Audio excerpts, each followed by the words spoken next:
Well, hello and welcome to Hearth Home's OTR Visual Radio.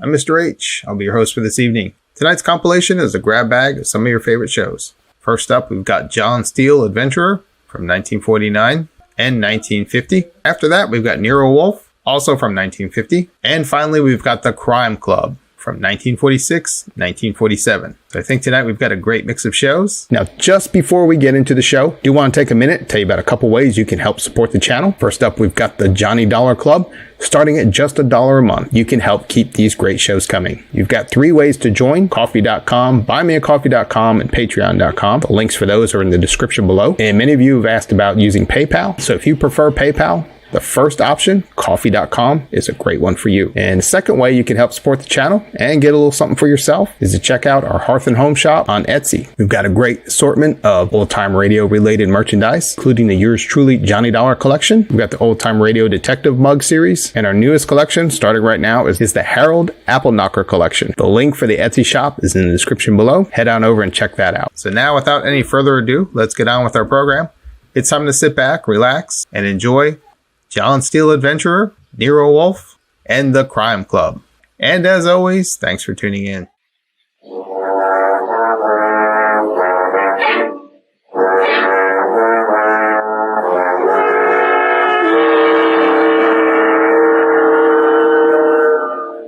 Take one man against an angry crowd. Add a foul ball and a fog. That's the story, Play Ball, taken this week from the files of John Steele, Adventurer.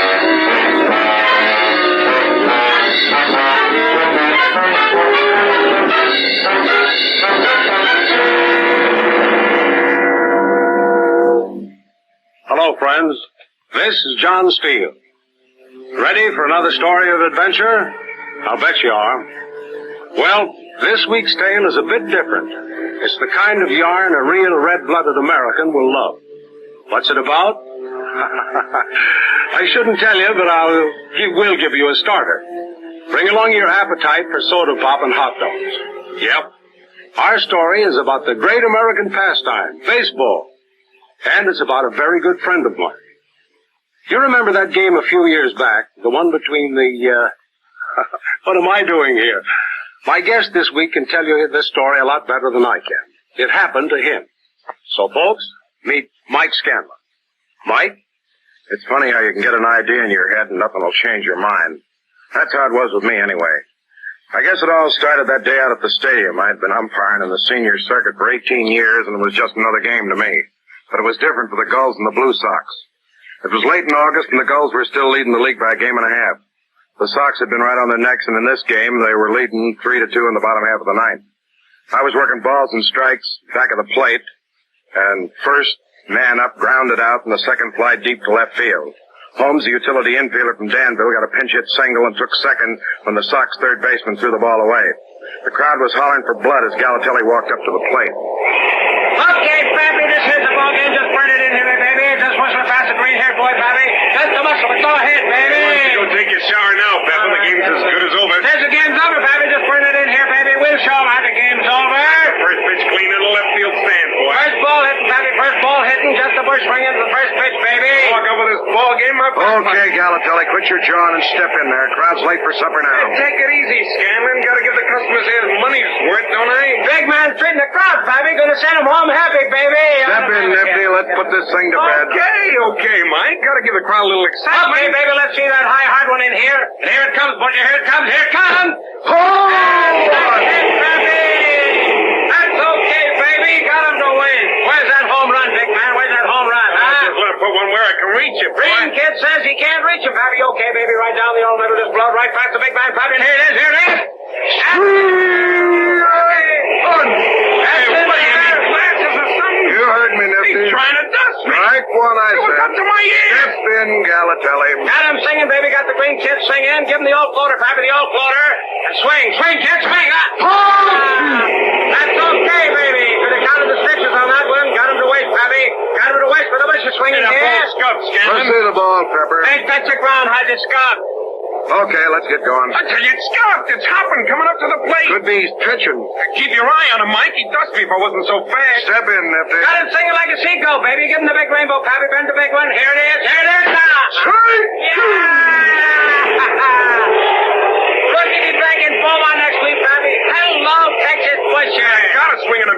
monster will walk me. What to hit itself on, baby? What to hit itself on? Hello, you dusty train. Next one out of what, wise guy? Step in, Nifty. What's the count, Mike? 2 and 2. Okay, baby, we're way in front of him in the catbird seat, Pappy. Gotta swing at this one. Let's have that big bender again. Gotta swing. Gotta swing! Hey, Reed filled it. One up the stands for sure. Hey, watch it, watch it. Home ball! What's that idea, Mike? That was fair all the way. Sorry, Billy, that was foul. But You blind to something? Call him as I see him. Foul ball. Dan caught it up in section 23. Gotta be fair. Going back to the bench, Billy. You crazy Scanlon? Never hit one fair in my life. Going back to the bench, all of you. Foul ball. What are you getting old? Hit the ball right on the lane. Went straight as a die, Mike. Foul ball, I said. What's the guy gonna do? Hit straight away to center field to be fair? Careful, Nifty. Blind as a bat right on the lane. Foul That's ball. Curly. He could see. Back to the bench or I'll throw you all out of the game. Okay, Scanlon. But I'm not forgetting. Shut up, Nifty. Not forgetting it. Shut up, Galatelli. I don't want to throw you out. And even if it's a left, You're going to step in or not? Okay. Play roll. Okay, Pappy, we got him now, baby. Green kicks a rattle. You throw the bat away. Underhanded, baby. You can't see for the red. Just toss it up here. Toss it up. Swing, kid, swing. Strike 3. That's the game. That's my baby. Old Pappy. Old Pappy.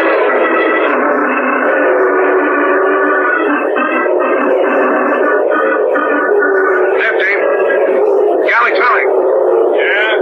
Sorry, kids. All in the game. That's what you say. I only call him as I see him, boy. Well, you better start seeing them better. In this business, kid, you got to take those kind of knocks. I don't gotta take nothing from you. Tomorrow, maybe you'll get a chance to be a hero. Tomorrow, maybe I'll get you. Okay, Nifty. Take your shower. Yeah, even if it's the last thing I ever do. Hey, Scanlon, you fly rubber. Who's that? I don't know, some crazy thing. Hey, that was fair all the way. Get out of the way. Although, I was up in 23. That ball was fair. Eat it. Wait a minute, mister. You say you were up in 23? I'll say it was. I caught that ball. It was fair by 3 feet. I got about 50 people waiting in their seats up there, and we're going to sign a statement. It's just a fan's word. Maybe one of those photographers got a picture. Yeah, maybe. Are you sure, mister? So it's positive. I'll have to protest the game, Mike. Never had a game protested on my decision in 18 years. Yeah, I know. Sorry, Mike. Sure.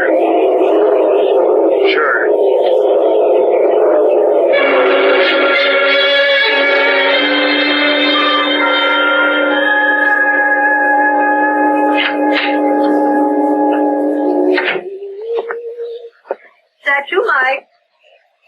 Mike, that you? Expecting anyone else? Well, if I was, I wouldn't tell you. You know, sometimes I think you're spying on me the way you sneak around here. When a man's married to the prettiest gal in the state, he's got to expect to do some spying. Oh, you're just saying that because it credits you. You're going to be an awful shock to your pride someday when you take off those rose-colored glasses. Yes. Mm-hmm. Now, I got too many things to do to stand here lobby-gobbing with you all day. The Okay. paper's on your chair and it'll be ready in about 15 minutes. Okay. Have a hard day? Didn't you listen? I always do, you know that. Sox needed that game today. Yeah. You know, I think George McCrae's the best sports announcer in the business. Yeah. Must have been a very exciting one in the seventh when Galatelli tied that score. Yeah. You listening to me, Mike Camden? Sure, dear. Well, you certainly don't sound it to me. No, I'm listening, honey. Kind of a boy is Nifty Galatelli. Fresh kid. At all? Well, no. Well, for his second year in the majors, he's doing all right. Yeah. He's the spark plug of the girls. Got the temper to go with it, too. He'll learn. Maybe. Girls wouldn't be in first place if it wasn't. Do we have to talk about this all night? No, of course not. What did McCrae say about the ninth inning? Yeah, he said it looked fair to him. Oh, he did he? When's he going to learn a sports announcer is supposed to report the facts, not give opinions? Well, he's entitled to one. He's not entitled to prejudice a million radio listeners. Well, we're having corned beef and cabbage tonight. Good. Your favorite dish, and all you can say is good. I'm sorry. Made it special for you. I said I was sorry. I understand. Do you? Of course I do. Why, that dirty note. What's the matter now? What? Well, listen to this. In the Daily News, Umpire Scanlon was guilty of the most flagrant misjudgment when he called Galatelli's blast in the 9th inning foul. Our staff photographer's picture clearly substantiates the opinion shared by some 30,000 fans that this blow was fair by at least 3 feet. There comes a time in the life of an umpire when he has outserved his usefulness to the game and is no longer capable... Who's he think he is? Oh, Jimmy Powers? I'm going down there first thing in the morning Now, and Mike. tell him off. Anyone can call him when they got all the evidence in front of them. He's just doing his job. His job to hold people up to public ridicule? No, his job is to stir up interest in the local team. I'll beat down his door and tell Something that... more important than making a big scene. What? What's it mean to you? What do you mean? Well, will they protest? Yeah, Billy will have to protest to keep the fans happy. Oh, kind of token. Yeah, Well, what'll the president of the league do? support me, I guess. You sure? That's not the point. Sure, he'll support me. Can't change an umpire's decision once it's been made, even with photographic evidence. Billy knows that. Well, It's the principle of the thing. of course. Been in the game for 18 years. I know. What's the use? How've you stood it, man? Stood what? This life, living in hotel rooms 6 months out of the year, knocking around from town to town. Yeah, you love the game, don't you? Well, of course I do. Wouldn't be in it if I didn't. Well, that's enough for me. Suppose now I am all washed up. You stop that kind of talk, I Mike seen it Shannon. happen. What? A guy loses his nerve or something. Stop it this minute. Did you ever have 30,000 people booing at you? You know what it feels like? Well, do ya? How'd you know?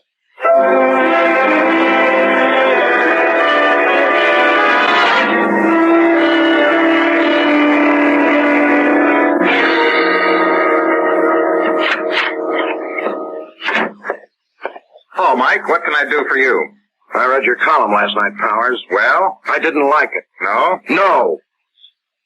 Well, I'm sorry if you took offense. Yeah, I'll bet. I mean it. There was nothing personal about that column. Nothing personal. Who do you think you are, wise guy? Now, take it easy, Make Mike. me look like a jerk to the Wait a public. minute. Spend 18 years in the Got it. game, and some joker with a typewriter starts... I don't care. Mike. That's better. Just cool off for a minute. Okay. Mike, why have you been mixed up in baseball for so many years? What are you trying to do? Because you love the game, right? Go on. What do you think I've been banging away on this typewriter for 20 years? So you can... For the same reason. Only I'm not as lucky as you are. Huh? You're right down on the field in the middle of it. I've never been that good. I gotta sit up in the press box. Yeah. But I think maybe I can do as much good for the game up there as you can right down on the field. What do you mean? Only one thing interests me, Mike. Keep the game clean. Yeah. I would have done just as much squawking if the decision had gone against the Sox. Oh. Now, there isn't much more a sports writer can do except report the facts and beef like crazy when he sees an injustice done. Yeah, I guess you're right. I don't like to say this, Mike, but maybe you need a rest. Huh? I don't know. A guy reaches a point, I guess, when his reflexes aren't as quick or his eyes aren't as sharp. I don't know. I see what you mean. I'm sorry, Well, thanks, Mr. Powers.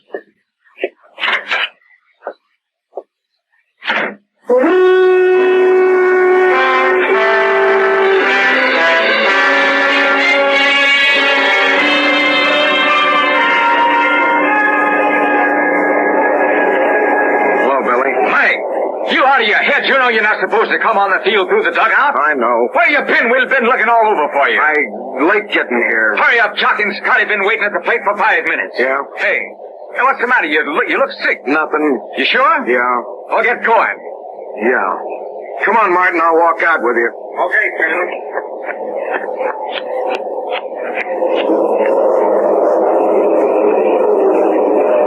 Stupid fans like a pack of sheep.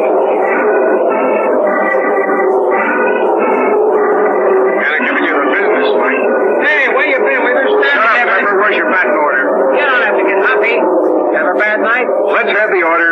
Okay, here it is. Same as yesterday. Martin? Yeah, Jethro's been docked on the 7th, only change. If both know the ground rules. Just remember any ball out in the ivy is a ground rule double. Yeah, okay. Tell Lefty to watch that spitball, Pepper. What do you mean? Tell him if he wants to wipe the sweat off his arm, do it on his uniform, not on his pitching hand. It's gonna be rough today, And huh? Mike, you tell those bench jockeys to keep those towels in the dugout, or they'll be using them in the shower. Okay, let's go. Can't stand around all day.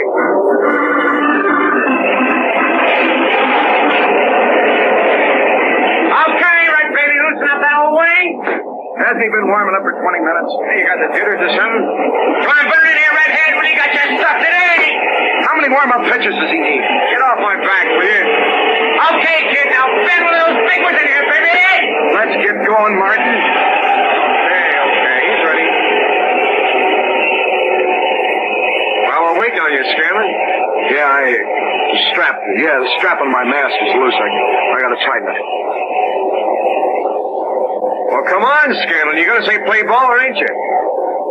Yeah, I gotta fix my chest protector. You sick or something? No, I'm okay. Well, you gonna say it, or ain't you? Yeah. I'm gonna say it.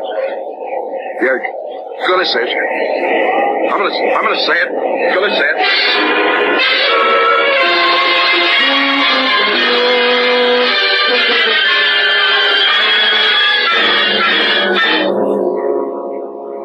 I got through the first inning and then told him I wasn't feeling so good. Scotty came in and took over balls and strikes, and I went down to first base. I was lucky and didn't have any close ones to call all afternoon. News, something like that gets around the league pretty fast, and I had a rough time of it for the next few weeks. No matter what park I worked, the fans rode me, and I had the feeling the players were all laughing at me. I kept telling Scotty and Jock I wasn't feeling good, so I didn't have to work behind the plate. But I knew I couldn't keep it up. We were on our last swing through the West, and when we got to Chicago, where the league offices are, John Steele sent for me. Haven't seen you for a long time, Mike. No.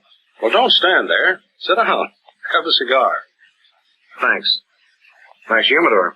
Managers gave it to me for Christmas last year. Being errand boy for the president of the league has its advantages. Light. Yeah. Thanks. Pretty good season so far. Yeah. Only club behind last year's attendance figures is the Leafs. Is that so? Yeah, and they're only under by 5,000. Oh. What's all this I've been hearing? Huh? About you. I don't know. What you been hearing? How long have we known each other, Mike? 10 years, I guess. Been pretty good friends, haven't we? Yeah. If you've got anything on your mind, you can tell me. Yeah, I know that, John. Well, go ahead, spill it. Don't know if there's anything to spill. I heard you hadn't been feeling so well. Nothing serious. Serious enough to make the boss ask me to have a talk with you. No. Need a rest? No. We can always bring up one of the... Don't need a rest, I said. Okay. Get over this by myself. Just thought I'd ask. We've been around this business for a long time. Yeah? Seen a lot of men come and go. What are you trying to say? I'm just trying to let you know that you've got a friend you can talk to. Why don't you stop prying if you're such a good friend? I want to help you, Mike. Don't need any help of that kind. I think you do. I'm sorry, John. I guess I'm sort of jumpy. I know. I don't know what's the matter with me. Does it go back to that foul ball? Yeah, I guess so. The president supported you when Billy protested. I know. Well, didn't that help? That's not the point. No, I guess it isn't. Something I gotta straighten out alone. Okay, Mike. Do it your way. Thanks, John. I'm going to be in New York over the 26th. Oh? The Gulls and the Sox will be playing 3 games while I'm in town. Uh-huh. You'll be working that series, won't you? Yeah. I want to see you back at the plate in one of those games. You'll see me. Maybe we can have another talk then. Yeah. Maybe.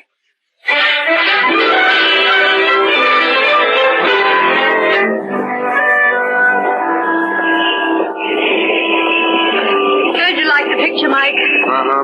Oh, I thought Jimmy Stewart was wonderful. Yeah. Good baseball scenes, too. Mike, you're listening. Yeah, honey. Good baseball scenes. Oh, that part where Jimmy Stewart was running with his bad legs and everything. I could just feel the pain. Couldn't you? Mike. Oh, now you just stop thinking about tomorrow, Mike Scanlon. Thought the movie'd take your mind off things. It did, honey. It's just another ball game. Yeah, I know. You've done it 100 times before, and you'll do it tomorrow. Wish Steele wasn't going to be there. Well, what difference does that make? I don't know. He's a friend of yours. It's like everyone was sitting in on a wake. Oh, that's all in your mind. The series wasn't all tied up. It wouldn't be such an important game. You've umpired a lot bigger ones. Remember the third game of the 41 World Series? If I'd gone back on the plate in the first one of those 2 games, it had been all over now. You stop thinking like that, Mike. Guess I better. Well, you want to stop in for a malt? Feel more like a drink. A malt will be better for you. It'll make you sleep. This bar is air conditioned. Just stop in for one. I still think you ought to have a malt. Right over here, honey. What'll it be, folks? Whiskey and soda. Don't mix it. Ginger ale, please. Whiskey and ginger, right? Better in here, huh? It's cooler, if that's what you mean. Now, honey. I'm sorry, Mike. I never have liked faces like this. Well, we won't stay long. I just felt like a drink, that's all. Oh, who's making all that noise? I don't know. Some guy with a little too much to drink, I guess. The old fugitive from the eye doctor. Just talking about you. Just tell my buddy. You've been drinking, young man. Oh, little lady says I've been drinking. Well, so you had company, Scanlon. You gonna introduce me? You know this person, Mike. This is Nifty Galatelli, honey. My wife. Oh, so this is a little woman, Scanlon. Well. Hey, what's the matter, Mrs. S? You run out of carrots over at your house? You better go on home, Nifty. Oh, plenty time. Sleep all day tomorrow. It's a night game tomorrow night. Billy'd bench you for a week if he knew this. What do you mean, bench? You're the one who ought to be benched. You see better than you can right now. Go on home, Galatelli. What's the matter, Scanlon? You gonna tell Billy, huh? You gonna tell Billy a star ought to be benched? Billy can run his team by himself. Let's get out of here, Mike. Oh, don't run off. Mrs. S, don't run off. I want to talk to the old man. I want to find out how he's going to call him tomorrow. Shut up, Galatelli. Yeah. I want to find out if he's as dumb as he is blind. How dumb are you, Scanlon? I'm warning you, Nifty. Because if you're smart, you're going to call him the right way tomorrow night, see? Going to call him the way old Nifty sees him. Okay, Nifty, you go. Mike, you out of your head. You want to play rough? Get off my arm! You call him right. Let go his arm. Call him Nifty's way, see? Cut that stuff out, you Let go his arm. Okay, Scanlon. Let you go. Don't forget what I told you. Galatelli, I could have you thrown out of Come baseball. on, Mike, we're going home. See you tomorrow night, Scanlon. Come on, Mike. Yeah. Here's for the drinks.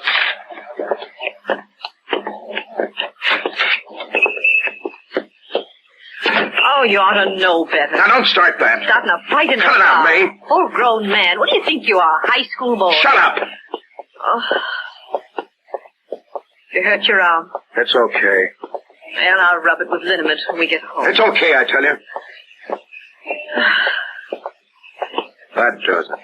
What? That does it.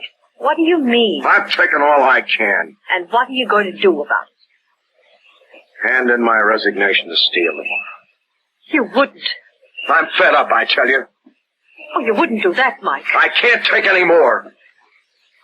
All right, Mike. If that's the way you want it. Never thought you'd quit. By the time I got to the stadium the next night, the newspapers had the story. Newsboys were all around the field shouting the headlines, Scanlon to quit. I ran from the cab into the entrance marked players and officials. The game was late getting started because a mist was blowing in off the bay and visibility in the outfield was tough with the light shining through the haze.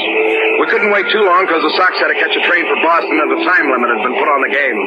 We got underway about a half hour late with me back at the plate. The Sox were leading 4-3 with the seventh inning coming up, and I was beginning to breathe a little easier because there hadn't been any close ones to call. But by the time we got to the last half of the ninth, we were past the time limit, and everyone knew this was the last inning. There were runners on second and third with one out, and a hit would win the ball game for the Gulls. The place was in an uproar as Galatelli stepped up to the batter. Okay, baby, just hang it in there, baby. Come on, we got him. You're pitching arm, Scanlon. Step in, Nifty. Hey, here comes that fog again, Mike. Yeah, I know. Come on, let's put this thing to bed while we can still see. Okay, though, but that's a tough outfield to play right now. Let's go. You want, Pepper? Call a game? We can beat your club in a dust. Let your John. Okay, Pappy, okay. Put your head in the head of hit all night. Let's see that hot rock, baby. Let's blow it past him, Pappy. Now, put you now. Oh! That's okay, baby. Got him away from the green boy here. Big Egg, the I know. Keep moving, Pepper. Sing it, will you? This game's going 9 innings. Shut up, Nifty. You stand there talking, that ball will really close in. Okay, baby, let's keep this kid out of the air. Right down here, this lead, Fabi. Let's see that fast stopper, and here, that Nifty. Swing! Strike one. That's my baby! Ha-ha! What a rebel! Loosening my arms, it's all. Gotta swing at them bad ones, give the crowd a thrill. Treating the crowd again, Fabi. Gotta trade him big to the second out now. You want to finish the game, you better stop gassing and play ball. Don't worry, Mike. We know we're gonna finish the game. Don't we? Step in, Nifty. Okay, baby, the green kid wants to finish the game. Keep him on the ground, Fabi. Throw him that big double play ball. We all go home to bed. And it's now, kid, now! Hold two. Almost had him, baby, kid. Almost, but... It was so high even Scanlon could see it.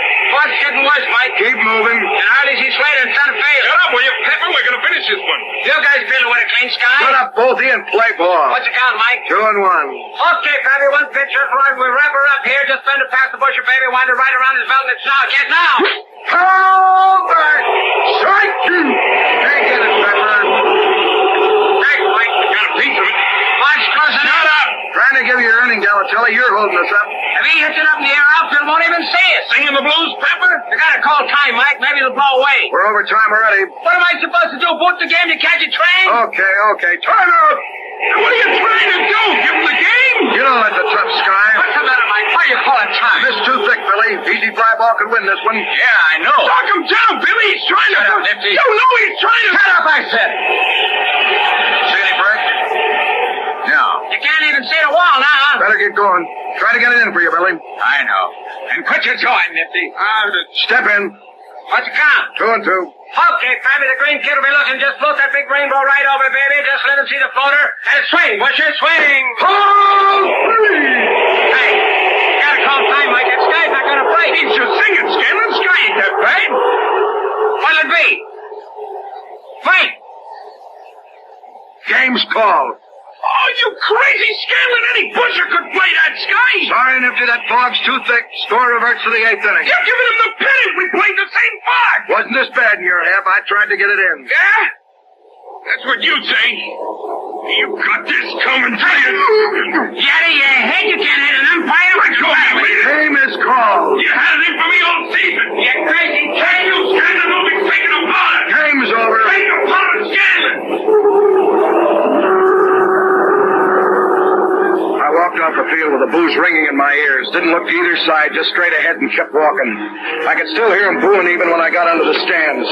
Never knew the walk to the locker room took so long. When I got there, I slammed the door, and it was quiet at last. Just sat there thinking. Mike, open up. Go away, Billy. Let me in. Gotta talk to you. Leave me alone, will you? Just let me talk to you a minute. Yeah? You gotta see this, Mike. Don't you know how I... Yeah, I know. But you gotta see this. Come on. Let go of my arm. You're coming with me. I've had enough for one night. Get moving. What are you, crazy? I don't want to go up on the... Just come up to the dugout. You don't have to go out on the field. Sorry about the game. Only decision you could make. I know that. So's everyone else in the stands. Huh? That's what I mean. Fans refuse to leave the stands. Yeah, but the booze... They weren't booing you. Well, how do you... That was for Galatelli. After you left, they kept booing till he was off the field. Now they're just sitting up there yelling. Are you sure that... Sure, I'm sure. Ain't never seen anything like it in my life. I want you to read my column tomorrow, Mike. It's going to be about a guy who has the guts to make a decision he knows will be unpopular. The kind of guy this game needs. Thanks, Mr. Powers. No, you're going to quit? No.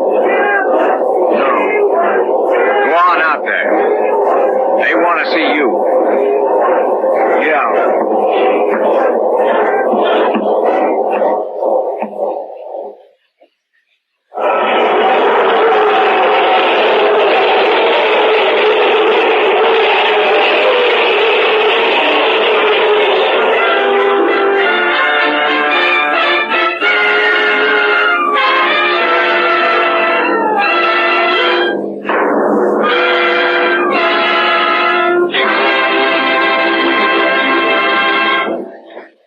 Title, Play Ball, a story about a man of decision, told you tonight by my good friend Mike Scanlon, who knows now that the fans in the stands are part of what makes baseball the great American pastime. Yeah, Mike learned that people can make a person great. Well, if you like this story, why not visit with me next week? Because I have a man I'm sure you'd like to meet. He had an unusual adventure with a check, a blackmailer, and a beautiful girl. I like to call it checkmates. So until next week, this is John Steele saying, a life of adventure is yours for the taking, wherever you find it. Only don't look for it. Well, good night and good hunting. John Steele Adventurer is produced by Robert Monroe, written and directed by Elliot Drake. In tonight's cast were Charlie Holmes, Grace Kelly, Ross Martin, Joe Houginson, and Al Patterson. Don Douglas is heard as John Steele, and Jimmy Powers was played by Jimmy Powers. The orchestra was conducted by Sylvan Levin. Remember, next week, Mutual presents Checkmates, another story of suspense and action from the files of John Steele Adventurer. Ted Nelly speaking. This is the Mutual Broadcasting System.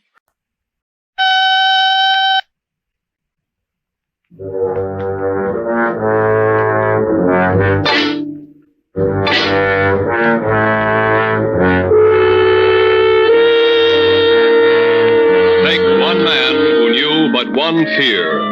Put him in the vortex of his own nightmares. That's the story of Lighthouse 12, taken this week from the files of John Steele, Adventurer.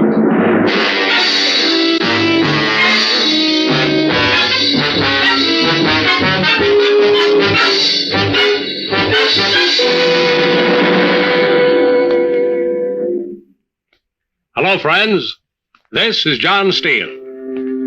If you like yarns with a briny flavor, this week's tale will be right up your alley. It's a chapter from the life of a young friend of mine I grew to know quite well, shortly after he'd been discharged from the Navy. I know he's anxious to tell you this story because he feels, as I do, that was a period in his life which showed him the importance of looking a problem squarely in the face. I first met Peter Rawlings when I was running a supply cutter for the Coast Guard along Portland Bluff. But let's have Peter tell you about it himself. Pete? I guess plenty of guys came out of the war with uneasy thoughts that seemed too unimportant to talk about. Things a man just tries to work out by himself. That's the way I felt. Would have embarrassed me to make a big thing of it. My application for the lighthouse course at Coast Guard School came through right before I got out of the hospital, and I figured this is all blow over as soon as I got on a new job. Night doesn't last forever. It's the way I saw it. Jan had been writing, asking me when she could come see me, but I kept putting her off till I had this thing all squared away. Not that she wouldn't have understood. Jan's a bright girl, but being a woman, she'd have worried. But when she came up to school the day I finished the course, it didn't take much convincing on her part about getting married right away. My orders had come in, and there was nothing holding us back, so we got married at noon and took off right away for Lighthouse 12. The inlet was smooth as a baby's chin. Pete, I see it. Where? Look, over there. I don't... Oh, yeah. Well, can't we go faster? What's your hurry? Aren't you anxious to see it? Well, sure. Well, come on then. Make the spray fly. Okay. Love that on my face. You think you'd give us a man-sized boat instead of this? What? Nothing, Dave. Hey, come on. You're slowing down again. We're almost there. Well, let's step on it. Right. Hold on. You sure are. The lighthouse. Wait a minute, I can't hear you. Well, here we are, honey. Now, throw me that line, will you? This one? That's a girl. Good. All right, now watch it. Slippery. Oh, darling, look at it. Yeah. You like it? Yes. It's so by itself. Independent, sort of. Mm-hmm. I mean, standing out here so far from everything. Yeah. It's different what I thought. Disappointed? Oh, no, it's lovely. So wide and... Independent? Hey, you're not acting like a female at all. What? It's your new home, Mrs. Rawlings. Don't you want to see the inside? I'll beat you inside. Hey, now, wait. Well, catch me. Think I can't, huh?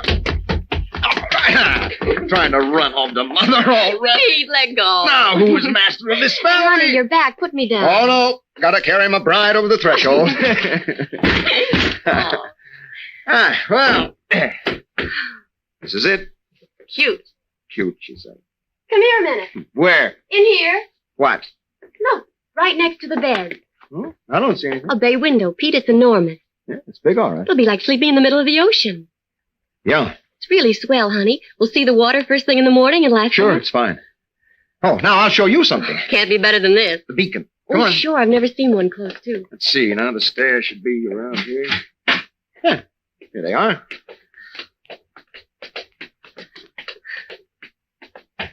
Oh, they furnish parachutes coming down. Almost there. Oh, suits me. Yes. Like it? It's really something. Bother you, being up so high? No, except for the water, of course. What about the water? It's so far away, you can't even hear it up here. Hmm. You happy, Princess? I approve of honeymoons. Not much of a honeymoon stuck way out here. It's ideal. Just you and me and the ocean. Yeah, I guess you're right.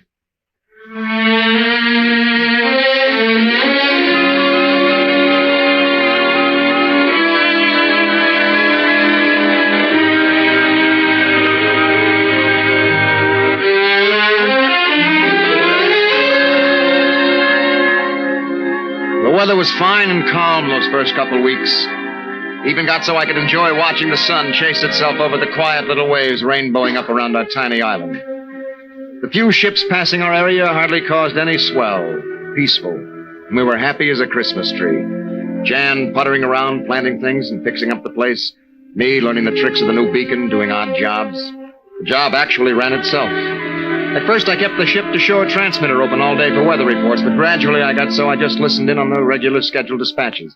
United States Coast Guard weather forecast. 12 a.m. Yeah. Temperature 50 degrees. Why, what's up? Humidity 64. Visitors! Barometer Hey! 3. Who is it? Don't know. Come on down to the dock. Heading this way, isn't it? Yeah, it seems to be. I wonder who. What's the date? The 1st?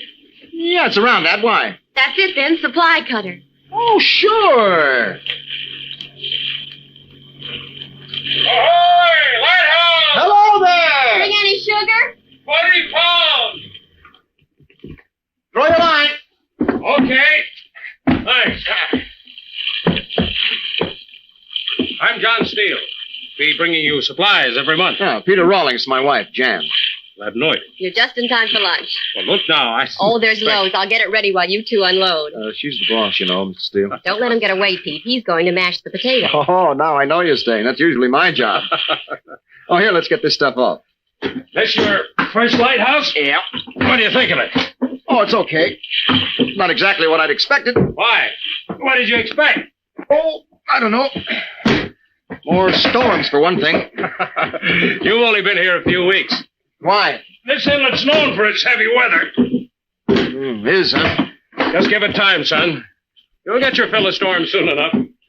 Yeah, I'm sure you're right. There, that does it. Where you want the new outboard put? Pete. Huh?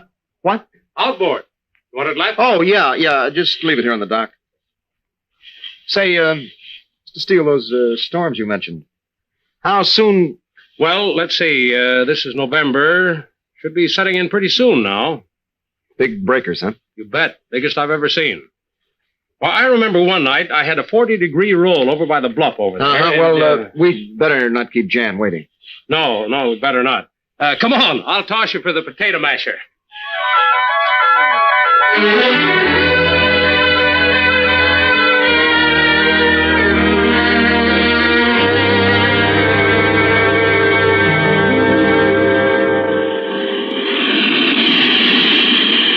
Beautiful out here tonight. Yeah, it's quite a moon. Wish Mr. Steele could have stayed longer today. He's nice.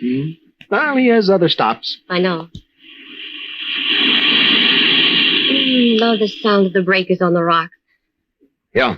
Bet it's good swimming. Honey, let's. What? Go swimming. It's swell at night. Oh, you go ahead. I don't Oh, feel it's like... no fun alone. What do you say? Well, gee, November's pretty late. Oh, you're a sissy. No, I just don't Please. think we should. Jan, it doesn't look safe. Scared to get your little feet wet? I'm not scared. Of course you're not. Just don't like it, that's all. It's okay. Mountain out of a molehill. Forget it. No, look, baby, if you really It's want to... not that important. Yes, it is important. Pete, I really don't. We're going in. Get your suit. But... Come on. We're going in the water.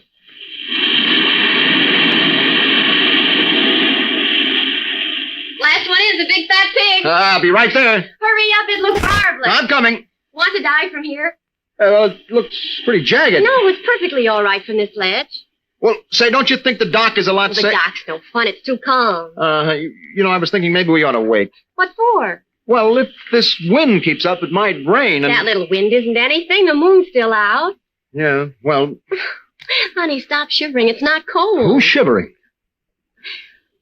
Well, you ready? Okay, you go first. All right. Here goes. Oh, it's wonderful. Come on in. Yeah, looks good. You don't know what you're missing. Aren't you coming in? Yeah, sure, I think I'll grab a quick smoke first. Well, hurry up or I'll push you in. Oh, out already? See, I told you it's too cold. Not too cold, you big sissy. I've come to get you. Oh, okay, I'm gonna go in. Here, let's dive in together, holding Oh, hands. now look, I don't need Oh, to... no, it's fun. Come on, take hands. That's crazy, it might be dangerous. Oh, here, give me your hand. Come on, try it. Jan, I don't think... Here, there. Hey, let go, will you? Now, when I count three. No, Jan, I'd really rather... 1, 2... Wait, now. 3! Oh, Jan, isn't it wonderful? Jan, We should have thought of this before. I have to get out. Where are you going? It's cold. Turn around a little. You won't notice. No, I've had enough. I'm getting out. No, you don't. And I don't. So you get away, huh? No, don't, please. Running home to Mother, huh? Jan, let go. Now who's headed this family? Jan, stop it. Jan, let go. Think I can, huh? Think I Let can. me go. Will you stop it? Stop it.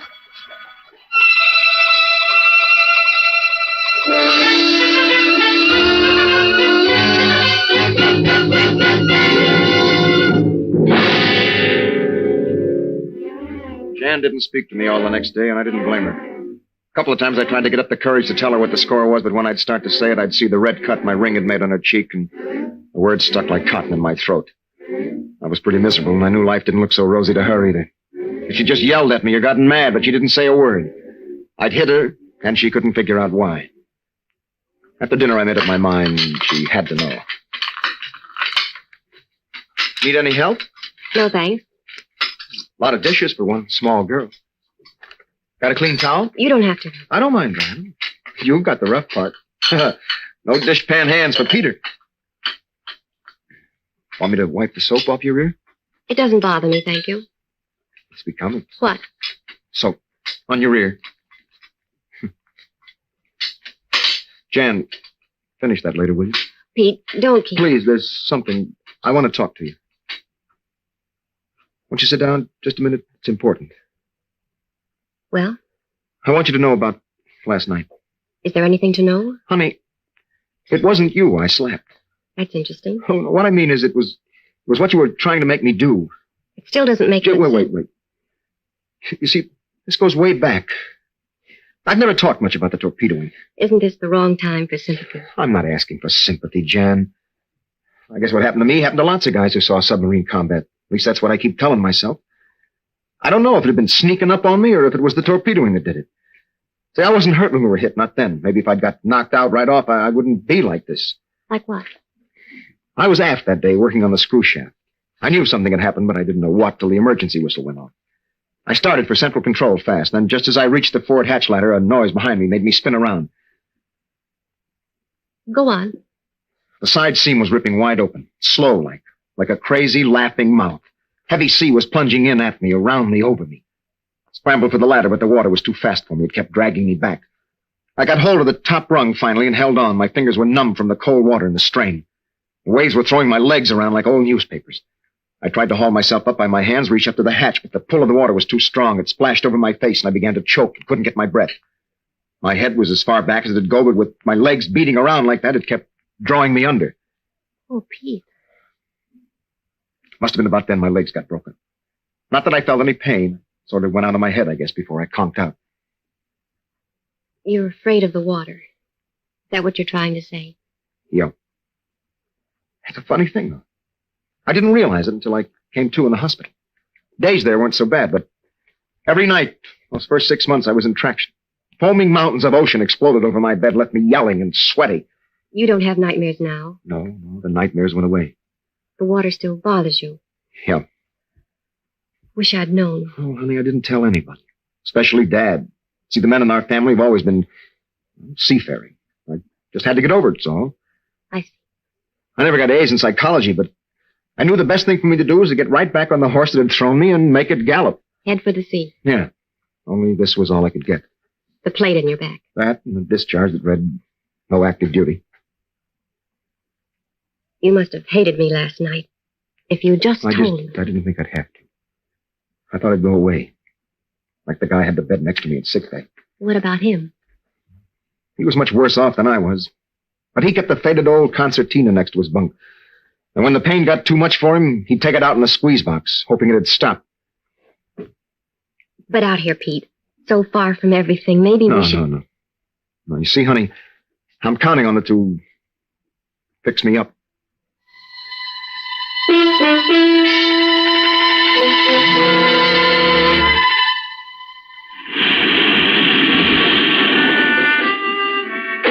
Yeah, that's better. Pete? Huh? What time is it? It's about 3, I think. 3? What are you doing? I'm closing the window, dear.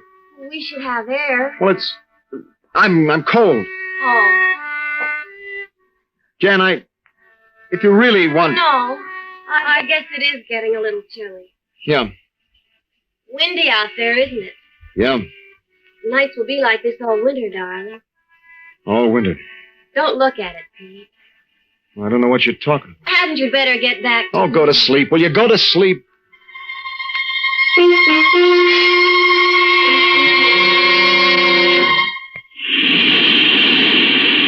you seen the hammer? It's in the hall closet. Why? Well, the end pole under the dock needs... Well, it's pretty shaky. Well, it's not your job. Oh, I like banging. I'll do it. But, honey, I don't mind. It's not your job. But won't it bother you, No, of course not. Well, I just thought... I'll fix it. I tell you I will.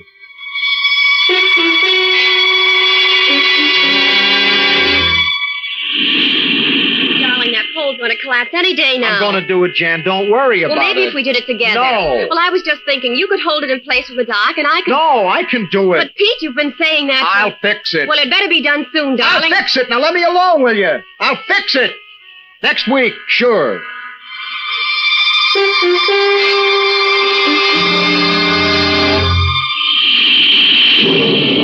up there? Go back to bed, Jan. Come back downstairs, please. Leave me alone, can't you? Well, I hate to think I'm okay. But, darling, the tower's so drafty. I'm all right, I tell you. You can't keep on without sleep like this, dear. You'll be sick. Leave me alone, do you hear? Leave me alone.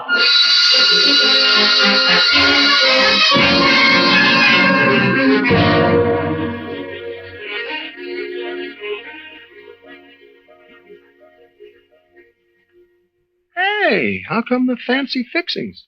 Hey, it's a party. Why not? It's our 3rd month anniversary. Well, how about that? Old married folks. Even old married folks have parties once in a while. You bet they do. Do we dress for dinner, Lady Janet? Oh, quite. Your clean dungarees are laid out, my lord. You want me to light the candles? Yeah, everything's ready. All right. What are we having? Oh, it's a surprise. Oh, I'm going to look. I'll have your ears if you do. I spent all day at this party. I wonder why Mr. Steele didn't come today. I forgot to tell you. He's bringing the stuff tonight. Oh, he can help us celebrate. Yeah, I spoke to him this morning. He had engine trouble or something. You can't get music on the ship to shore, honey. Just a minute. LH-12, give us the weather, will you, fella? Pete, please don't. Just take a minute. Latest official weather report. Increasing wind with rain. Barometer low and falling rapidly. Wind south to southeast. Keep your rubbers on, Rawlings. Thanks, I'll do that. LH-12 out. Well, it's on the table. What do you say? Very nice, honey. Nice. Why, Peter Rawlings, after It's swell, baby. Wait just a minute, huh? I'll be right back. Pete. I think maybe I ought to check the beacon. You know the beacon's all right. Well, you can't ever tell. If you leave me tonight... Honey, this'll just take a minute. Will it? Just a minute. You bet. I'll be right back. She knew I wouldn't come back. I'd done this too many times before. But a storm was coming, and there was that same hollow sickness in me, a need to get as far as I could from the snarling breakers spuming up outside the windows downstairs. I stood with my back pressed against the circular glass of the tower and looking straight ahead and never down. I thought of Jan and her party waiting for me, but I couldn't move. I just stood there tense, afraid to go down closer to the sight and sound of that twisting water. I heard Steele's boat faintly through a lull in the wind. John Steele. He'd have to take me back with him this time. I don't use kidding myself anymore. I've been on this horse now for 3 months, but I couldn't make it go. And then I knew I couldn't even get to the mainland. I couldn't even face the trip across. I don't know how long I stood there before I realized it was quiet outside. The wind had let up, but the sky was still a heavy gray. I'd been in the tower all night. Steele's boat was gone from the dock. Then I remembered Jan's party. Jan! Coast Guard calling. Honey! Hey, where are you? LH-12. That's still made up. LH-12, come in, over. Jan! Answer me, Jan! Coast Guard calling. Jan! Jan, answer me! LH-12. Jan! Are you getting me? Calling LH-12. Jan! Are you getting me? Calling LH-12. Come in, please, LH-12. Oh, radio. LH-12, come in. LH-12 to Coast Guard. Over. Where you been, man? Things happening upstairs. Low barometer dropping fast, 29.25 already. Wind southeast. Looks rough. Keep your eyes unzipped. Rough? Sure, will do. Nail your head on, Buster. We got a hurricane on our hands. You getting me, LH-12? You getting me? I said there's a hurricane. Yeah, I got you. How is it? Moving fast? Like an antelope, already up to 80 an hour. Down the coast, picking up across the Connecticut Valley. Your beacon in good order, Rolling? Yeah, it's okay. Is that all? Yeah, for now. Better keep in touch, though. The door banged open. The wind rushed in like a hungry demon. I put all my weight against it. The lock had broken. It wouldn't catch. I didn't have to look in the bedroom to know the big window had broken loose, too. The whole place was alive. Curtains ballooned against the ceiling. Lamps lay like uprooted trees. I tried to push the couch against the door, but the wind was too strong now. The angry water was volcanoing up outside breakers 15 feet high. My shirt was ripped and the wind was cold on my back. LH-12. Coast Guard, LH-12 calling. LH-12. Come in, Rollin. LH-12, Coast Guard calling. I knew I shouldn't go to the tower, but I couldn't stop. I just raced on up. My footsteps echoed metallically in the narrow stairwell. Right downstairs, it left me winded. I was only halfway up when I had to stop, catch my breath. I could see better now, closer to the beacon. Yeah, there it was, turning, slow and sure, good old faithful, dependable.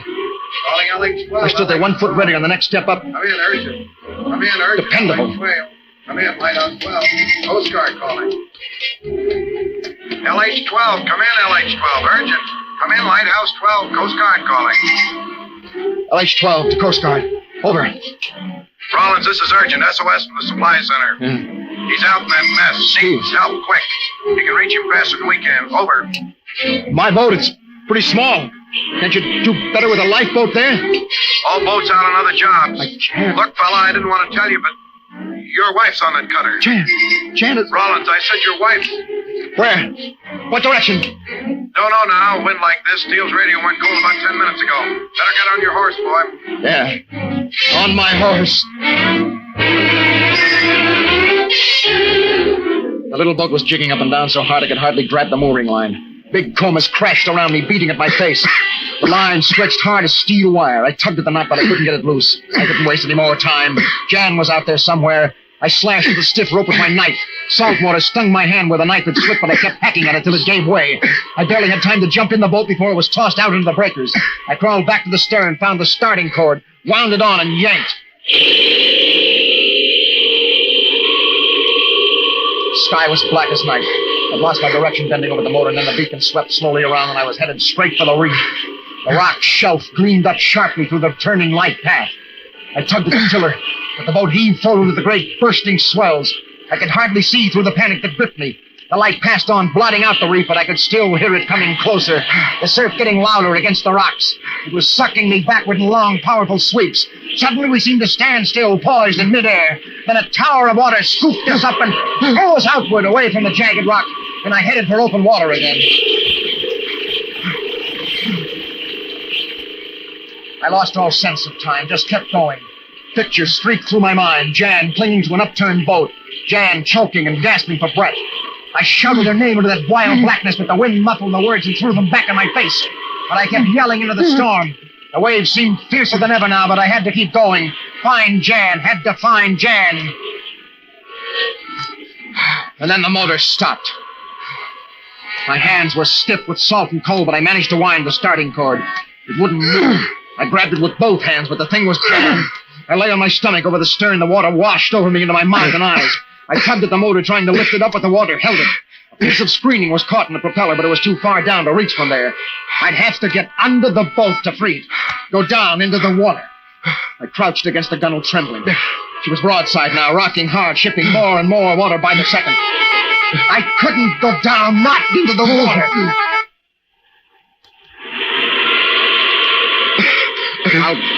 I'll fix it. I'll fix it now, Jan. Right now! I can't see. The water is so strong. If I could do... Free! It slipped. It's gone. All right, go under again, Jan. Got it. I got it. Now, get in the boat. All right, cord. Where is that cord?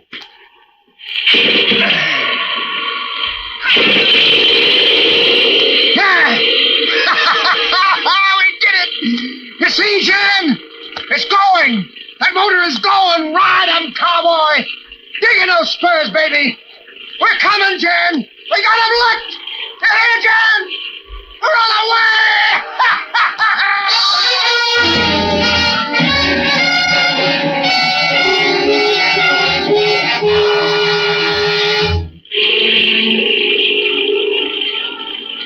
I kept on out there all that long day, straining through the storm, but I didn't find them.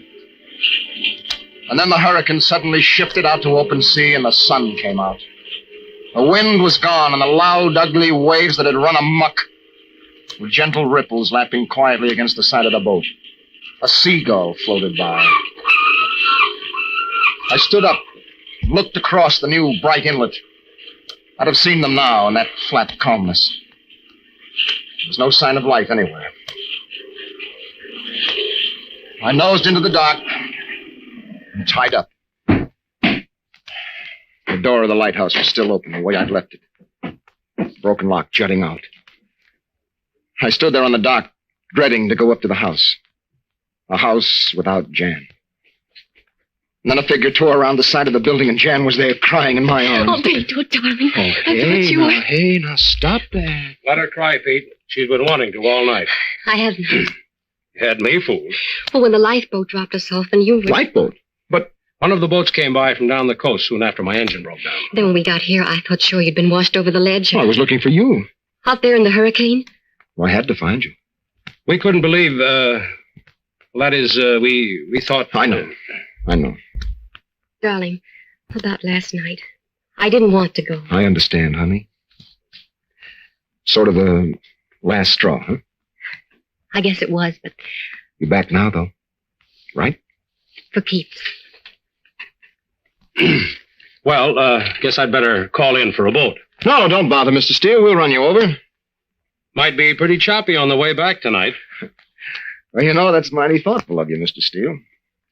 Honey, I'd better get our oilskins.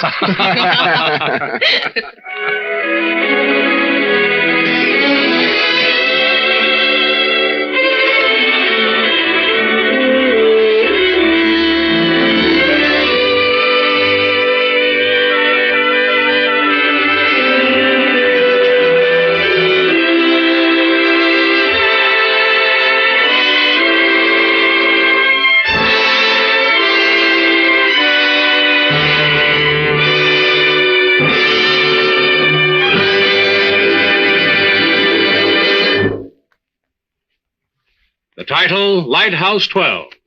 The story of a man who learned to overcome a demon of his own creation. Well, if you like this story, why not visit with me next week? Because I have a man I'm sure you'd like meeting who found himself in a net of political intrigue in the Near East with a mysterious and beautiful woman. I like to call it The Mission. So, friends, until next week, this is John Steele saying, a life of adventure is yours for the taking, wherever you find it. Only don't look for it. It may find you. Well, goodbye and good hunting. John John Steele Adventurer is produced by Robert Monroe, directed by Elliot Drake, and written by Lois Landauer. In our cast were John Larkin, Eva Marie Saint, and Charlie Holmes. Don Douglas is featured as John Steele. The orchestra was conducted by Sylvan Levin. Remember, next week, Mutual presents The Mission, another story of suspense and action from the files of John Steele, Adventurer.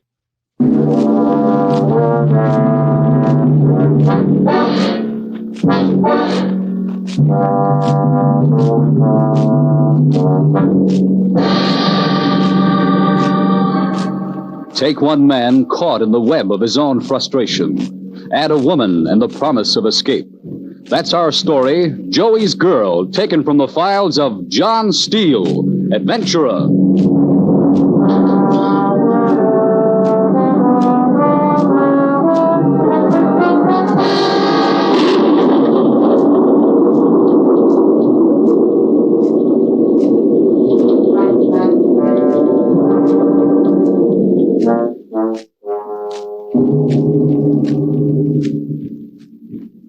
Hello, friends. This is John Steele. We're back this week to bring you another story of adventure and living. Usually, our stories are about friends of mine that I know real well. But this week's tale is about someone that I met quite by accident in one of those queer coincidences of life. I saw him for a brief instant, and then he was gone. But I couldn't forget the expression on his face, so I went about finding him again. Believe me, it wasn't easy. Well, you just go ahead and tell it exactly as you told it to me, Joey. It's hard. It's real hard. You look back on something, try to figure out when it started, and you can't. Can't even tell the day or the week, what's more, the hour or the minute. It's too mixed up. One day was just like the next to me anyway, so what's the difference?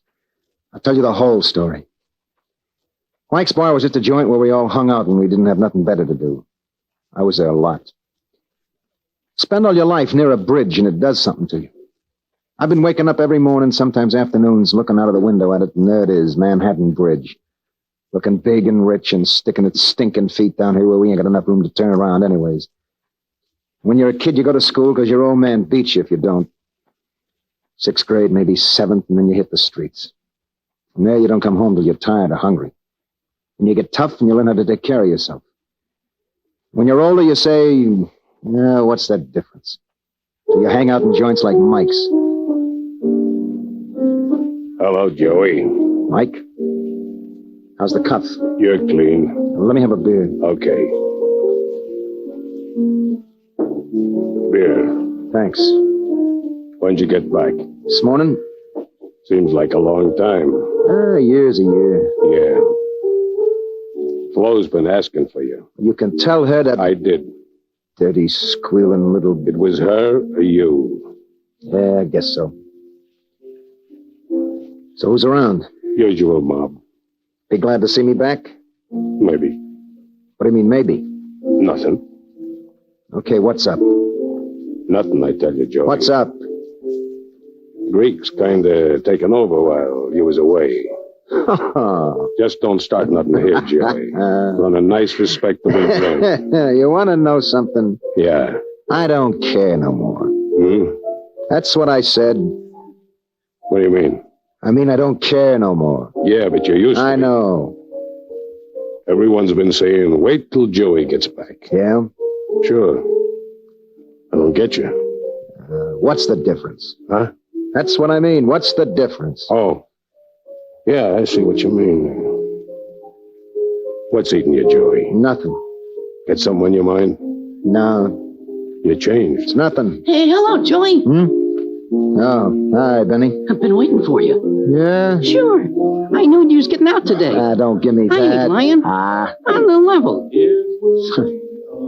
How's the paper business? Okay. You want yours now? I ain't got the nickel, kid. Oh, I'll trust you. Yeah. Give me the... Mira. See, I ain't forgot. Yeah. Thanks, kid. Glad to see you, Joey. Nice kid. Little thief. So? Okay.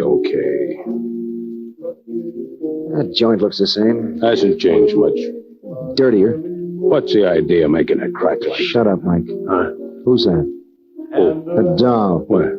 Over by the piano with Deacon. Oh. She's a new one around here. Nice. Name's, Lily something. Yeah? Thought you was off, dames. Dames like Flo. They're all alike. I'll see you later, Mike. I don't get you, Joey. You changed.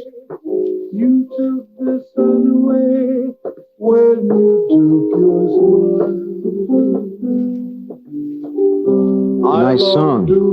Shut up. Hiya, Joey. Aren't you going to finish the song for the lady? Yeah, sure. If you're ever in my arms again, it will be a different story then. I will whisper I love Pretty. Beat it. and you say you love me too. If you're ever in my arms.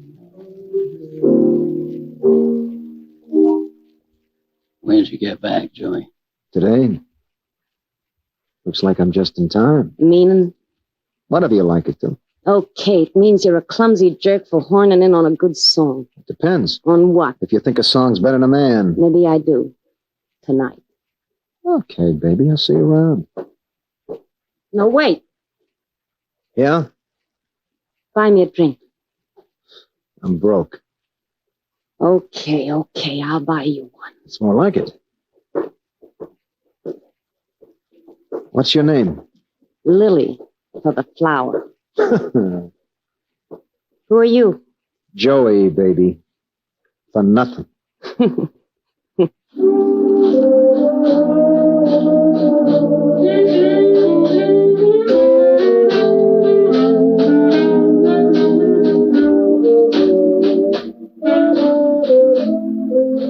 Yeah, just another dame. Maybe a little cleaner than the others and better dressed, but just like all the rest. Next day, my head was busting from the lousy whiskey, so I beat it over to Tony's and killed the day shooting pool. No point in looking for work. I'm going no place, in no hurry to get there. Funny how the smell of her stayed in my nose. I thought maybe I was going soft or something, so I drank myself crazy for the next couple of days, hanging out with the boys and just knocking around. It's just because I'd been away for a year, I kept telling myself, we'll go away. And all the time, that crummy song was running around in my head, and I could hear her laughing.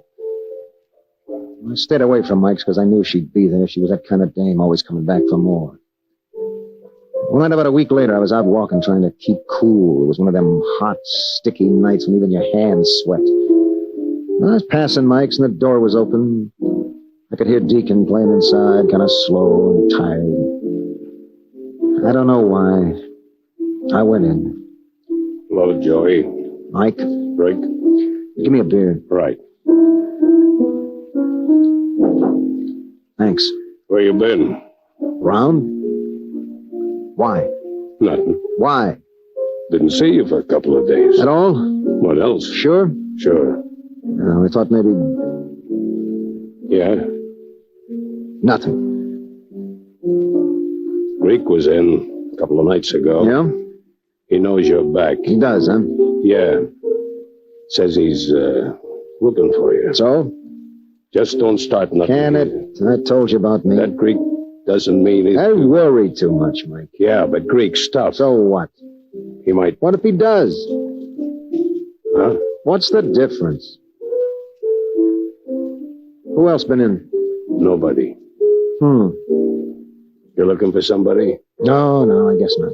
What's on your mind, Joey? Nothing. I thought... The blonde? What blonde? Lily.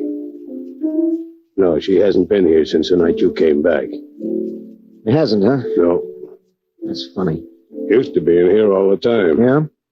I don't get it. No. I'm going over and talk to Deacon. I don't get it. Women are funny animals.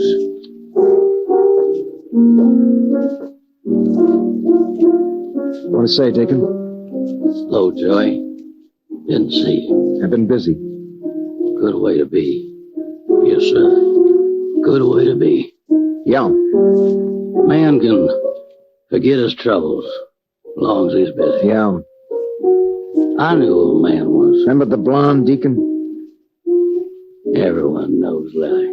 Remember the song you were playing? You mean, if you're ever in my arms again?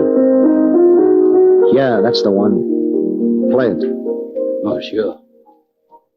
If you're ever in my arms again, it will be a different story then. Hello, Joey. Hello, baby. Been a long week, huh? Yeah. Long week. Didn't think you'd be here. I'm here. What now? I don't know. Gonna buy a lady a drink? Yeah, sure. Stick that one in the corner.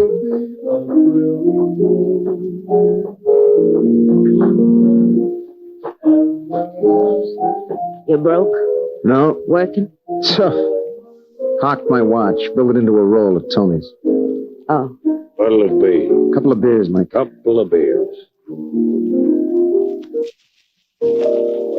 We shouldn't be here. But we are. Yeah. What you been thinking for the past week? Nothing much. No? Gotta get working soon. Oh. That's about all. What have you been thinking? I've been... Nothing. You said it was a tough week. Just making talk. At all? Yeah. 2 beers. Thanks, Michael. Ring the bell when you want me. Yeah. That go for you, too, baby? Jerk! That's no way to waste beer, baby. I feel like throwing it out. Cool off, baby. It's a hot night. I knew it was no good for each other. Who's good for anybody? I never should have come in I here. didn't ask you to. Okay, white hate guy. screaming women. You don't We're have all to alike. listen, because All I'm take and leaving. no give. So long, sir. Jerk is right, baby, for even thinking about you.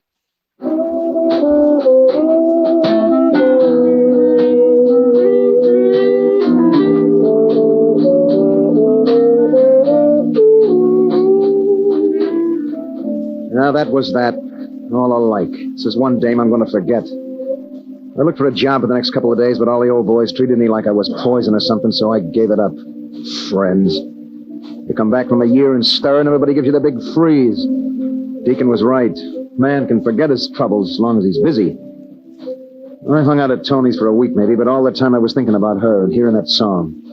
When I couldn't take it no more, I beat it over to Mike's, but she wasn't there. I went back for the next couple of nights, but she never showed. Then one night I was walking past her place, and there was a light in her window, so I went in.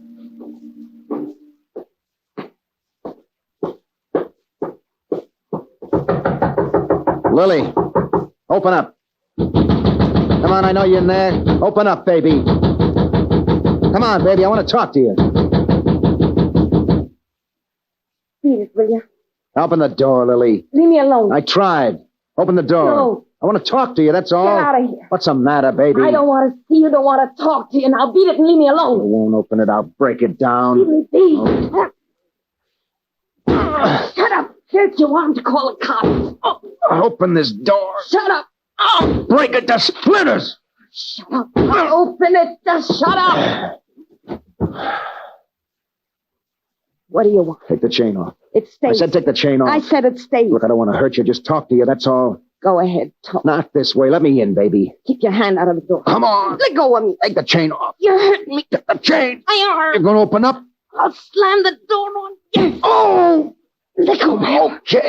Okay. Oh, you little... You're cut. It's nothing. You're cut, Joey. I'm sorry. I said it was nothing. Wait a minute. I'll let you in. Come in the kitchen. Get some water on it. There, put your arm under the faucet. That's just a scratch. Under the faucet. Okay. Leave it there. I'll get something to wrap around. Women. What? Nothing.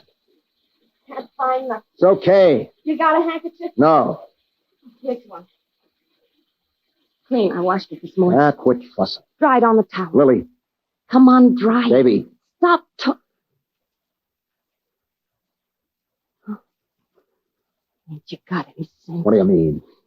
They're no good. Why not? I don't know. There's just them that gets along and them that don't. Yeah, come here. Get away from me. Don't get along, huh? You get me all wet. No good, huh? Get away. Use your head, Joe. I'm using it. Don't be a wise guy. Listen, baby. Joey's never been goofy before. I'm getting out of here. Where you going? I don't know. I gotta think. Where you going? I don't know. You got a date? No, Yeah, I got a date. What do you mean you got a date? I mean, I'm getting out. No, you're not. You're Joey's girl. Not going anyplace. Joey, please. Say it. Please. Say it. Okay, I'm Joey's girl.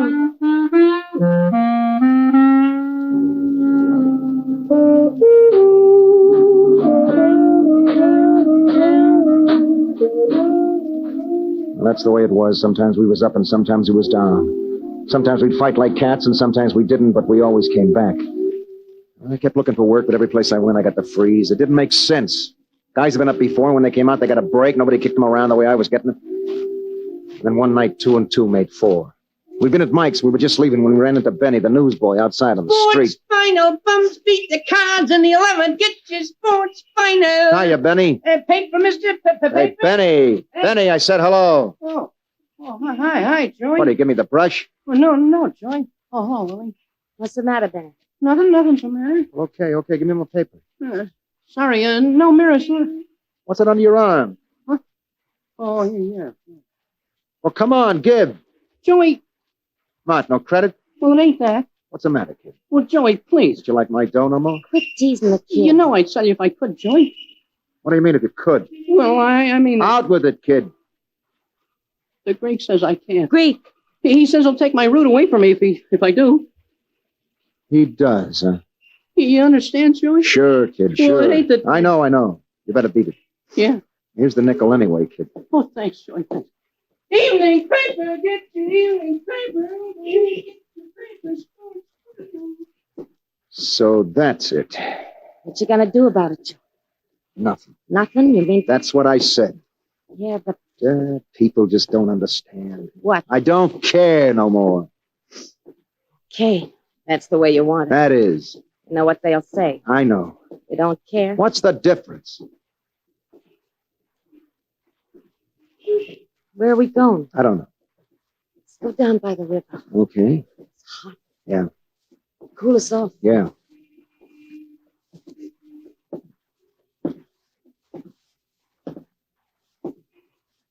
What you thinking about? Nothing. You want to talk? It's okay.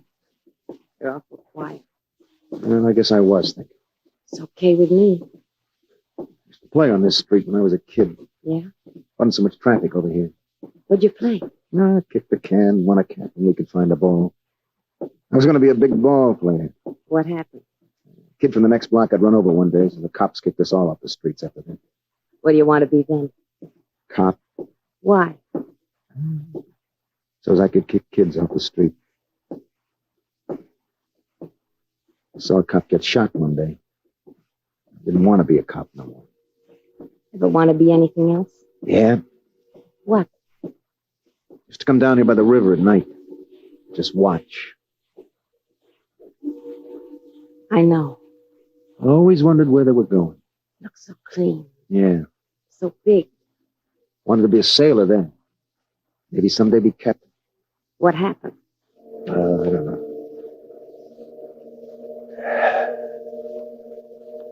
I used to think a lot when I was a kid. About what? Try to figure it all out. Looking for answers. I think I'd get away from it someday. Yeah. Never did. No. What is it all about, Lily? I don't know. Why have some people got it and we ain't? I don't know. This ain't fair. No. We gotta get our crack. Yeah. Somebody's all the time shoving. I know. And I don't want to fight back no more. It's all right. I'm tired. It's all right. Beating my head against a wall. Joey. For what? Nobody's asking No you to... good. The whole setup stinks. What are you saying? The guy's got to move alone. Oh. And you're part of it, baby. What if I am? Well, go on back. Joey. Go on. Go on back and leave me alone. Joey. Don't look like that. Now get out. Get out. Okay, Joey. I'm going.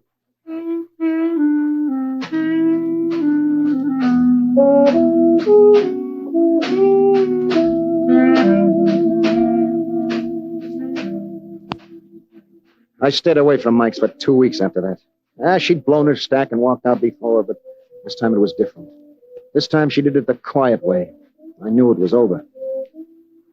Heard about a couple of jobs over in the river. It sounded good, but when I went over, they didn't want no ex-cons, and that was that.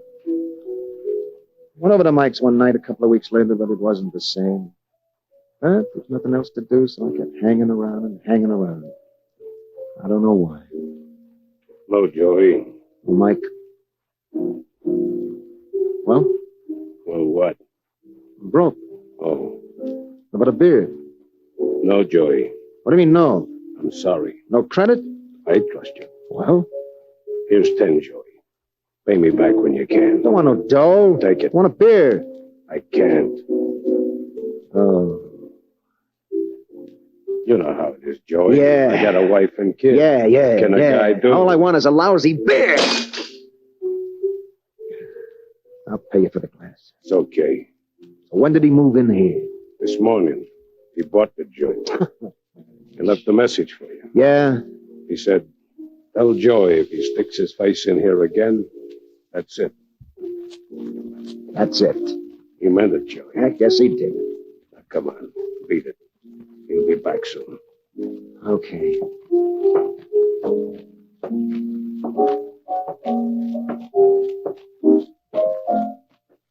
Oh, Deacon. Hello, Joey. I came over to say so long. You leaving town? I don't know. Might be a good idea. Yes, sir. Start off new with a new town. Yeah, maybe. Well, I knew a man once. She been in, Deacon? Joey.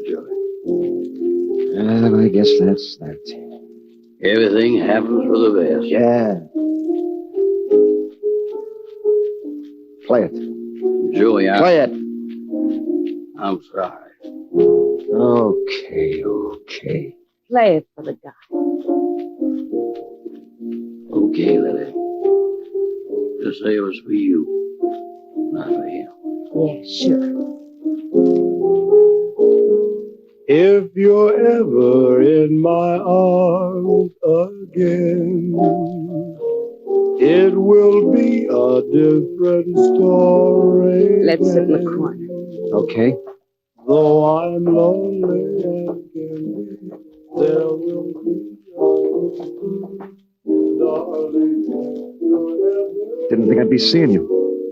Guess it's that way with us. Yeah. Guess it is. Mike told me about the Greek. Did, huh? Better leave town for a while. Yeah.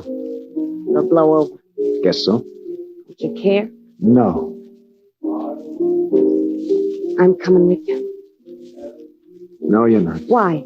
It's no good. It's no good this way. No.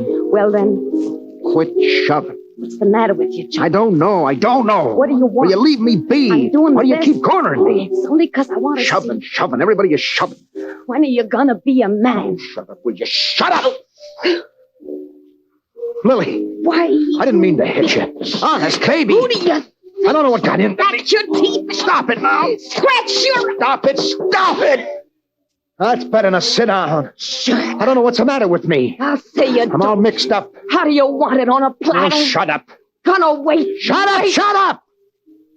Look, all my life I've been shoved around. What do you think it's been for me? I never got what I wanted. Never. Think I've had a picnic? But I always shoved back. I did the best I could. Now all of a sudden it doesn't make sense no more. I'm tired of beating my brains out. What brains? Where does it get you? What it's all about?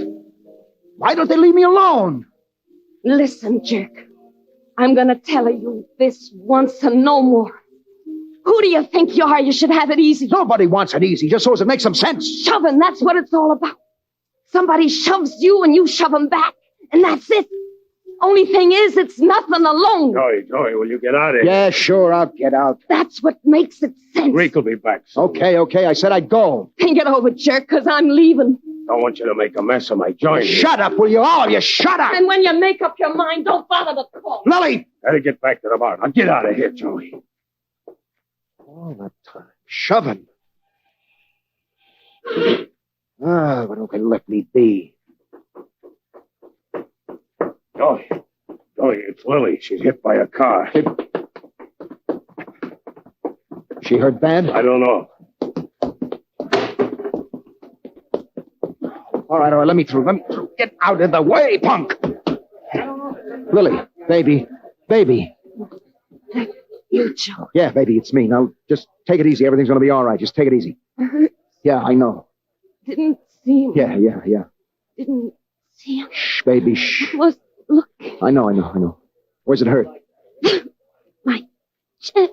We'll get a doctor, get a cop. Somebody do something. Cops are coming, Joey. Take it easy, baby. It's going to be okay. Come on, folks, stand back. Stand back. Give him room. Come on, get back. Hello, Mike. Hello, Steele. Hey, Copper, look, get a doc, will you? Alarm's turned in. She's hurt. Be here in a few minutes. Joey.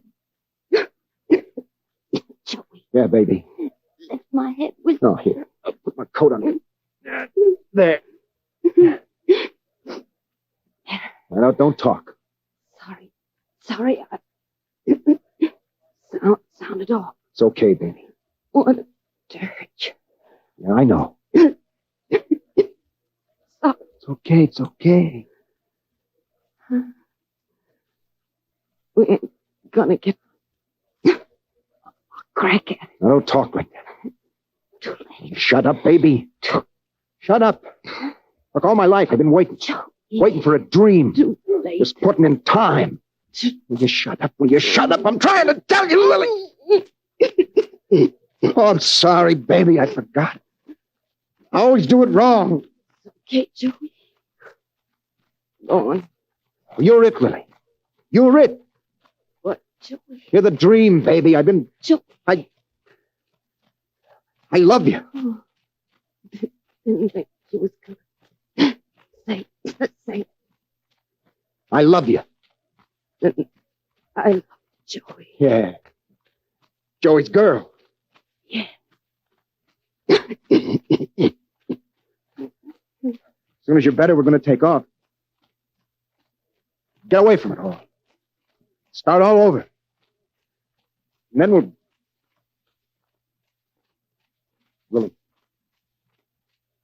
Lily. Let me see, son. It's too late. Lily, did you hear what he said? Come on, son. You hear what he said? Well, tell him. Tell him it ain't. Nothing you can do now. Nothing. Let him through, please. Come on. Stand back, folks. There, let him through.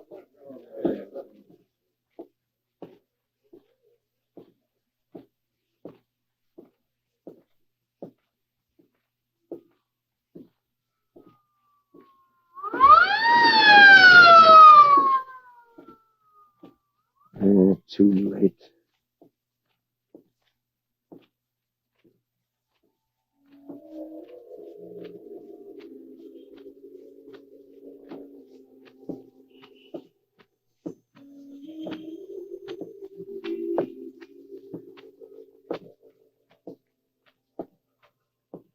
Hiya, big boy. Leave me alone. Oh, don't be the head. Beat it. Somebody give you a hard time. Blow. Be nice. Come on, buy me a beer. Okay.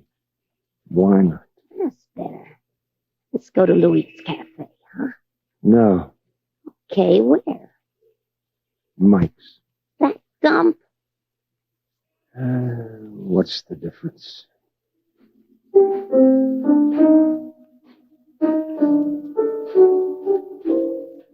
I will whisper I love you, and you'll say you love me too, if you're ever in my arms again.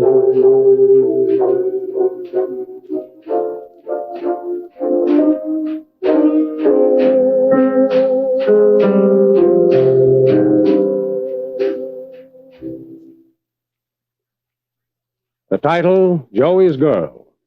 A story of a man who learned the tragedy of indecision. And if you like Joey's story, why not come back next week, friends? I'll have a fellow who was held to the darkest jungles of Indochina by a strange and compelling bond. I like to call it obsession. So until next week, this is John Steele, saying a life of adventure is yours for the asking, wherever you find it. Only don't look for it. It may find you. Well, goodbye and good hunting.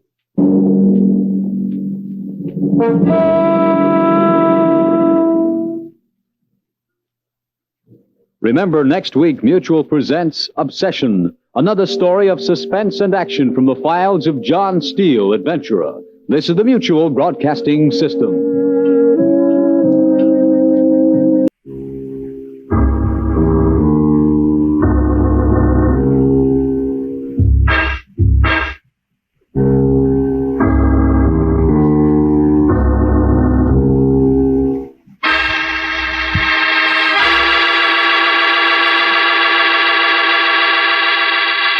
Take one man with a driving compulsion. Give him his chance to destroy it. That's our story. Captive, taken from the files of John Steele, adventurer.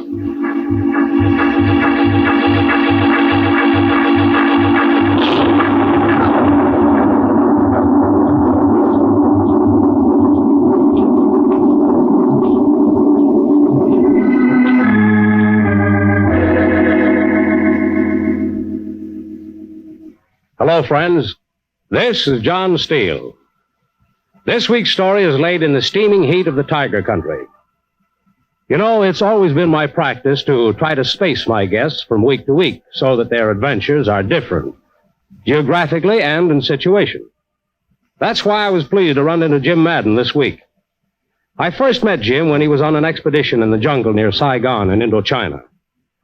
I thought I knew him pretty well during those first 3 years down there, but when he tells his story, you'll see as I did, how much a man hides of his real feelings. Folks, this is Jim.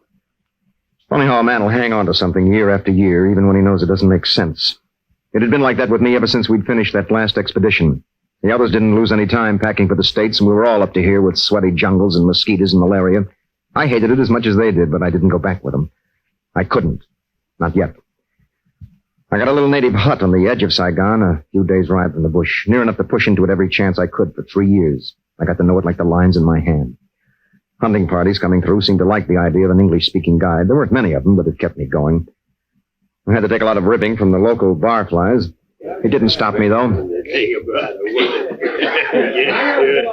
Hey, your beard's getting flat, Jim. Huh? What's the matter, Jim? You got a safari coming up? Must be. Always gets that dreamy look. Yeah, it does look kind of stupid, don't he? Eh? Sure. Ain't you heard? Jim's in love. Oh, shut up. Hey, Jim, that ain't no way to talk. Now, if I knew a beautiful Hey, maybe babe, it's the American dame over there with the little guy. Them two came today? Nah, Jim don't bother with no female but one. Lay off, will you? Being in love ain't good for a jungle guide, you know. Sure, get sore. In the head. Hey, say, Jim, you seen the new native gal over Herb's joint? Why, you know Jim ain't interested in waitresses, pal. I am, boy. Real warm-skinned and slanty-eyed. Pretty in one eye. What do you want Jim to meet her? He never introduced Why her don't to you his... go get her, Jim? The native girl? I told you. No. One eye. Sure be nice to have around the house, Jim. Jim bring one eye home? Yeah. Why, man, Jim's a real lover boy. He just stands around and worships. He don't do nothing. Fade, you guys. What's the matter, Jim? You lose your nerve? Yeah, that's what it is. Yeah, I tell you, she's got him where she wants him, all right. Well, I'll get her, wise guys. As soon as I have the dough for another trip. Hey, you know, Joe, seems to me I heard that before. Yeah, about 3 years ago now, wouldn't you say, Bill? Yeah. Giving you a hard time, Jim? Oh, hi, John. No, I'm used to it. Jim's playing puss in the corner, Mr. Steele. Say, Jim, remember Dick Manning, don't you? Sure. I'd like to see old Dead-Eye Dick. Then start packing. What? Got a letter from him this morning. Asked me to look you up. Yeah? What for? Remember Dick left here to take over his dad's geology labs? Good break, too. Yeah. Dick's done well with it, too. He'd just been given an endowment by the government for a whole new branch lab in New York. Oh, swell. Tell him I said congratulations. Dick wants you to run it. I'm sorry. I can't make it. But good night, man. It pays $10,000. Sorry. You could use $10,000. I know, John. Tell him thanks anyway. One eye, huh? Well, I'm... Okay, Jim. I won't be answering his letter till the end of the week. Think it over, son. A week. 2 weeks, 2 years. I'll get her or nobody will. You sound very sure of yourself, Mr. Huh? Madden. You are James Madden, the guide, aren't you? Yeah. I'm Danny Masker. Pat, Miss Dennis, and I are down here to do a story. She takes pictures. We're from Rifle and Line magazine. I know. No kidding. It's not so surprising, Danny, considering the New York papers. We don't get New York papers, Miss Dennis. Really? News about me gets around faster News than... about any visitor moves fast down here. Your local gossips tell you my father owns Rifle. I'm impressed, Miss Dennis. What I was trying to say, Mr. Madden, is that I'm prepared to pay you. Oh, well. That puts you on another plane. Oh, Pat means, Jim, we'd appreciate it if you'd be our guy. Oh, stop bowing and scraping, Danny. We're hiring Mr. Madden. What kind of animals are you looking for? Well, I don't know. Sladang, wild elephants, tigers, whatever we have. Have a credit card for me at the hotel desk this afternoon. Well, sure. Thanks, Jim. That's swell. I'm quite sure the gratitude is on Mr. Madden's side, Danny. How so, Miss Dennis? It's your job. Yeah. And I believe I overheard you say if you had the, dough, you'd... Yeah?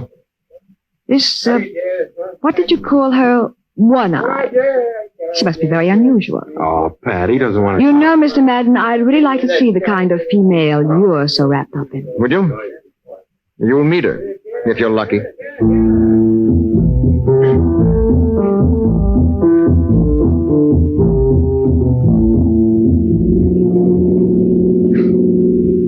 Hey, Jim, how far do we go by car? About 200 miles.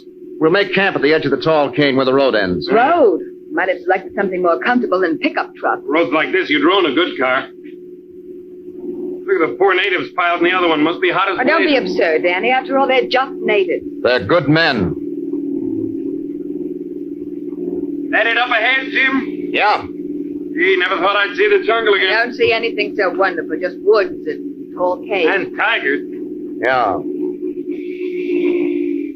What are we stopping? Shut up. Mr. Madden, I I haven't... said shut up. Danny, take over, will you? What on earth? Just follow the natives. They'll know where to pitch camp. What's up, Jim? Nothing. I'll meet you later. You're taking your rifle. I'm coming with you. Sit still. All right, Danny, get going. Right. They hadn't heard it, but they hadn't been listening for it like I had. I'd have known the tigress call anywhere. Maybe it wasn't One-Eye, but I had to find out. And I had to be alone, because if it was One-Eye, I was going to get her. Not Danny, not Pat Dennis. Shadows between the trees were black patches now. I'd picked up her pug marks for a while, but it was getting too dark to see anything. She might be crouching in the thickets waiting for me to pass. I noticed the air was suddenly very still. The monkeys and peacocks were quiet. I knew she was close by now, somewhere in the shadows. And then I saw her. She was lying in a small clearing by a high rock, not in a crouched position. She was asleep.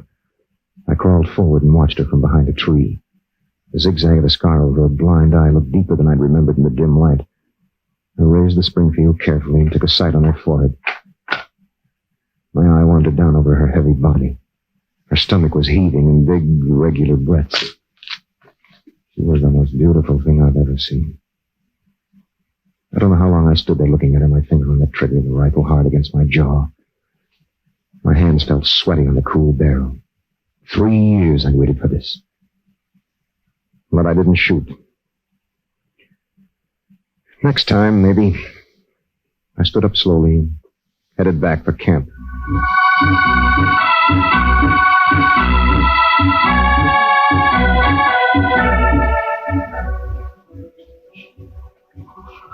You didn't eat your dinner, Mr. Madden. I'm not hungry. Is that what it's like? What? Being in love. I don't get it. Yesterday, your friends in the bar. Oh. No, Miss Dennis, that's not it. They said other interesting things about you, I noticed. Oh, you notice a lot. Just in order to put 2 and 2 together. Get 4? Only about 3.5. It's a good average. The missing half is One-Eye. I'm not very good at fast repartee, Miss Dennis. Slowly, then. This One-Eye is an animal, isn't it? So? A cat? Tigress. I thought so. Why? I like seeing people react. This is a new kind of stimulant. I'm a guide, not a guinea pig. Why, Mr. Madden, you're upset. You mind your business, I'll mind mine. It's a very pleasant program. I like it. By the way, speaking of animals. We weren't. What was that you heard on the road today? Why? A tiger. You're telling or asking? That's why you wouldn't let us go. You're crazy. You went alone to scare the tiger off. It all figured, huh? Yes. So you wouldn't have to You're kill. nuts. I don't think so. Killing animals bothered you a great deal, doesn't it, Mr. Madden? Hey. You think... you think I've got buck fever? Exactly. Oh, no, forget it, lady. I'm the bloodthirsty... Are you? Sure. Sorry. I don't think you're much of an actor. No? Well, frankly, Miss Dennis, I don't care what you think.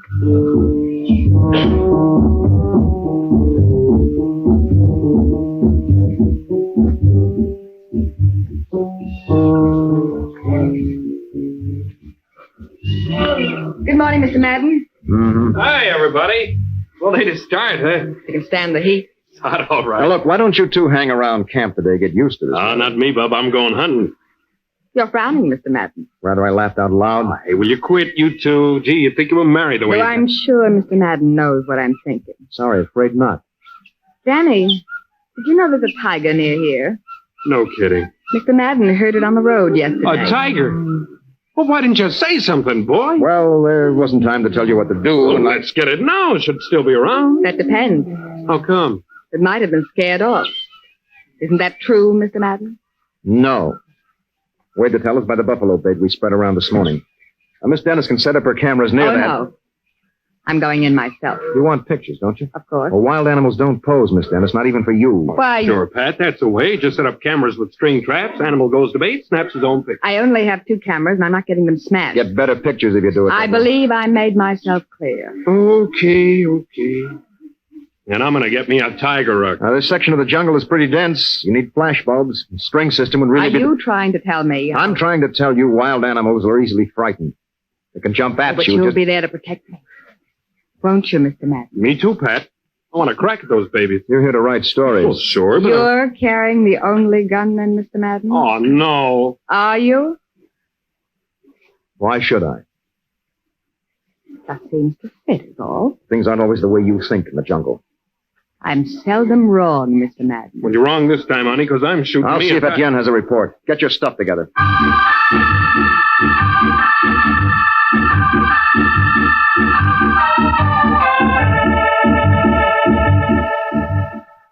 I had to get away from Pat Dennis then fast, or I'd have clipped her one right across that beautiful, smug mouth. I'll let her think what she wanted. I couldn't tell her the real reason about one eye. I just doesn't say things I felt out loud. But I was going to get that she-tiger. She was my kill when I was ready. We had a late start. Steam was rising up out of the ground, hot and sticky. We haven't gone near one of those carcasses. Natives will let us know if they've been fed on. What are we looking for, Jim? Can't tell what we'll find. What is it? Quiet. What's the matter? Quiet down. I don't hear anything. Waiting. I'm coming too. Get back there. Not me, boy. I Get want back, I told you. I'll let you know. Oh, Christ. Mr. Madden, Danny and I are You're both... both going to wait right here till I Oh, come. no, we're not. Okay. But keep it quiet. Tiger, Jim? Yeah. Plug mark stopped at those rocks up there. Come on, let's get... Oh, wait here a minute. Hey, you're not going to start Oh, that be again. quiet, then. I'll see if I can spot it now. Keep down back here. Whistle when you're ready. Sure, whistle. Twice I'll whistle. Should be in here. Ah, there you are. Now your tail's showing, baby. If I could just see the rest of her around this rock. No, I can't see. Jim, What are you doing? down here. I can see him. Get out of here. No, rock my way here. Let me take him. Danny, no. Don't worry, it's an easy shot. No, don't.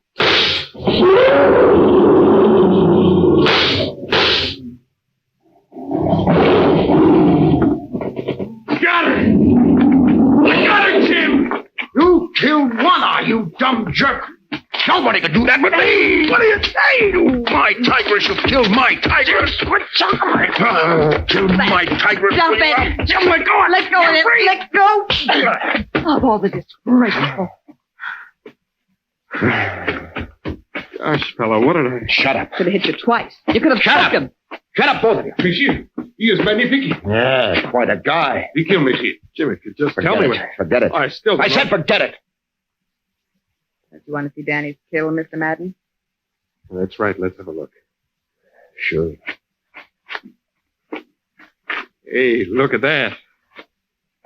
I did that. Etienne, get ready for skinning. You're not even looking at the tiger, Mr. Madden. I've seen tigers before. Boy, look at those eyes. Eyes? Sure. Look swell over my mouth. Get out of the way. But you weren't interested, Mr. Madden. What's the matter, Jim? It's not. It's not. Not what? Nothing. Nothing at all, Miss Dennis. Well, hey, Danny boy, this calls for a celebration. Your first tiger.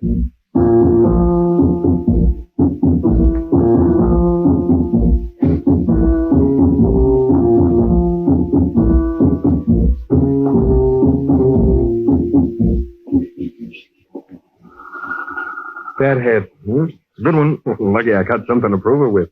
They'd never believe it. You like hunting, huh? Oh, it's swell. I'm raring to get me another. Oh, say, your glass is empty. Here, can you... Oh, I shouldn't, Jim. Well, it's a stack if I'm going to kill me a she-tiger tomorrow. Why a she-tiger? Huh? Oh, I don't know. It'd be nice to have one of each. Male, female. Don't push your luck. Stay healthy. Ah. Said yourself there ain't any man-eaters around. No, but want a nice big tiger. Here, here's a nightcap. Okay, for the road, huh? Yeah. Hey, Jim. What are all those little tree houses near the buffaloes for? Oh, the Shans, the hideouts. Sniper tactics, huh? Yeah, you might call it that. That would be a breeze for me after Pacific duty. Tigris isn't a war criminal. Oh, sure, I know, but it's the same as... No. All I said was... This is your bad day, huh, Buster? Oh, I'm sorry, Danny. Drink up. Oh, you take it easy. I can have a steady eye tomorrow. Why don't you try Slidang, Danny? You know those wild oxen get pretty... I got the tiger bug. There's something about a tiger. Yeah. What were you saying about the Mashan? Oh, the Machans. Well, see, as soon as the natives find the carcass that's been fed on, they all get their racket makers. New Year's Eve, huh? Yeah, they bang on trees with sticks mostly. If anything makes noise, the advance is in a big circle toward the tiger. Who's gone by then? No, tiger's not far off. Well, the rest is easy. The natives pass by the Machan, covering me with their yelling and their beating, and I just sneak in. We, you mean? Well, tomorrow I thought I'd show you. Why? You said there's nothing to it. How about a hangover? Don't worry about me, Buster. I'm a man who's used to hard liquor. Uh-huh. Don't you ever get lonesome down here, Jim, year after year? No, not much. I had to stay this far from the bright lights I'd go to. Could leave. Don't you ever get a yen to see something besides native women? White women in Saigon? Yeah, that guy. I'd like this. I'd sure like to have a cute little redhead. Make a pitch for Dennis, why don't you? Pat? She's not a woman. She's a boss's daughter. Oh, she's female. You can have her. Little redhead works on 52nd Street now. The tropical flowers. Smell of them does that to you. Yeah, that and the slugs you've been boring. Oh, Etienne. What are you doing there? The mademoiselle would like coffee. Pat? Oh, where is she? In our tent, monsieur. Oh. Hey, Etienne. Wait a minute. I'll take that. Tell her to come on out.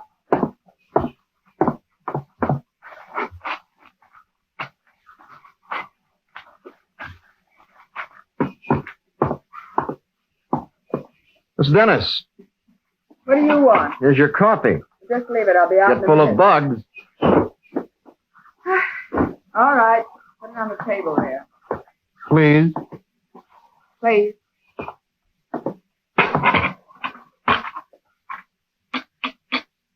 Well, what are you waiting for?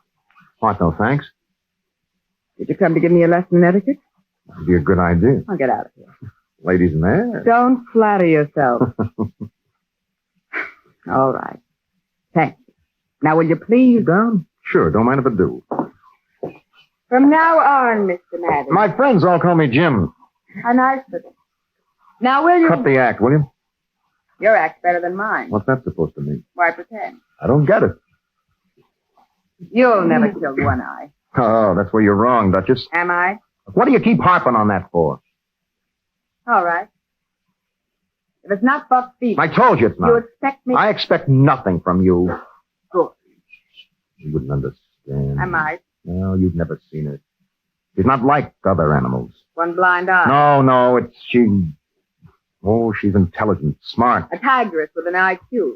This But is... you're quite a tennis player, aren't you, Miss Dennis? Well? Well, you'd rather have a good player beat you than win all the time over... Of course. Get it? From the first time I saw one, 3 years ago, I've known I was going to get her someday.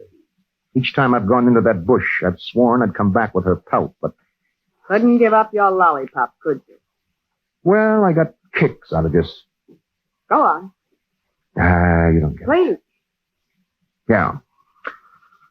Well, she's outsmarted me almost every time. Once, through the water.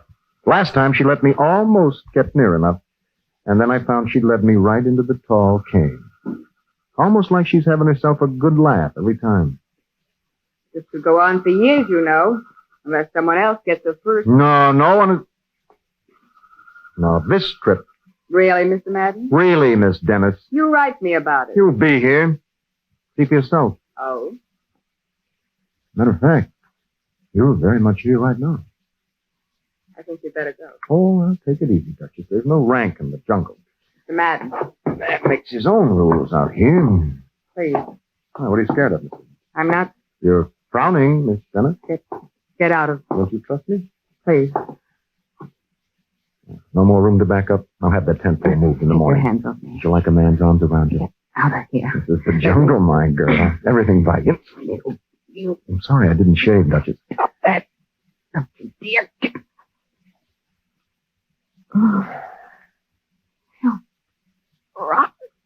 What's the matter, Duchess? You look bothered. Get out of Okay. here. Wait, Jim. Oh, Jim now, huh? Could have yelled for Dan. I know it. There's enough coffee for two. Yeah. Well, don't drink it all, Duchess. Might keep you awake.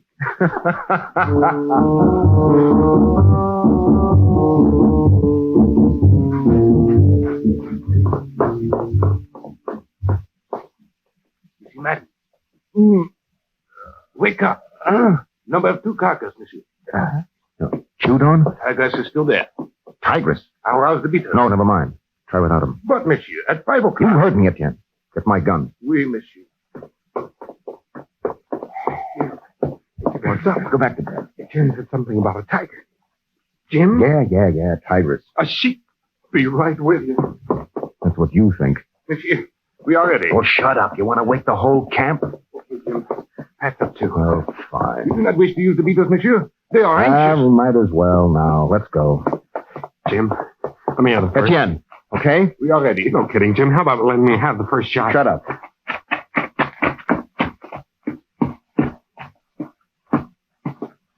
She still feeds. Does, huh? Well, what do we do? See that flat ledge over there? Yeah. Get up there and wait. What for? You can see the whole thing. Hey, I'm not staying by. Get up there! Crying out. Keep Dennis with you. Pat, I haven't even... Oh, she's probably still dressed and go back and get Oh, her. Jim, I don't want to miss... We'll wait. Okay, but don't forget... Yeah, sure. Okay, boys. Let her rip!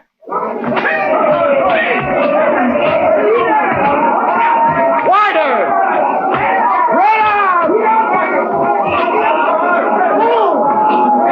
Bigger circles!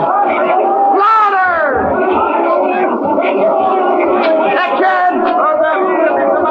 All right, now keep it moving. I'm going in. Here goes!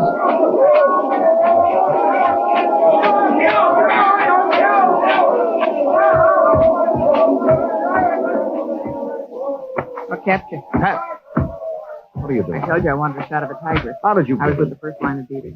Crazy. You haven't got a gun. Yes, I have flash gun. I told you you can't use that thing. No. Now, listen, if I get you sticking a bulb in that thing, You'll I'll... what? Hot in here. Yeah, it gets hotter. It's all right. See the netting tied on your side? Yeah. Jim, what I said about buck fever. Not it, I tell you. Something else? Something I gotta do. Hate waiting. I'll get used to it. Jim, I've been so rotten. You'll do. No, really, Hold it. Is it? She's feeding now. So beautiful. Yeah. Jim, I gotta have a picture of her. No, it's too dark. Listen, if you cover me from up here, I can jump to that big lower branch and use the flash. Too risky. No, as I take Too it. big a chance. I was right. What? You can't kill her. You're crazy. When the time comes out. Come, Jim. Okay, then.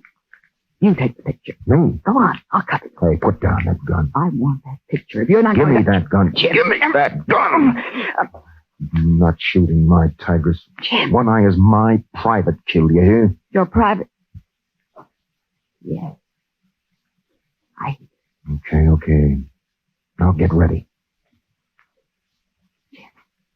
She's lifting her head. Oh, sure. Some fool was... All right, hurry up. Stand. He can't. She's my kill. 3 years. No one but Jim Madden can play with his own private toy. Private toy. Ready? She's beginning. Yeah. Okay, Pat. Now. Here. Oh!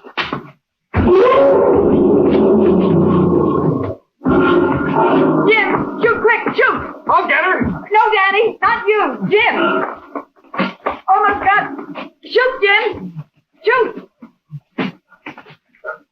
Okay, Danny. Let her have it. No, Danny. Jim, shoot her. Shoot. Go on, Danny. Between the eyes, boys. Kill yourself a one-eyed tigress.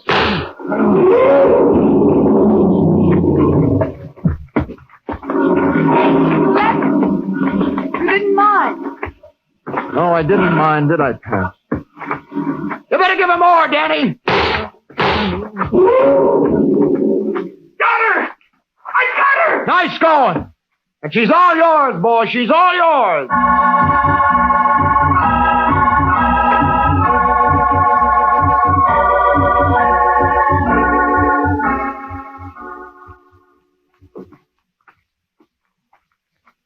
Rather I walked with Danny? Oh, you know better. Jim, he didn't realize. I know. Good thing.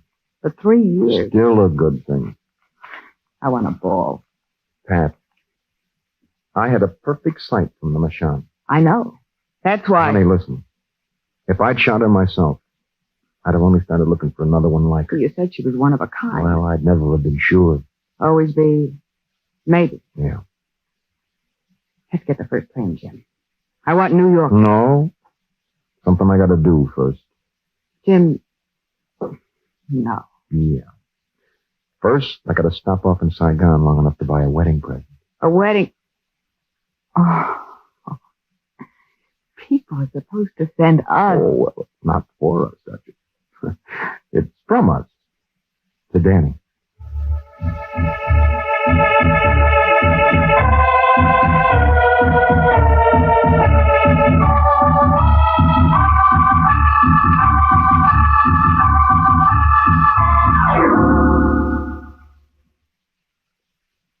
The title, Captive.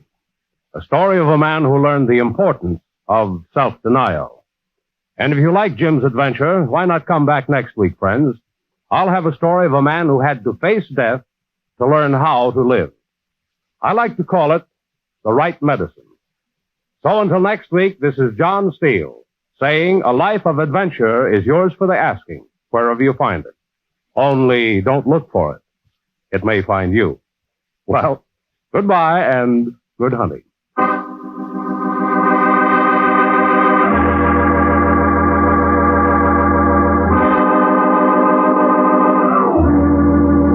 John Steele Adventurer is produced by Robert Monroe, directed by Elliot Drake, and written by Lois Landauer. John Larkin was heard as Jim. Also in our cast were Ross Martin, Charlotte Manson, and Mort Lawrence. John Steele is played by Don Douglas. Musical effects were by Doc Whipple. Your announcer has been Ted Malley. Remember, next week, Mutual presents The Right Medicine, another story of suspense and action from the files of John Steele, Adventurer. This is the Mutual Broadcasting System.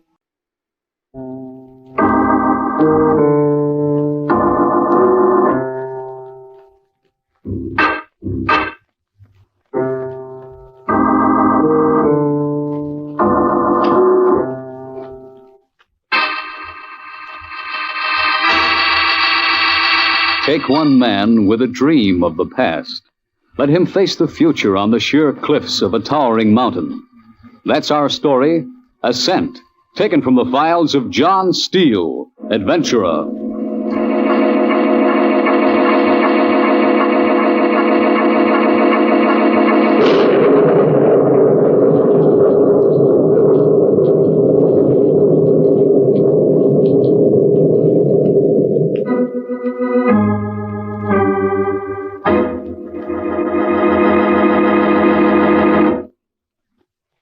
Hello, friends.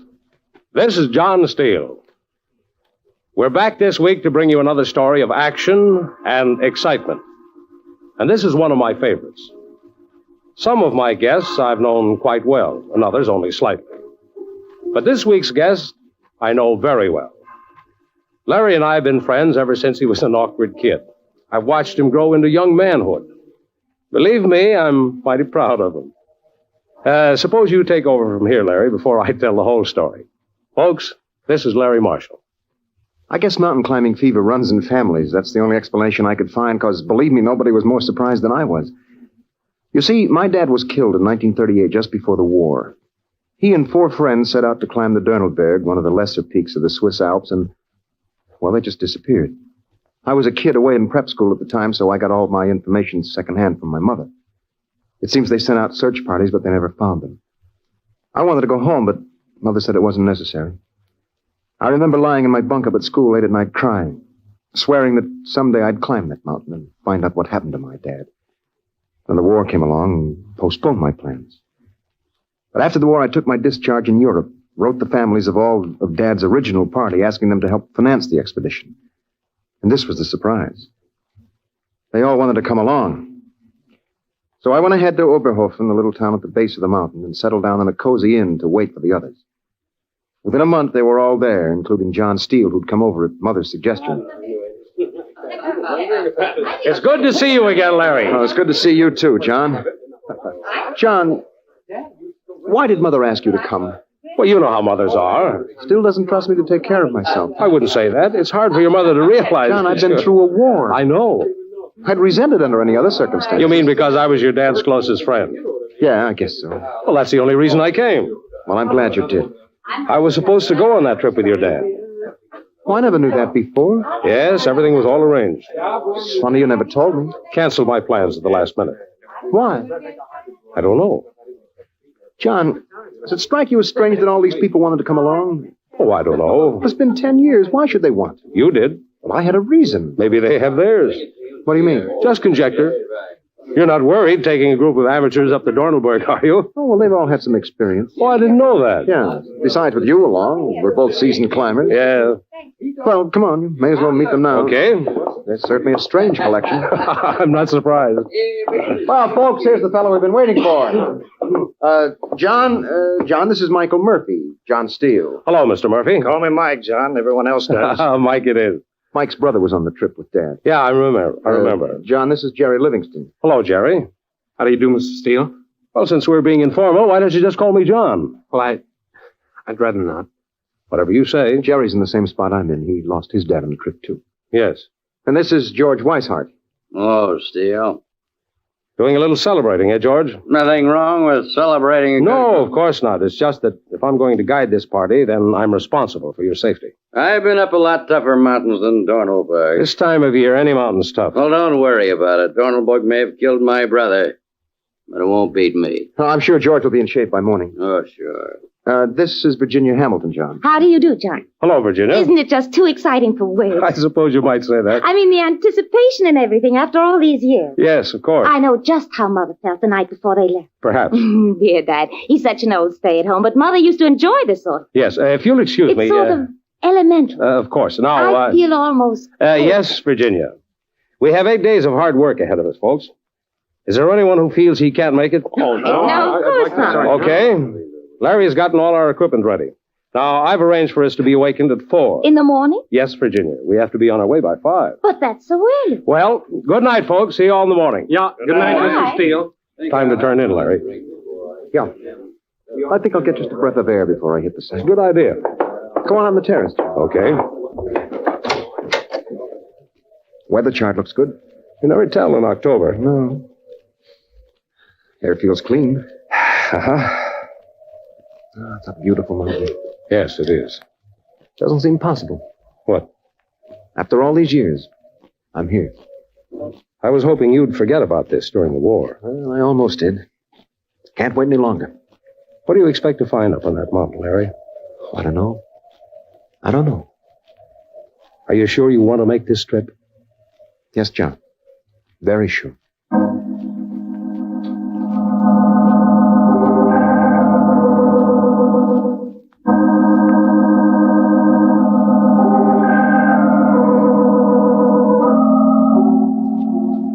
next morning, we made our way up through the groves and gentle slopes of the wasteland, everyone pretty much setting their own pace, and by late afternoon, we were approaching the guide's hut. I noticed that Weishart had lagged behind a couple of 100 yards, so I dropped back to see if he was all right. Everything okay? Just taking my time. There's no hurry. Almost there now. Yeah, I know. You know? I mean, it's after 5. I assume we're getting close. Oh. George, what was your brother like? I said... I heard you. Well? If you don't mind. Well, of course. I had no idea. After 10 years, you wouldn't want to... Did I say something funny? Very. Well, I guess... There was no love wasted between me and Tom. Oh. I hated him. But then why... Why what? Why do you want to go up the mountain? You know, you ask too many questions, kid. Maybe I do. You mind your business.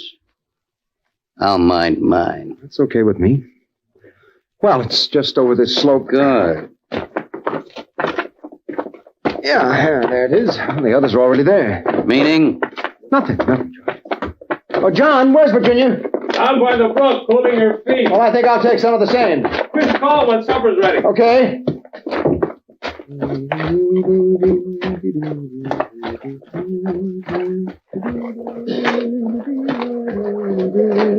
I'm over here, Larry. Oh, hi. This brook's just too delicious for words. Tired? Oh, back of my legs simply throb. Come on, take off your shoes and give it a try. Well, all right. You talked me into it. Isn't that simply wonderful? That feels good. Is that all you can say? That feels fine. It's not much better. Oh, it's been a simply thrilling day. Has it? Of course. Yeah, I guess it has been a good day. You guess? Oh, I hadn't really noticed. Oh. You see, I take this trip pretty seriously. Why on earth? It's something I've been promising myself that I'd do ever since my dad was lost. That's silly. Silly? Maybe. Why did you come along? Just for fun. Sounded like a good idea. Besides, I was bored with New York. I see. Well, there's really nothing to be so intense about. No? You don't honestly think we're going to find anything up there, do you? I don't know what I think. Well, that isn't the silly... What was your mother like, Virginia? Mother? Oh, I don't know. I can barely remember her. You weren't that young. I just never knew her very well. See, she and Dad were separated when I was a youngster. Oh.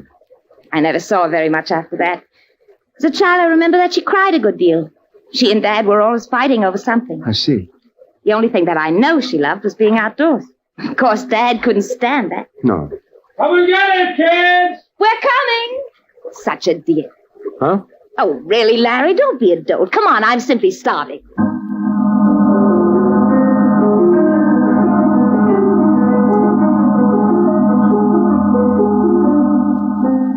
By mid-morning of the next day, we had reached the foot of the glacier lying between two huge ridges that swept up the Dörnelberg. When we got up on the smooth ice of the glacier, John insisted that we rope up as a precaution.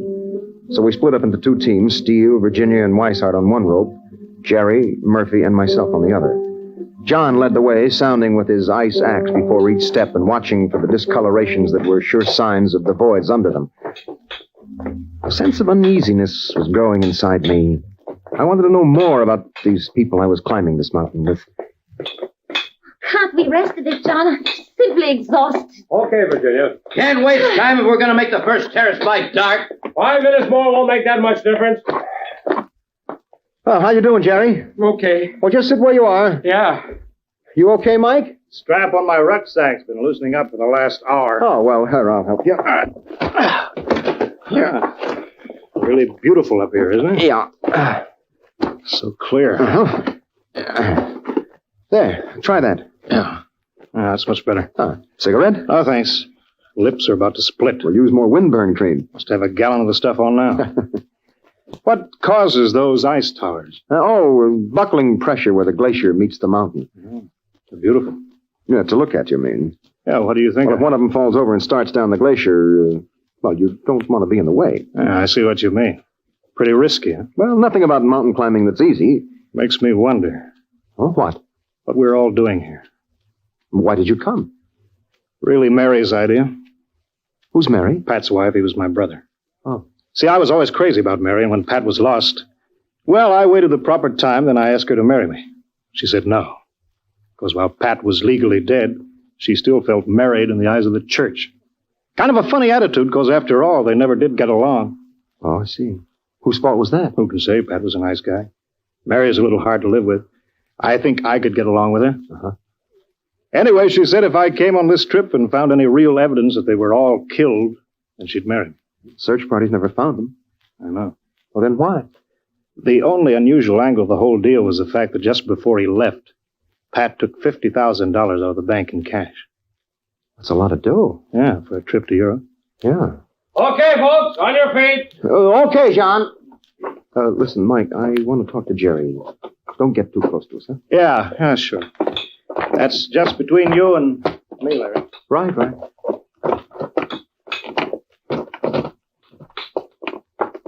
Huh.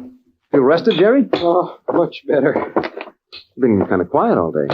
Well, I've been thinking. I know what you mean. They came up this glacier 10 years ago. Maybe over the same route. Maybe. It's the closest I've been to Dad for a long time. What do you mean? I don't know. I kind of feel him all around me. Must have been quite a guy. Oh, the best. I thought the world of him. Yeah, I understand. No, you don't. No one ever loved his father the way I loved mine. Well, take it easy, fella. Sorry. It's just it's been so long. Yeah. Nobody understood him like I did. Such an idealist.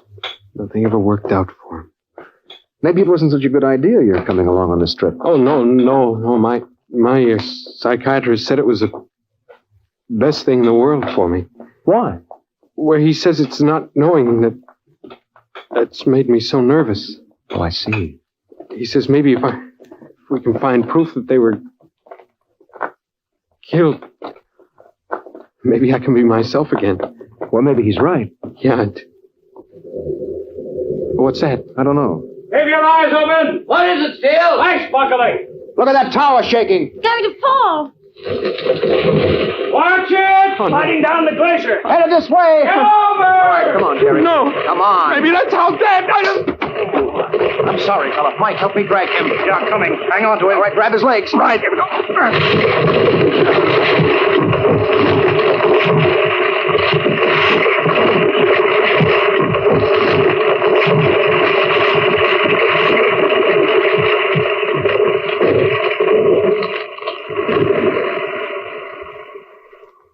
Everyone okay? I turned my ankle.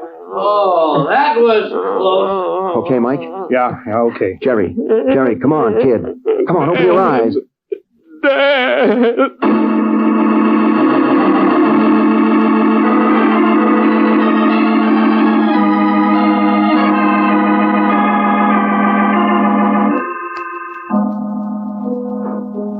We made it over the ice fall and up to the first terrace by dark. The next morning, Virginia's ankle was so swollen that John decided to leave her with the tent and enough supplies while the rest of us pushed on.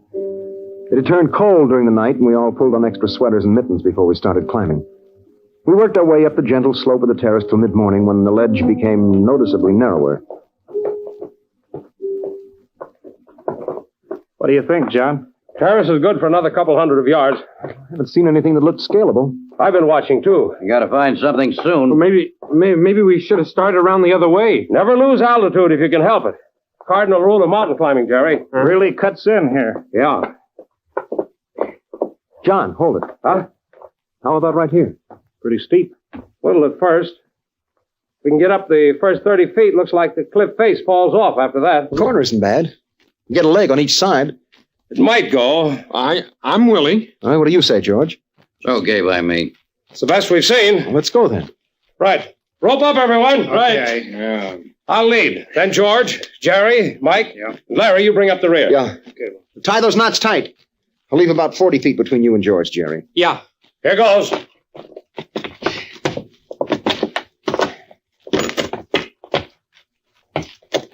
Don't start till he signals you, George. I know.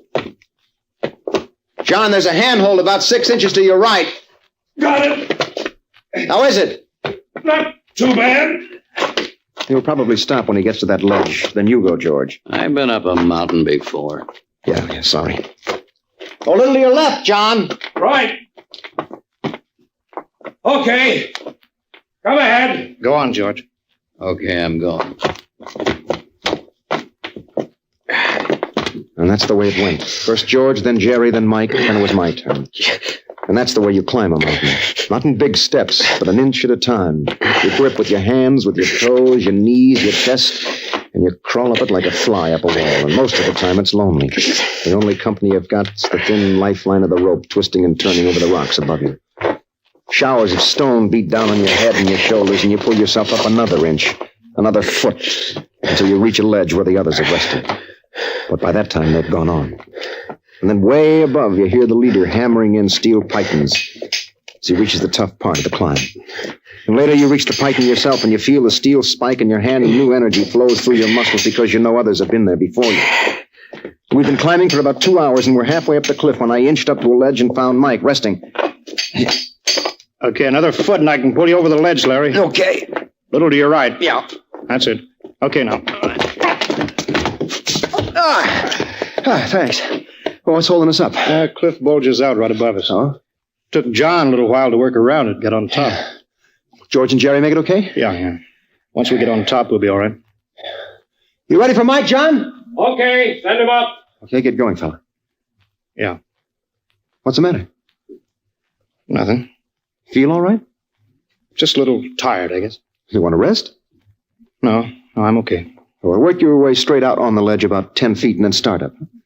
Right. And that's it. Another couple of feet.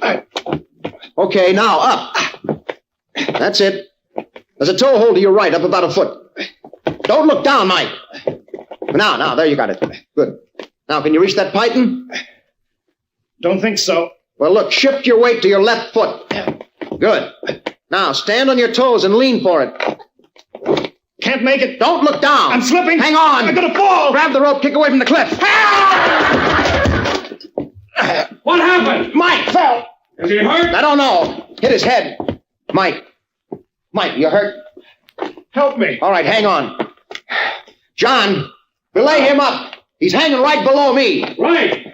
We'll get you, Mike. Just hang on. That's it. Keep him coming. More. Another 20 feet. Hang on, Mike. 10 feet now. Keep him coming. That's it. 5 now. All right, hold it, John. I can reach him. Don't reach for him. Pull him in. Right.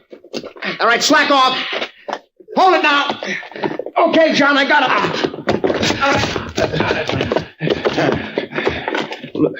Loosen the rope. Cutting my chest. Yeah, you're okay, Mike. It's a close call. Yeah. Here, let me see that cut. How is he? He's got a bad cut on his head. How's he feel? How do you feel, Mike? Scared. Weak. He's weak. Better send him back down. Right. I'll lower the grappling rope. You let him down 50 feet. He's over the hard part. You make it low from there. Right. I'm sorry, Mike. Nothing but foolishness anyway. Why, what do you mean? He's dead. Everyone knows it. Oh, I see. Why should I risk my neck coming up this mountain? No reason. If you find anything, let me know. I will. Wish I knew for sure he was dead. Yeah, I guess you do.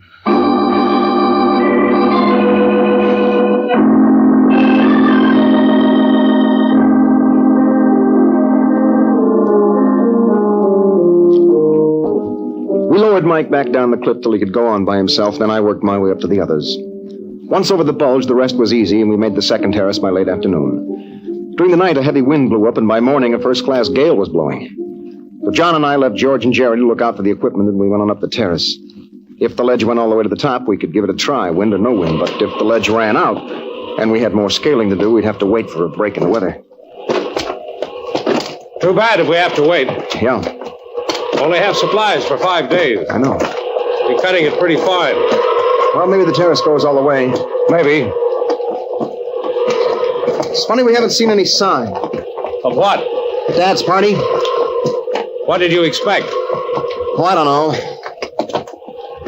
John, what's that? What? That pile of stones looks like a cairn. Wait a minute, Larry. I gotta see it. Maybe Dad's. Take it easy. It is, John. It is. Are you sure? There's a tin can in here. Let's see. All right, wait till I get it open. Anything in it? Yeah, it's a piece of paper. What's it say? Wait a minute. It says Lawrence Marshall, July 28th, 1938. It's got signatures of all the others. Let me see. You're right. Well, now we know they got this far. Yes, we do. You don't seem surprised. I've known all along. How? Those pythons I was hammering in coming up the cliff, they weren't my own. They were already there. I just wanted to be sure they were tight. Dad's? Yes. Why didn't you tell me? I don't know. I don't get this, John. This whole thing is mixed up. Why? All these people wanted to come with us. They all had their reasons. Well? Some of the things they've said don't fit. Like what? Like Mike said his brother took $50,000 out of the bank before he left. Yes? Weishart acted like he'd been up this mountain before. I see. Weishart is the only one I really can't understand. He brushed me off when I tried to find out why he was here. I can tell you. You can? Yes. 10 years ago, George Weishart was tried for the murder of his father and acquitted. Why? Insufficient evidence. The state's star witness was his brother. And he disappeared on the Dornelberg 2 months before the trial. Oh. George has been partway up the mountain before. In 1939, he tried to climb it alone and failed. That fits. How? Every one of these people wanted to go with us for selfish reasons. Yes? And everyone on Dad's trip was unhappy through no fault of his own. Everyone except Dad. You never knew your dad very well, did you, Larry? Huh? I mean really well. Well, I was away in school a lot. Dad traveled 6 months of the year, but I thought I knew him. Maybe I didn't. I don't think you did. You know, from the beginning, I've had the feeling you didn't want me to make this trip. I didn't. Well, why? I can't explain. You think Dad and the others... I don't think anything. I won't forget that, John. And somehow I'm going to prove you wrong.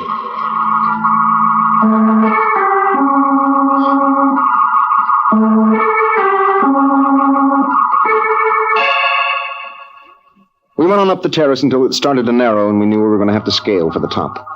Then we went back to the tents and spent the day working on the equipment. The wind blew all day and late into the second night, but when John woke me at 4 the next morning, the gale had died down. Jerry had burned his hand badly on the Primus stove, and John decided that he couldn't make the try for the top with us. We started scaling the cliff right where we'd found Dad's cairn, me leading, Weishart next, and John on the end of the rope. And John had been right. Every time I reached a tough passage and needed a python, I'd find one waiting just within arm's length. By noon, we were resting on a ledge just short of the top. The bald dome of the Dornelberg stretched 200 feet above us without even a handhold in sight. Nothing but smooth, shining rock. The ledge on which we were standing circled off to our left, and we decided to skirt the dome until we found something scalable. We worked our way around for 50 feet when the ledge suddenly narrowed to 3 or 4 inches. But we could see that after a passage of 20 feet or so, it broadened out again. It was our only chance for the top, so we decided to take it. I tightened the rope around my chest, worked my way out on the lip.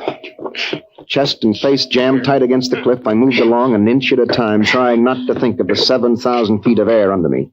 Inching and resting until at last I felt the ledge widen under my feet, and I was over. Then it was Weishart's turn. Once you get out there, keep moving. Yeah. You sure that rope's tight? Think I'm a novice? Okay, get going. Yeah. Attaboy, George. Keep going. Lean into the cliff. That's it. Legs gets narrow there. Don't rest yet. Keep moving. That's it. Yeah, that's it. Don't stop. Keep going, George. Rest in another 3 feet. Tired. I gotta rest. Don't stop. I gotta stop. Keep going. I'm tired. You're slipping, George. Hold forward. I can't hold on. Hang on. Ah! Hang on to your rope, Larry. Yeah. Falls down. Can you pull it in? I can try. Take it easy. No, not too fast. John, the rope is slipping over his shoulders. Rope, George, hang on. I can't. I'm slipping. Hang on. Ah!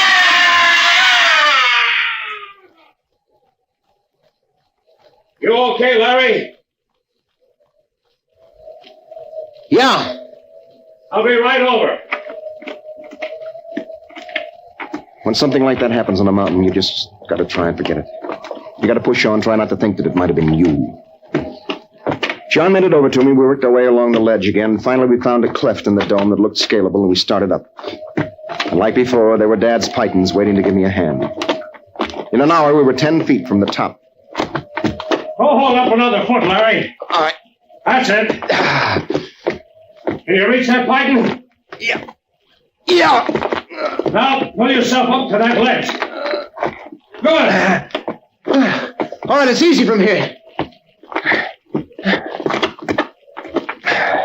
Okay, John, I'm up.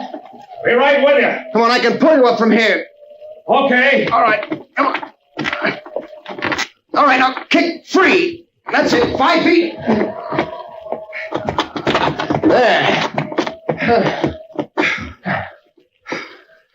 Thanks. Well, we made it. Yeah. It's beautiful up here. You can see for miles. Yeah. The world seems pretty far away. Yes. Dad's pythons led all the way to the top. Meaning? They made it, too. Ought to be a cairn or something around here. Take a look. I don't see anything. Look some more. John! John, come here. What is it? It's the other side of the mountain. Yes? Pythons leading down. Well? They must have come up one side. Go on. And just gone down the other. Yes. You mean Dad and the others are still... Yes. You've known all along. I was supposed to make that climb with your dad. Why didn't you ever tell me? I didn't know whether or not you could keep their secret. Well, Larry, what are you going to tell the others? Well, I'm going to tell them we found the spot where they fell. Come on, John, let's get going.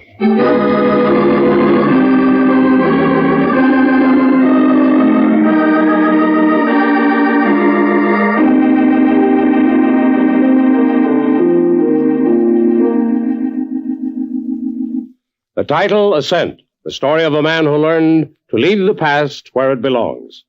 And if you like Larry's story, why not come back next week, friends? I'll have a man who had an unusual adventure with a milk truck, a money press, and a sinister stranger. I like to call it Grade A. So until next week, this is John Steele saying, a life of adventure is yours for the asking, wherever you find it. Only don't look for it. It may find you. Well, goodbye and good hunting.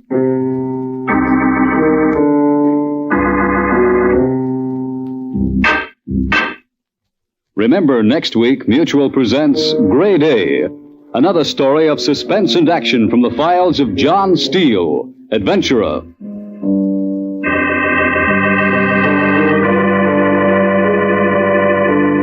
This is the Mutual Broadcasting System. There's a full serving of laughs on the menu at Duffy's Tavern tonight with Archie the Manager, played by Ed Gardner. Archie's colleagues in comedy are Miss Duffy, Clifton Finnegan, and Eddie the Waiter. This Sunday, The Big Show comes your way once again on NBC. And just listen to a few of the stars who'll be with you. Fred Allen, Jack Carson, Mindy Carson, Ed Archie Gardner, Ed Wynn, and many, many more. And of course, your MC will be Tallulah Bankhead. Listen Sunday for The Big Show. Ladies and gentlemen, that phone bell means exciting adventure. Hello? Hello. The handsome young man answering the phone is Archie Goodwin. A mountain of a man engrossed in deep thought in the oversized armchair is Nero Wolfe. Hey, boss. Oh, Mr. Wolfe. Mr. Wolfe. There's a guy on the phone wants us to take a case. Seems that someone was mad at a guy who was mad, and now this guy on the phone is mad, wants us to find out who did the killing. What do you say, Mr. Wolfe? We need the money. Hello? Yes, Mr. Wolfe says he'll be happy to take the case. Just present yourself and a check for $2,000 at 601 West 35th Street at 11 o'clock. Mr. Wolfe can't wait till you get here. He's dying to go to work. Goodbye. Greatest detective in the world. The only trouble is, he is.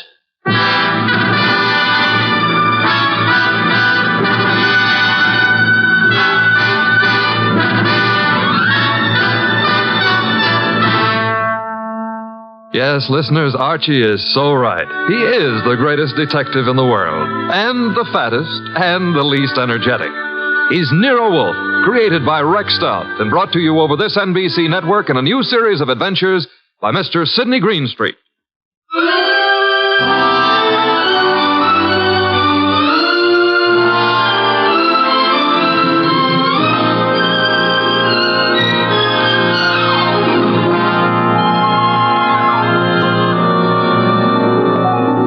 Tonight, it's The Case of the Beautiful Archer. That's a good title, and it was a good case, too. It began in the consulting room of Dr. Raynard Townley of the Townley Sanitarium, skipping a jump north of Nyack, New York, when a very lovely young lovely glared across the desk at the good doctor. Shall we pretend you don't know who I am, Dr. Townley? How could we possibly do that, my dear Diana Lawrence? 23 years old, daughter of one of our better-known sculptors, Michael Lawrence. You were born in Johannesburg, educated in London and Paris, and live at present 100 yards from here in your father's cottage on Berry Hill Lane. How's that?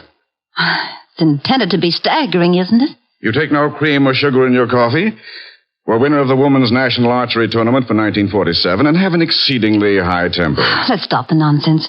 You have an inpatient here named Willard Garth. Well, Willard Garth happens to be my fiancé. Yes, he has mentioned the fact during his analysis. And, well, has he by any chance mentioned his reasons for suddenly refusing to see me during the past 5 weeks? He didn't have to, Miss Lawrence. Well, what do you mean? I mean that I recommended he give you up as a bad job. What?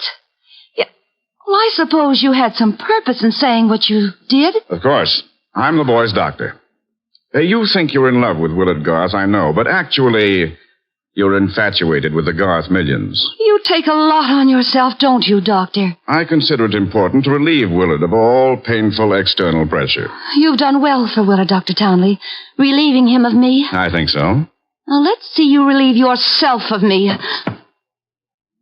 You, purchased the gun for this occasion, Miss Lawrence? Yes. And what exactly do you hope to accomplish with it? A quick and complete reversal of your decision about me. I'm not as easy to handle as Willard is, you see.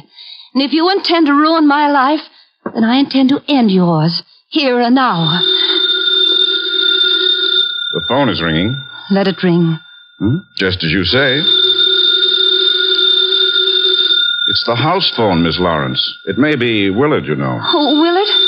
Yes, he usually phones me from his room at about this time every day. Well, all right. Answer it, but be careful what you say. You're in command, it seems. Hello? Oh, why, hello. I thought it would be you, Willard. Look, my boy, Diana Lawrence is here. I've had a talk with her, and I've reconsidered my opinion. Yes, I'm quite serious. If you're at all sensible, you'll see her regularly and plan on a marriage as soon as you're discharged. Yes. Oh, you do? Very well. I'll see if she'll talk to you. Miss Lawrence. Yes?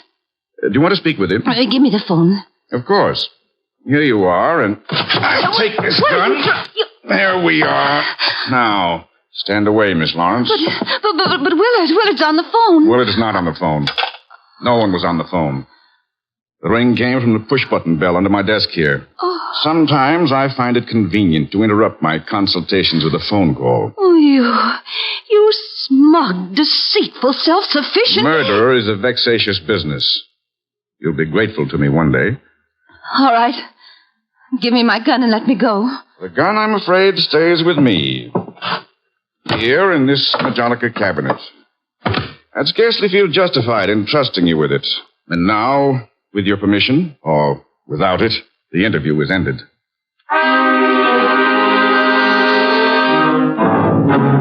Later that day, the phone in the Lawrence house on Berry Hill Lane began to jingle.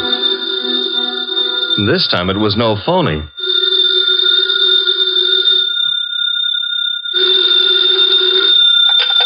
Hello? Diana? Yes? Willard, darling. Diana, darling, it's Willard. Imagine. Has the doctor let you use the telephone just as if you were a great big adult? Oh, I've got to see you, sweetheart, and I didn't call you to argue. Love, beauty, understanding, that's what matters. Isn't it? Isn't it?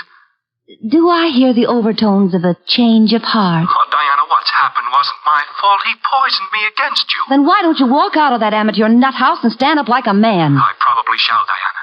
And now please listen to me. He's letting me have the limousine tonight from 8 until 12. I want us to go for a ride and talk until everything is clear. Clear as a bell, my baby. Don't tell me he's trusting you to drive. Oh, no. No, one of the handymen here will chauffeur us. Oh, say you'll come, Diana. Will you? Say it. Say yes. Say you will. Well, yes, Willard. I'll be glad to. 8 o'clock, then? 8. Oh, bless you. Bless you, my angel.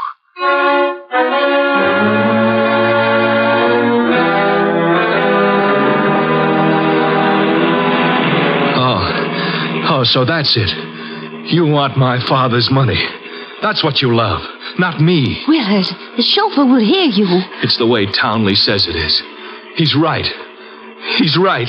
Oh, why did I let you talk me into this? What a fool I was to have come at all.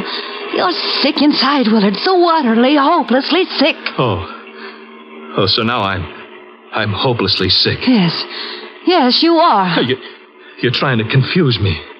Take advantage of me. Wind me around your finger. Just because I love you too much. That's it. That's my illness, of course. I see it now. You're the thing I must get rid of. You with your beautiful, beautiful face and your twisted values. You're at the bottom of all my agony. Willard!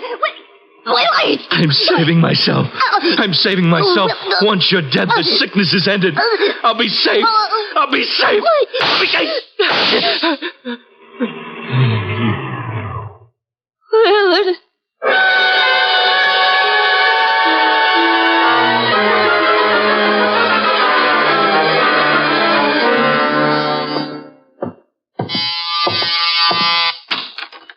Dr. Townley? Yes. Come in. Mr. Wolf's been expecting you. Come in, Dr. Townley. Come in. Have a chair. Thank you, Mr. Wolf. I'm so happy you've agreed to take this case. Have a glass of beer. Oh, no. Never at this time of morning, thank you. Well, Doctor, the newspapers check with what you told me. The girl and young Garth went out for a ride in your limousine last night. The car was driven by one of your handymen. That's right. Haynes, his name is. And they never came back. Young Garth was found dead in the car with 2 bullets in him. The girl was gone, and also Haynes, the handyman chauffeur, huh? Correct, sir. Have you any idea where he could be? No, sir. And the young lady, tell me about her. She's Diana Lawrence, daughter of Michael Lawrence. The sculptor? The sculptor. She lives with him in a small cottage near my sanatorium on Berry Hill Lane. An extremely aggressive and self-centered female with more than a slight flair for violence. Your description might easily lead me to suspect her of this murder, sir. Well, I'm aware of that. And I don't think you'll be far off the mark. As I told you on the phone, she tried to murder me yesterday morning. The police have made no headway in locating her? No, the homicide division has contacted her father, but he's remained quite noncommittal. He simply says that he's sure she's incapable of killing a fly, and that he hasn't laid eyes on her since 8 o'clock last night. Highly suspicious behavior. She was unquestionably in the car with young Garth when he was murdered. She wasn't alone in the car with him. You're referring to Haynes? Yes, but he can't be found either, remember? It appears that he failed to list his address on his job application. But somehow, Mr. Wolfe, I'm quite sure he'll show up this afternoon. Somehow, Dr. Townley, if I were you, I wouldn't be quite so sure.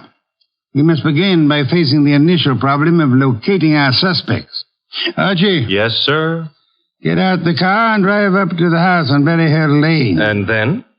There you will ask Mr. Michael Lawrence to be sensible enough to cooperate with us in finding his daughter. And if the answer is no? I recommend, Archie, that you flatly refuse to take it.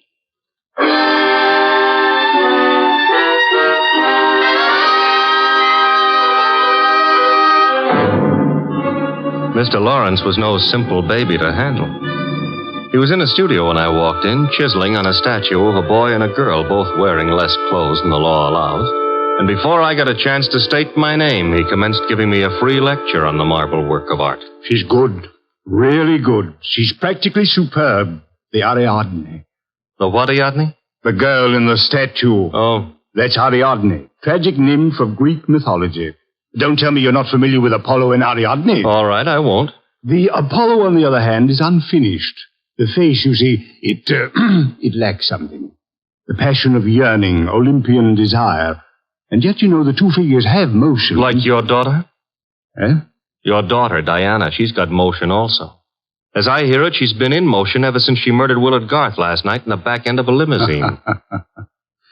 So you're another flatfoot? Not exactly. I'm paid in private by Nero Wolfe. Nero Wolfe? Yeah. You don't mean that a creditable man like Wolfe thinks Diana killed young Garth? Well, he'd like to talk over the possibility with her. How laughable. Look at that face. Is there anything of the murderous in a face like that? In a face like what? Oh, I'm sorry. Diana posed for the Ariadne, you see, and the likeness is exact. You think a girl of this type, classic, sensitive, civilized, could descend to the clumsy, brute level of murder? Well, it's a little hard to imagine. There. Even you agree with me. On the other hand... Shall we discuss the other hand over a cup of coffee? I'm quite exhausted. If you insist. I do. Sit down and inhale the atmosphere of culture at its source. There's a pot warming on the stove. Pot of what? Coffee or culture? Well, wait and see what he means. Should never ignore a phone call. Who knows? Might be something important. Yes? This is Diana, Father.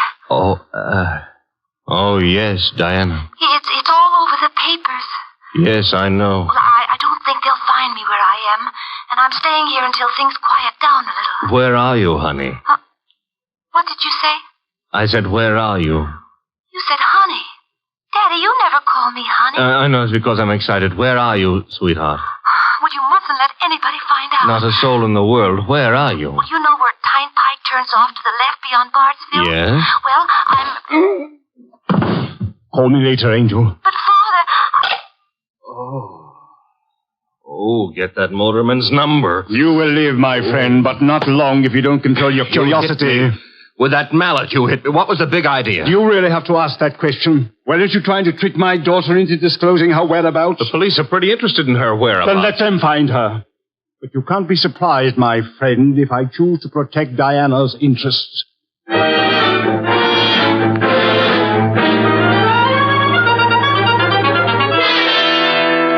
So he's working on an Apollo and Ariadne, is he, Archie? Who cares about Apollo and Ariadne? The point is how he worked on my gourd. That, of course, was unfortunate, my boy, but... You get that piece? Mm-hmm. Hello? Inspector Kramer. Hold it. For you. Here. Thanks. Yes? Wolf? How are you, Inspector? I hear you're in on the Garth killing. Not very deeply, I am afraid. We are still trying to locate the Lawrence girl. Well, you can forget about that. Yeah? Yes, we've already located her and released her on a habeas corpus. That sounds interesting. Her father had a lawyer on our heads before she was in here 10 minutes.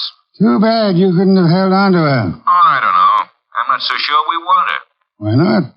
Well, first of all, it's not likely she did it. No? No.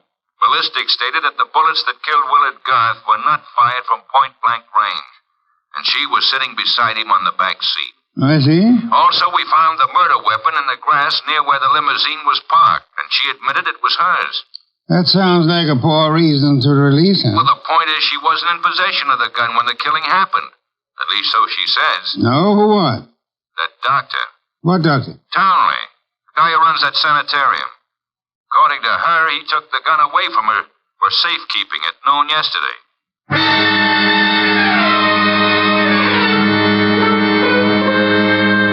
There was a little more talk between them, something about fresh cigar ashes that were found in the dashboard ashtray of the limousine. After that, the boss hung up and exerted himself enough to put a call through to the Townley Sanatorium. I'm afraid the doctor is very busy just now. So am I, and my business happens to be highly important. Well, I'll say you called, Mr. Wolfe, and I'll ask him to contact you just as soon as he has a free moment. Do you happen to have a free moment, miss? Why, yes, sir. Could you spend it by telling me if that handyman, Mr. Haynes, is being located? Why, Yes, as a matter of fact, he has. One of the staff just found out where he lives, Mr. Wolfe. Well? He has a little cottage at 206 Dockside Road. That's out near Sheepshead Bay. Thank you. Archie. I'm going someplace, I suppose? You are? You're going to Sheepshead Bay.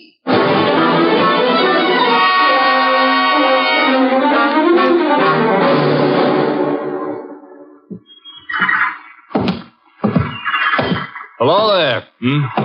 Looking for a guy I can't find. Oh? Yeah, his name is Haynes. Stopped at the cottage up there, but there's no one there. And I saw you here on the wharf fishing, so What did you say his name is? Haynes. Haines. Oh, Haynes. Yeah, do you know him? Well, there's a fella named Hines used to fish out here. No, not Hines. Haynes. Couldn't be Huntingburg? No, it couldn't be. The name is Haynes. Hain. Haynes! Give me a hand here, eh? Well, what do you know? Funny, huh? That guy seems to think my name is Haynes. Yeah, so do I. You do? Yes, I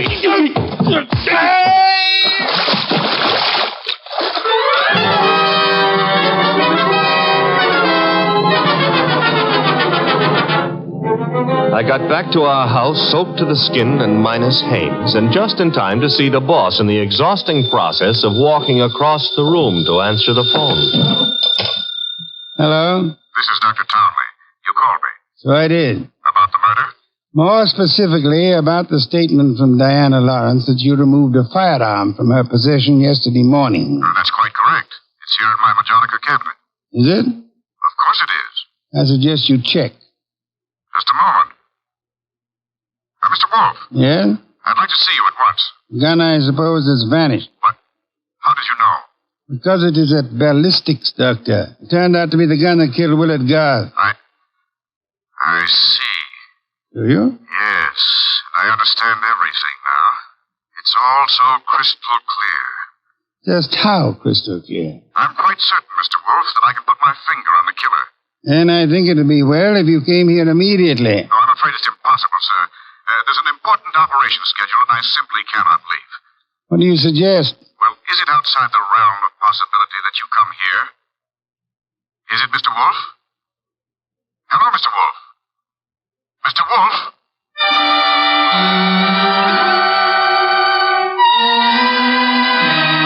When my boss has to leave the house, it's a major tragedy. Sometimes he rages, sometimes he curses the whole detective business, lock, stock, and barrel.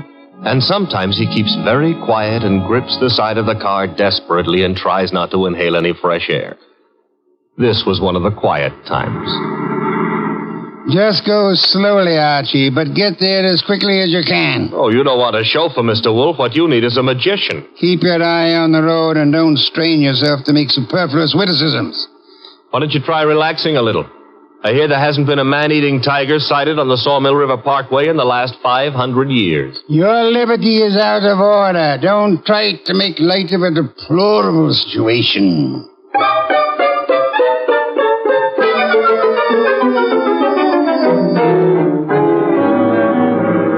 Well, here's the sanatorium. And there's Dr. Townley coming to meet us. It's terribly nice of you to have come, Mr. Wolfe. I've heard about your aversion to traveling, and I appreciate your going to the trouble. Don't mention it. Oh, Archie, help me out with my other arm. There we are. Now, calm down. You're all in one piece. I think you'll find the trip highly profitable, Mr. Wolfe. You'll consider it time very well. Hey, what's the matter? What is it? What happened? He's been shot. It's hardly likely. There wasn't a sound. This kind of shot doesn't make a sound, boss. What do you mean? Better take a look for yourself. There's an arrow in his back, and he's dead.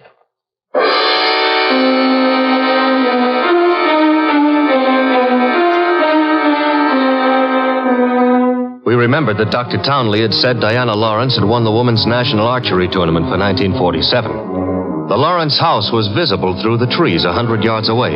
So we started for it and the sculptor's studio.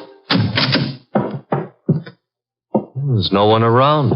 So this is his latest effort, Apollo and Ariadne. Yeah. Done a little work on it since I was here. The Apollo's face is more finished and... Hey, boss. Yes? You know, somehow or other, Apollo looks a little familiar. I wouldn't be surprised, Archie.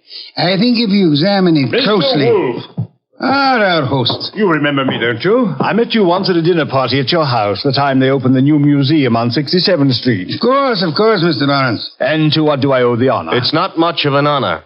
Dr. Townley has been murdered. No. I am afraid Mr. Goodwin is being accurate. He's been murdered with a bow and arrow. And what does that mean to you, Mr. Lawrence?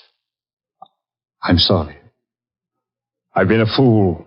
An awful fool. You can't blame yourself too much. If you'd cooperated with the police instead of looking out for your daughter's interest, the man would still be alive. But I assure you... Where's the girl? She should be here now. She phoned me a while ago and said she was coming by for passage money to Rio. You were looking for me? Boss, Diana. Put the gun down, Angel. And tie a rope around my neck? Might I inquire if your plan is to kill us all, Miss Lawrence? Oh, what would yours be if the world was after you for something you didn't do? Wouldn't you be willing to risk persuading a jury of that? Thanks, no. I'll skip that chance. Father, get me the money. Diana, sweetheart, don't make me a part of your murders. That's asking too much of love. Don't you know I'm not guilty? No, Diana, I don't. Leave that gun away, Diana. Haynes! Looks like I walked in on the nose. That's him, boss, the guy who soused me. Take a little of your own advice. Relax, Archie. What do you want here, Mr. Haynes? I want to give up and try to straighten out this little deal. Mr. Lawrence. Yes? Here's your money back. You got a right to call me a welcher. I promised I wouldn't give evidence against the girl, and you paid my price. But enough is enough, and right here and now I'm unloading. Just what does this mean? It means I saw her do it. Oh, you stupid, lying, rotten... Oh, yeah. Grab her, Archie. Grab her. Get the pair of them out of here.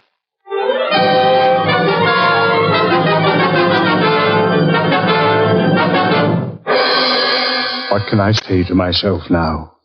What can I do? I'm sorry, Mr. Lawrence, but it's not necessary to eat your heart out. Many fathers before you have done their best and failed. But I had a special duty toward Diana. Special duty? Yes. Well, you see, you'll find it out sooner or later, so I'd best tell you now. I'm not a real father. I adopted her 9 years ago when she was 14. I see. And I should never have done it. I realize now that I wasn't equal to the task. Well, all's not lost yet. They may not convict her, you know. Yeah? I said they may not convict her. But how could they fail to convict her? She killed Garth, didn't she? Did she? She shot him. But the gun was in Townley's possession. She could easily have stolen that. She could have broken into his office later. It wasn't locked. What wasn't locked? The Majolica cabinet. I believe you mean what you said, Lawrence, the Majolica cabinet. For the life of me, I can't see how you could know whether it was locked or not, unless you had the experience of opening it. Could it be that you went looking for the gun yourself after Townley said he had confiscated it? That you killed Townley with a bow and arrow, which you handled as well as your daughter, because he was just on the point of telling me that you knew where the gun was? And that you were the likeliest murder suspect? You must be mad. Oh, sir, not I. But you are mad and more than a little. You hated Willard Garth. It was you who were making the marriage impossible. You loathed him, and in the end, you killed him. How could I have killed him? I'll tell you a little secret, Mr. Lawrence. The police found cigar ash in the dashboard tray of the death car. Chemical analysis showed that the ash was from an El Adoro cigar. What have you got in your left hand, sir? In my... an El Adoro cigar. And in my right hand, a Derringer. Powerful and admirable little weapon, Lawrence. I suggest you show proper respect for it by dropping all this here and now. You don't wish to hear me say the rest, that you were horribly in love with Diana, your own adopted daughter? In love and hopelessly, eternally frustrated? You begrudge me the triumph of accusing you of having bribed Haynes to let you take his place at the driver's seat of the limousine, and further bribed and threatened him into putting on his show of merry pranks and false confessions to confuse us all beyond measure. You said I loved Diana. Would I do all this to her if I did? Oh, but of course, such love as yours is really hate. You were content to see her dead rather than relinquish her. Like all miserly, small-hearted men, you would rather kill the thing you love than muster the generosity necessary to seeing it attain happiness. That's enough out of you. I should think it was much too much. It is.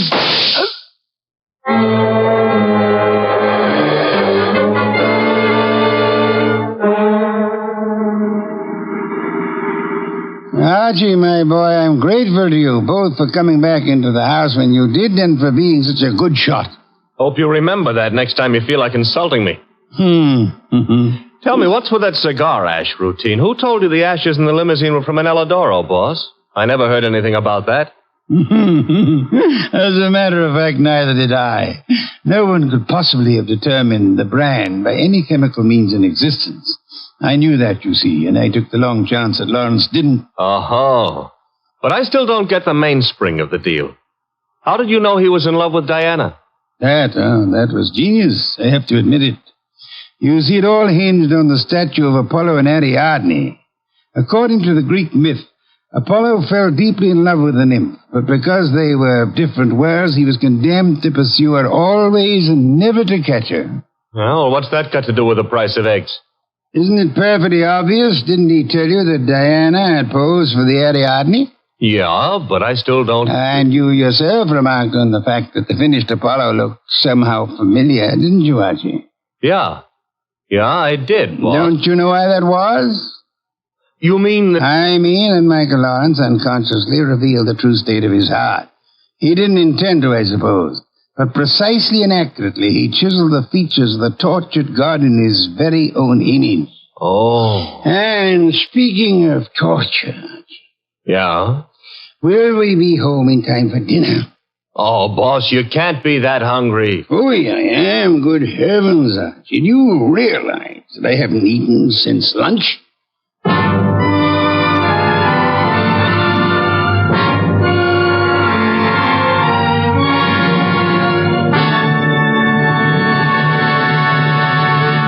You have been listening to The New Adventures of Nero Wolfe, starring Sidney Greenstreet.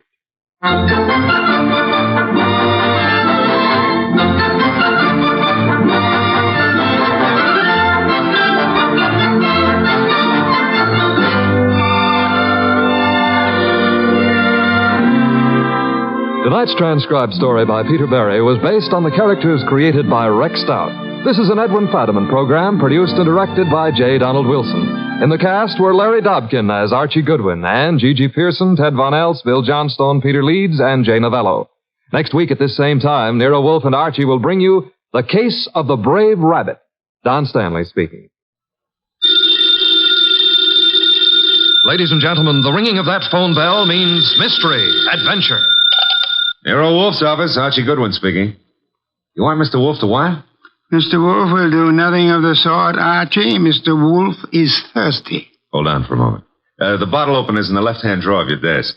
Thank you, Archie. Mr. Wolfe, I've got a man named Denby on the phone. He wants you to umpire a card game. Man is insane. He's offering a fee. The answer is no. I know nothing of card games, nor do I wish to learn. Okay. Well, the answer's no, Mr. Denby. Sure, I'll ask him again. After he finishes the beer he's working on. Goodbye. People appall me. The fantasies they indulge in. Bah, what on earth made that maniac think I might consent to preside at a card game? Well, seems he expects one of the players to be death.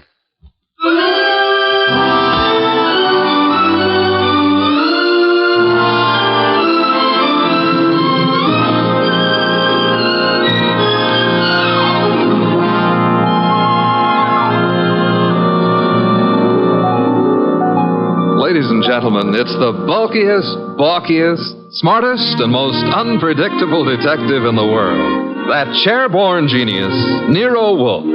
Created by Rex Stout and brought to you in a new series of adventures over this NBC network in the person of Mr. Sidney Greenstreet.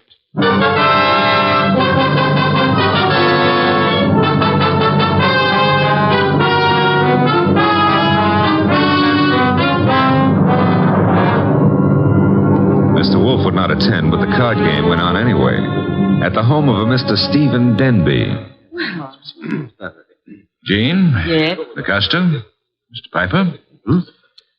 I think we're ready to begin, eh? I'm ready. Yes, Jean. You always are. How I like that remark, I'll have to decide later on. Yeah, please do. The costume? It's all right with me. And Mr. Piper? I brought a deck. No, as host, I shall supply the cards. Before we play, I examine them, yes? Of course. Here you are. Chuck? Yeah, Mr. Denby? You will remain outside the door until called. No one is to enter this room under any circumstances. Got it. Picasso? The cards look all right. Thank you. Now then, shall we make things absolutely clear? You mean, should you make a speech? I don't mind. But make it short, huh? I shall. The four of us seated at this table are joint owners of the Candy Club, a rather successful institution devoted to the sale of food, liquor, entertainment, and the gambling. And games of chance. For some time now, we have all resented sharing the profits. Some of us have attempted to buy out the others. Denby, you needn't babble on. No one wants to sell. We know that. True, Mr. Piper.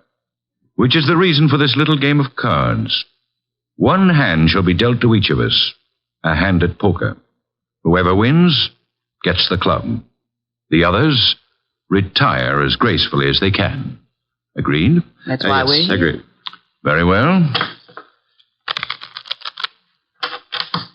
The cards are shuffled.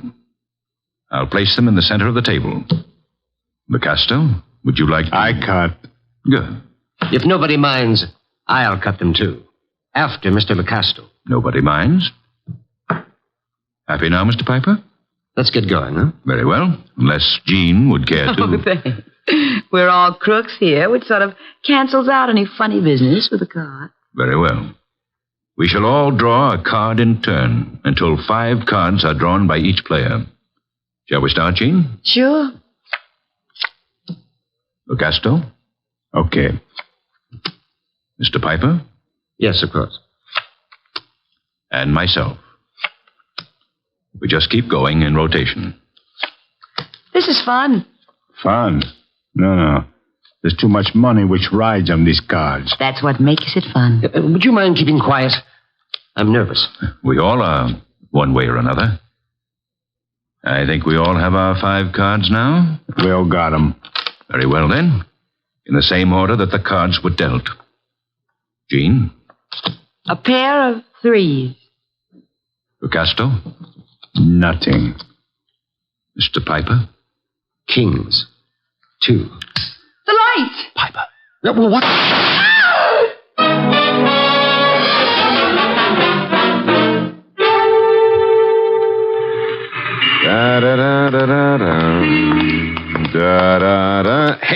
Hey. I don't like to seem stuffy, mister, but will you take your elbow out of my back? I'd be delighted to, Mr. Goodwin, but it's not my elbow. I don't care if it's your tibia maximus. Just take it away. Chuck wouldn't like that. Well, we have company. Mind if I look around? Keep right on walking, pal. Well, that would be Chuck behind me, huh? And you are... My name is Denby. You may remember it. Oh, yeah. You phoned a couple of hours ago about a card game. Now, look, just what is your boy poking in my back? I think it's a 38. You're not sure? It might be a 45.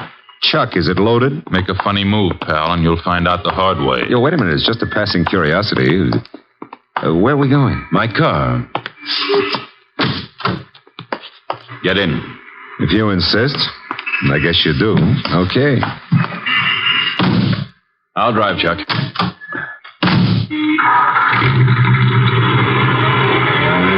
car bulletproof?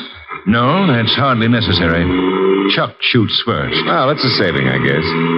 The only thing is, I hadn't figured on taking a ride. I told Mr. Wolfe I was going for a walk. He disapproved. You're going for a ride. Isn't that a little corny? Now, there's a minor difference. Usually the guest, shall we say, is killed at the conclusion of the ride. In this case... Let's not make the difference too minor. Huh? You will survive the ride. It's what comes afterwards that might kill you.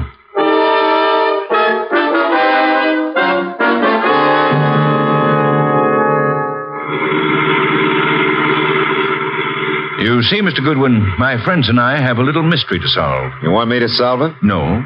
We want Mr. Wolfe to solve it. In order to do so, he must leave his house and come to mine. He has to in order to find the solution quickly. Why? Neither my friends nor myself have any desire to improve our acquaintance with the police. Therefore, we want the mystery solved before the police are even called in. Hence our need for Mr. Wolfe.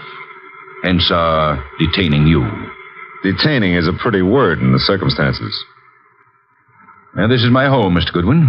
Oh, well, I don't like the architecture. I think I'll stay out. Get going, pal. On second thought, Mr. Denby, what makes you think Mr. Wolfe is going to leave his house and come here? You. Unless he does so, he will lose you. Forever. The door, Chuck. Okay.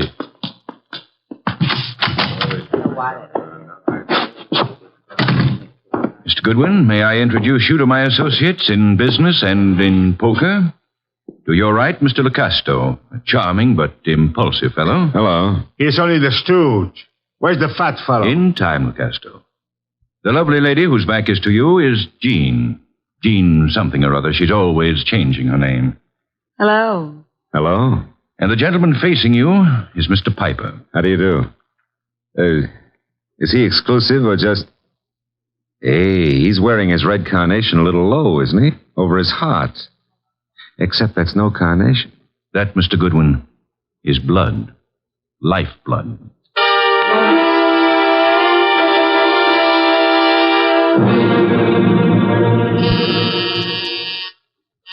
Archie. Oh, Pa, he's always taking walks. Come in, the door's unlocked. Are you? Yeah, you're Wolf. Having made a magnificent discovery, suppose you remove your hat? Nah, come on. I beg your pardon? Mr. Denby wants to see you. Mr. Danby can see me here. Here ain't where he wants to see you. Here, at the risk of minor monotony, is where he'll have to see me. Don't you want your boy Goodwin to keep on living?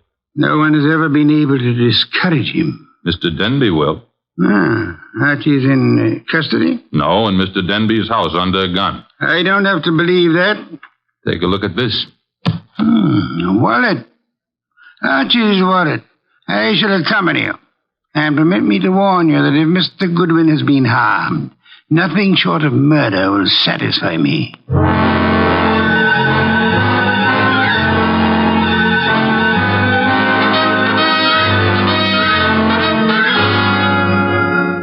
It's getting late. Wolf isn't here yet. Maybe he doesn't worry about you, Goodwin. Well, he could have been delayed. Maybe an orchid needed a pollen transfusion or something. Besides, only the good die young. Then you must be very, very good, Archie. That remark I didn't care for. We sit here and wait for the fat one, but in the meanwhile, the police... The police will come when we notify them. But they will not like the delay we make to notify them. I say we waste time. I say the fat one will not risk coming. You say entirely too much. Is that so? Maybe I kill you myself. Picasso, put that gun away. Yes, darling Archie should have a chance to live. Not long if Wolf doesn't come. Stop looking so pleased. Are you afraid to die, Archie? Yeah, well, I'm not looking forward to it. It's so final. Besides, I didn't eat a hearty dinner, and... Oh, the Marines have landed. Who is it? Chuck, with Nero Wolfe. Let him in. Shut the door, Chuck. Stay outside. Archie? Hello, Mr. Wolfe. Oh, am I glad to see you. I regret I cannot say the same thing. Blast you, why couldn't you stay at home instead of taking those confounded walks? I warned you it'd be dangerous. Yeah, but Mr. Wolfe, it wasn't the fresh air that got me. It was Denby. Mr. Wolfe, I knew you wouldn't come here without some sort of pressure. I thought the method I used would be most effective. Would you really have killed Archie if I hadn't come? I would have had no choice. I would have been stuck with a witness to an unsolved murder. Suppose I cannot solve it. I should be forced to apply the same logic to two witnesses. Mm-hmm. Mr. Wolfe, you really came here to save my life, huh? Nonsense. I came here for a fee, Mr. Denby. I have a check for $1,000 already made out. Clear it up. You forget. I left my home. I traveled unprotected through the streets of this city, exposed to motor accidents, to fresh air, too. You offer me $1,000. Will $2,500 do? Barely. Archie, will you take the check? Now, I presume you want me to find who killed the gentleman at the table, the one facing me, huh? His name is Mr. Piper. The name is no importance. Will you all sit at the table in the same position you were at the time of the shooting? Of course. Jean? Picasso? Good. Now for a look at the wound. The lights, I should imagine, went out for a while when the shooting occurred. They went out? Yes. Of the three of you at the table, which one had the best motive for the murder? We all have the same motive. The club. Helpful. There was no one else in the room at the time? No one. The door? Locked, with Chuck on guard outside of it. So much for that. The windows, I notice, are closed. They were closed when the murder took place? They were closed. The window panes are all unbroken, which eliminates the possibility of the shot being fired from outside of them, unless one of them was raised and lowered. That wouldn't have been possible. The windows are secured by catches. Archie, will you check that? Okay, Mr. Wolfe. I shall for the moment assume that the windows are neither lying nor untrustworthy. Does anyone remember anything unusual occurring at the time of the shooting? Well, someone whispered Piper just before the shot. Indeed. You all heard that whisper? We heard it. Man's voice or woman? Well, I can't say. A whisper doesn't reveal much of anything. Windows weren't open, Mr. Wolfe. Which leads to... The fact that it had to be one of us in this room. But which one, Mr. Wolfe? The murder weapon. Ah, yes. Has it been moved? Nobody touched it. It's laying on the floor where it was dropped. Interesting. If you look closely, you would observe 2 oil spots staining the rug between the revolver and the lady's chair, indicating... who sat at the right of Mr. Piper? I did. Why? Mr. Denby. Yes? If I were you, I would turn Mr. Lecasto over to the police. You are a liar. I warned you about that gun, Lecasto. Was it necessary to shoot Mr. Lecasto? In the arm, yes. He was reaching for a gun. He'll live, however, till the police take him away. What do I tell them? You could point out the angle of the wound. As you notice, Mr. Denby, the bullet entered Mr. Piper's heart from the right. Yes, so it did. Therefore, whoever sat to his right, well, that was Lecasto. Archie, you have the check? I have it. We may as well leave. Mr. Wolfe, you're sure Lecasto shot Piper? I have indicated the evidence. The rest will be up to the jury. Come, Archie. Jean, Yes, Archie. now that my life expectancy has increased, what are you doing tomorrow night? Archie? I gotta scram. Lancaster 7583. I'll be ringing your bell. Oh, Mr. Denby, you better do something about Lucasto's arm or he won't live to be executed. You see, the executioner likes them warm before he chills them.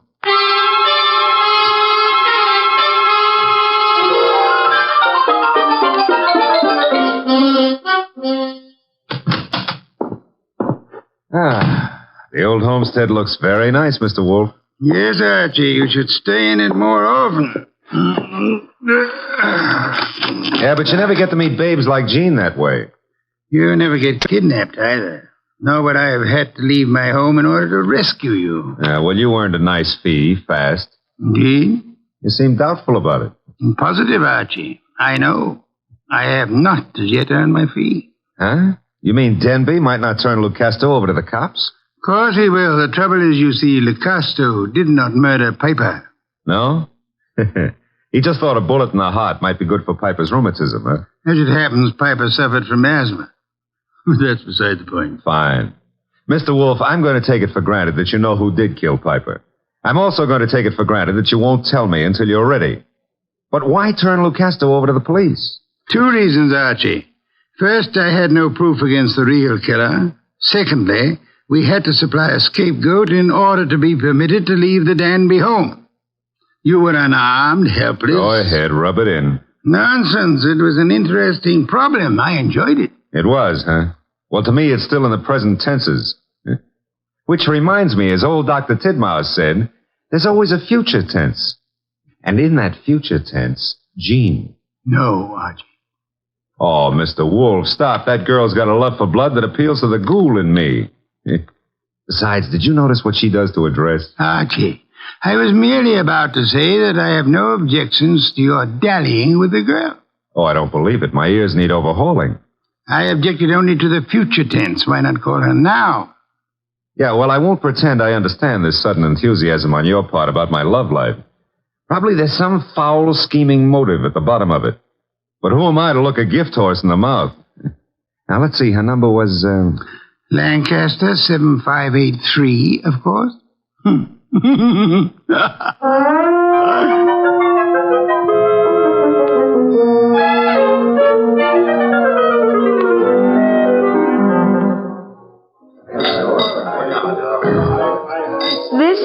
most beautiful bar and grill I've ever seen, Archie. Drank, you mean? What? Never mind, never mind. All right. Archie, did anybody tell you you were beautiful, too? Well, a girl here and there has mentioned it. Oh, were they liars? Tell me, Jean, how did you ever get into the gambling den racket? Because I'm a crook? Well, I suspected that, but, I want another drink. you've had enough. I want another drink, and when Jean wants another drink, no gentleman who is a gentleman... Jean, get down. Oh, let me go. I don't want to climb under the table. You'll stay under here until the barrage stops. I guess the war's over. All right, Jean, get up. No, now I'm here. I like it. I'm going to stay here for months and months. Jean, do you realize that somebody just tried to kill you? And I thought you had such a nice, honest face. No, not me. Somebody out in the street. I don't know why, but Mr. Wolfe will. Come on, pull yourself together and let's go see him. The nice fat man? All right, I like him. You do? Why? Because he'd make such a big corpse.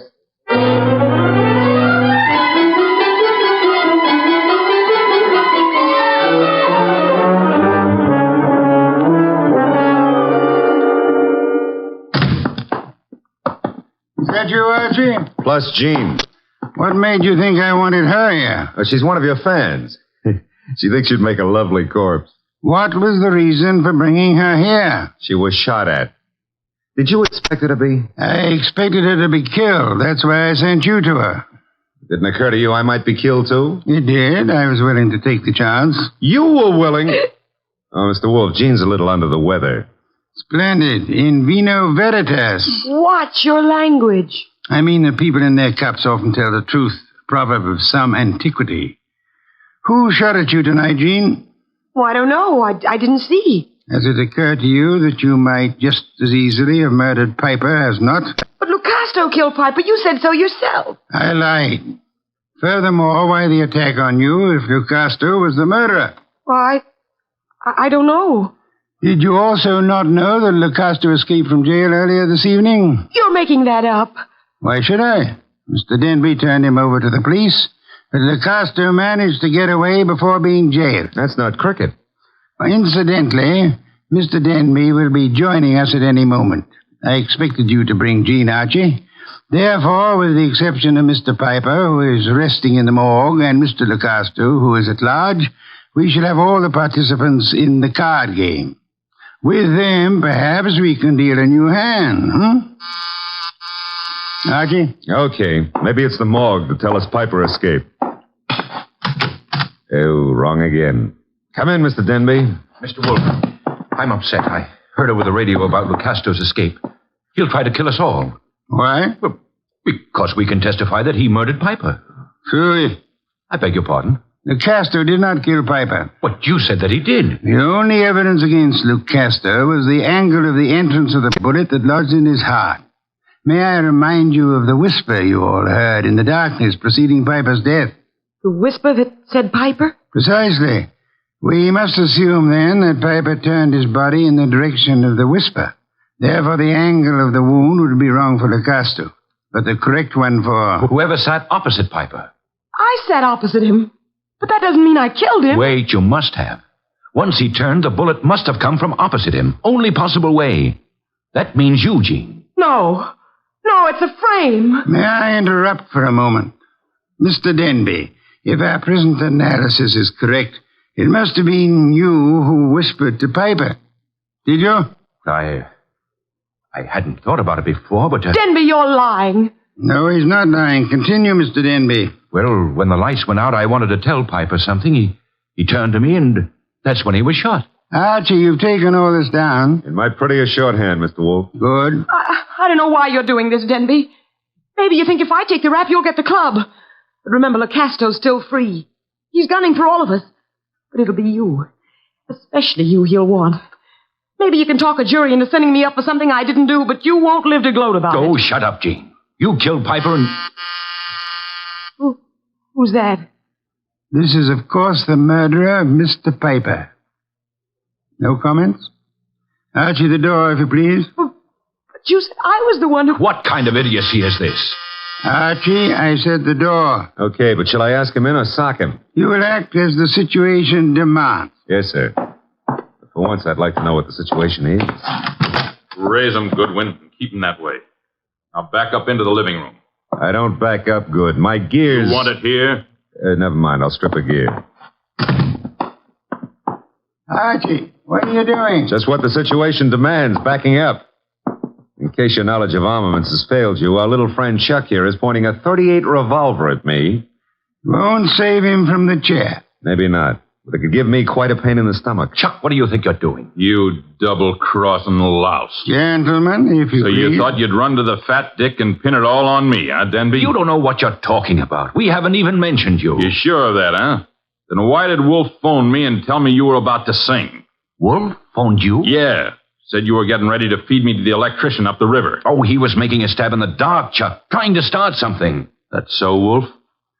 Archie, will you read Chuck your notes about Mr. Denby's statement regarding the whisper? Well, that doesn't mean it could be misunderstood. Read me the notes, Goodwin. Here it is, I quote. When the lights went out, I wanted to tell Piper something. He turned to me That's and... all I need to hear. Chuck. You were selling me out after hiring me to knock off Piper. You dumb gunman. Now you've given Wolf what he wants, a confession. I was trying to pin it on Jean. That's what you say now. It's kind of late, though. Too late for you. No. Goodbye, Mr. Denby. Nice shooting, Chuck. Stay put, Goodwin. The rest of you, I'm leaving. Police wouldn't approve. But let me have your gun. Huh? Wise guy. You know something? I've been thinking. Can you think? If I was to knock off you and Goodwin, me and Jean could split the club between us and nobody'd ever know who killed Piper. Very whimsical, Chuck, but if you don't mind... Archie, don't be an idiot. Well, if I have to get shot, I prefer it to happen when I'm moving forward. Archie. Okay, come and get it, Goodwin. March right up nice and easy and take it. I'm coming. Would somebody mind telling me why I don't fall down? Fool. I've been shot. Well, that's not the way to talk to a man who's just been... Hey, Chuck is lying down. Is he dead? Well, there's been a mistake. I didn't shoot him. He shot me. Archie, stop blabbering. Neither of you shot the other. As a matter of fact... I shot the Chuck. Lucasto. Lucasto, Archie? Well, I thought he escaped. No, I'm not crazy. I do not escape. The fat one, he phones the police to tell them how I'm innocent. Yes, I had the police announce the escape, however, for reasons of, shall I say, strategy? Well, on account of there are no bullet holes in me, you can say whatever you like, Mr. Wolfe. Thank you, Archie. That announcement helped heighten the tension our murderers were under. And then they explode. The fat one, he says to me, Lucasto, wait in the next room. Watch careful. Maybe there's trouble. I watch. And now? Now there's no more trouble.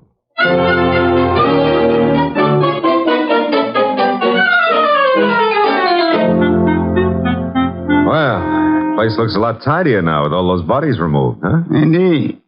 Archie, I'll get you the bottle of beer. But first, make with an explanation. The case was crystal clear, Archie. Maybe, but I'm no crystal gazer.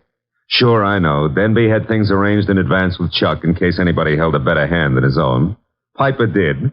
So Denby whispered to Piper after kicking the light switch and set him up for a shot by Chuck from the doorway. The angle would provide evidence against Lucasto. True. However, we had only Denby's word for it and Chuck's that the door was locked. All right. We know, but you knew before Denby and Chuck blew up. How? The oil spots on the rug, Archie? Well, they only showed the gun had bounced when the murderer threw it away. Spattered oil, very well-kept gun. They showed more than that.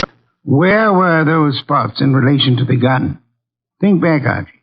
Spots in relation... Oh, sure.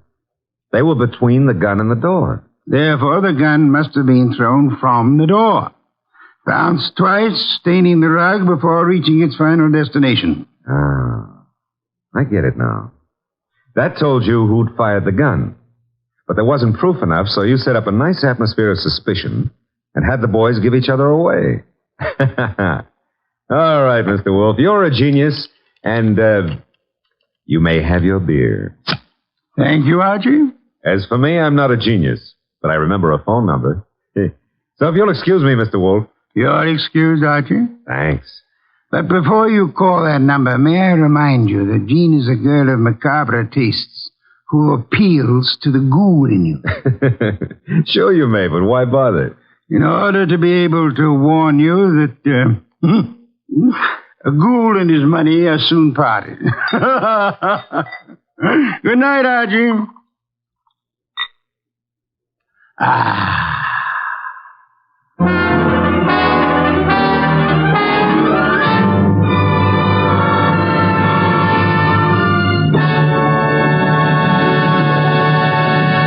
You have been listening to The New Adventures of Nero Wolfe, starring Sidney Greenstreet.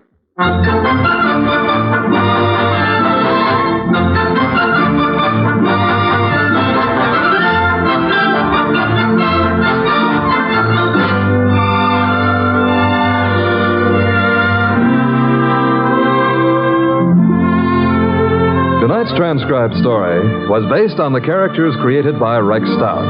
This is an Edwin Fadiman program. In the cast were Gerald Moore as Archie Goodwin, and Betty Lou Gerson, Jay Novello, Howard McNear, Barney Phillips, and Bill Johnstone. Next week at this same time, Nero Wolfe and Archie will bring you The Case of the Calculated Risk. Don Stanley speaking. Ladies and gentlemen, the ringing of that phone bell means mystery, adventure. Nero Wolfe's office, Archie Goodwin speaking. Mr. Wolfe? No, he isn't. Huh? Oh, well. For you, maybe he is. I'm not here. Oh, yes, yeah. He's always here. I've gone out. No. He seldom ever goes out. I won't start on anything tonight. Well, sure, he'd love to start on a case tonight. What's your name? Oh, that's a beautiful name. Address? Archie, it's another woman hang-up. No, honest. I'm not Mr. Wolfe, but I'm his agent.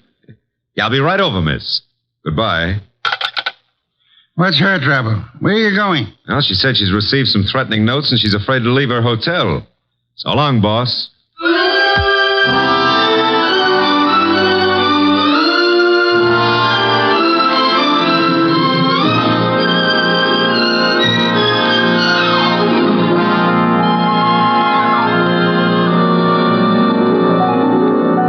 Ladies and gentlemen, it's that genius who is the bulkiest, balkiest, most ponderous, and most brilliant detective in the world. Yes, none other than that chair-borne mass of unpredictable intellect, Nero Wolfe. Created by Rex Stout and brought to you in a new series of adventures over this NBC network in the person of Mr. Sidney Greenstreet.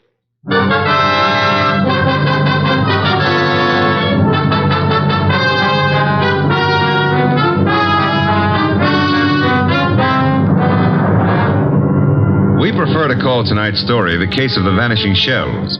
It didn't seem to be difficult at first, but, well, I'm not a stupid individual, but so often I allow myself to become mesmerized by beautiful women. Heaven bless them.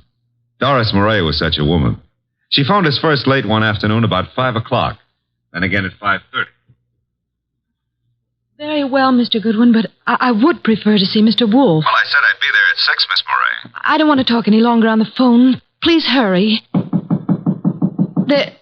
There's someone at the door. I'll see you in the cocktail lounge at your hotel. At 6 o'clock. That's half an hour. Don't fail. Who is it? Emil Stoner. Oh, come in, Emil. You got my call, darling. Here, let me take your briefcase. I'll just put it here on the piano, Doris. I'm terribly upset about those threatening notes, darling. I know it's upset you, too, but I'm determined to find out who it is. I'm not going to let them bluff me out of my first chance to play the star part in one of your shows. But look, Doris, there's that other part. Is that all I mean to you? Well, what can they divulge that'll harm us? What? Several things. And I can't afford I mean at this time. You're frightened, Emil. Doris, I'm going to give the star part to Paula. Paula! You've been divorced for 4 years. Why? Because I feel she can... play it better. Is that what you're going to say? Well, I can act rings around her. Now, look, Doris. I know it's a big disappointment to you, but that's the way it is. Get out. Get out. Go on across the hall to Paula. Give her the part. Louse up your show. She and that playwright of hers. Get out, Emil. But, Doris... You frightened little... Get out!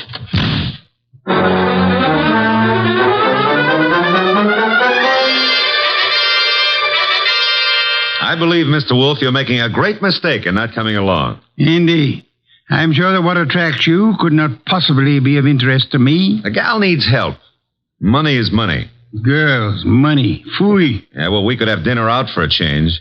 They have one of the finest chefs in town at that hotel. You're most impolite. I'm trying to read this book. Poetry.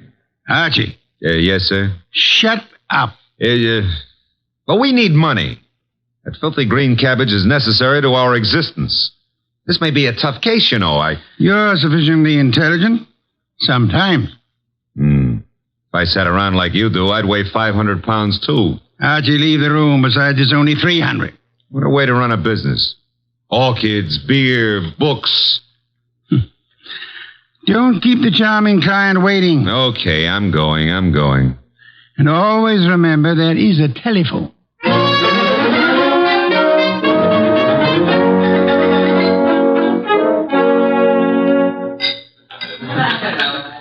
Thank you, waiter. Oh, good evening, Miss Moray. I'm Archie Goodwin. Well, I didn't expect... please sit down. Well, I think I should explain the absence of Nero Wolfe. There's so much of him that it's not too convenient to transport it about. I do all the outside work. And I'm sure you do it well. Mr... Well, you know, some women call me Goodwin and some call me Mr. Goodwin, and, Yes? the unattached call me Archie. Hello, Archie. Oh, splendid. I'm glad to hear it. Now we can get right down to the nasty old business that's troubling you, Doris. First, here's the 500 retainer fee. We thank you. Now, what's the note about? Well, there are 2 notes, both printed by hand. Uh-huh. Oh, will you hand me my purse, please? Oh, sure. Thank you. I see. Doris Moray. If you fail to withdraw from the cast of Stoner's next production by start of rehearsals Monday, both you and Stoner will have a blasted reputation and perhaps other injuries from which you will be unable to recover. The other one is like it, only more vehement. Someone or a group of someones are intent on keeping you out of Stoner's shows, huh? It's too bad. His next one is said to be a sure smash hit and a star-making part for the leading woman. Yes, Emil Stoner wants me to play it. He's been planning on it ever since David Banning wrote the play. What does David Banning think of you playing the part? Well, I don't think he's too enthused about it. You see, Mr. Stoner and Paula Kenyon have been divorced for 4 years, but she has continued to be his top leading woman. Now she's engaged to David Banning, who wrote this play. Oh? Makes things a bit difficult. Well, of course, Rick Hunter, Stoner's director, is... Hunter's somewhat in favor of your playing the part. Well, Rick Hunter is very fond of my work. And very fond of you as well, huh? Yes, unfortunately. I like Rick Hunter tremendously, but Emil Stoner has been of greater interest to me. In fact, we're more or less engaged, Mr. Goodwin. Oh, well, had any words lately with the ex-Mrs. Stoner? Paula Kenyon, is that her name? Paul and I were great friends when I first joined the Stoner Productions, but I don't know, I don't think she appreciated the fact that Mr. Stoner and Rick Hunter, the director, took such an interest in me. Tell me, did you ever think you were in love with Rick Hunter? Yes, at first I was thrilled by his artistic imagination.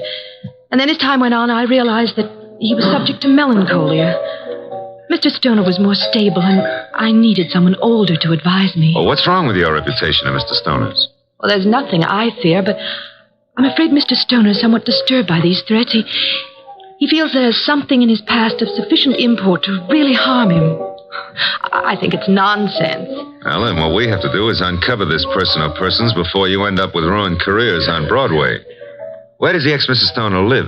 Well, as a matter of fact, she lives just down the hall from me. Lived here for years. Oh, well, I think it's advisable, honey, that you stay close to your room until we solve this thing. Oh, but I'm not afraid for my life, Archie. No? Well, I am. I'll see you into your room, Doris. Oh, now, please, Mr. Goodwin, if you... You don't trust the boy, huh? Oh, well, Such beautiful eyes. Oh, Lovely red hair. Yeah.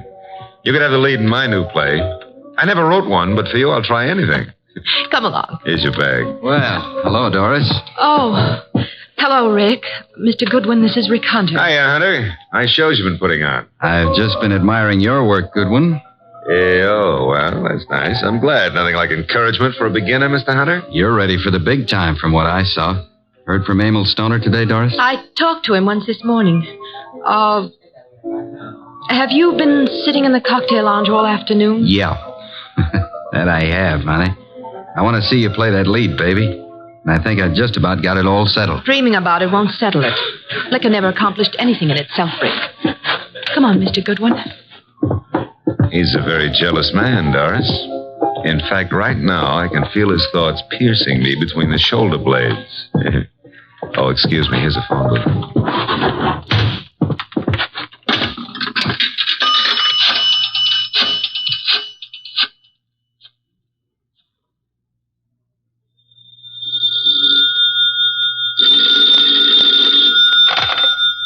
Yes, Archie? How do you know it's Archie? I felt the time was exactly right for you to call. I wish you felt it was time to earn some money. Is this a worthwhile case? Well, she's a beautiful redhead, and, That, of course, makes it very worthwhile. yeah, well, I got 500 as a retainer. Phooey, a pittance, and probably all you'll ever get. What do you mean by that? She's probably guilty. Now, look, boss, she's the victim. Received notes threatening her reputation and her health if she plays the star part in Emil Stoner's new production. Also, they threaten Emil Stoner likewise. The playwright, Dave Banning, is engaged to Paula Kenyon. Incidentally, she lives here at the hotel, too, just down the hall from Doris. I remember her. And the playwright wants Paula Kenyon to play the part. Well, Archie, you have only the beginning. It is probably too late to prevent whatever is going to happen. Like what, for instance? Have you found a body yet? Call me after you find the body. What body? There's no body. But there will be, Archie. There's always a body where you're concerned. Either a body beautiful or a dead one. Right?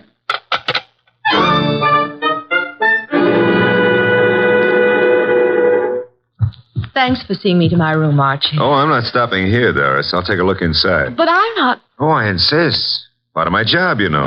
If I fail to take every precaution, Mr. Wolfe would never... Well, look in that chair. Emil. Emil? Emil Stoner? Oh, 3 red dots on his shirt front. Doris, hold on. I'm all right. Yes, I'm all right. All right, sit down. That's it. Oh. Now, let's see. The body's still warm. What's this crumpled in his left hand? A horoscope. Between the fingers of his right hand, an unlit cigarette.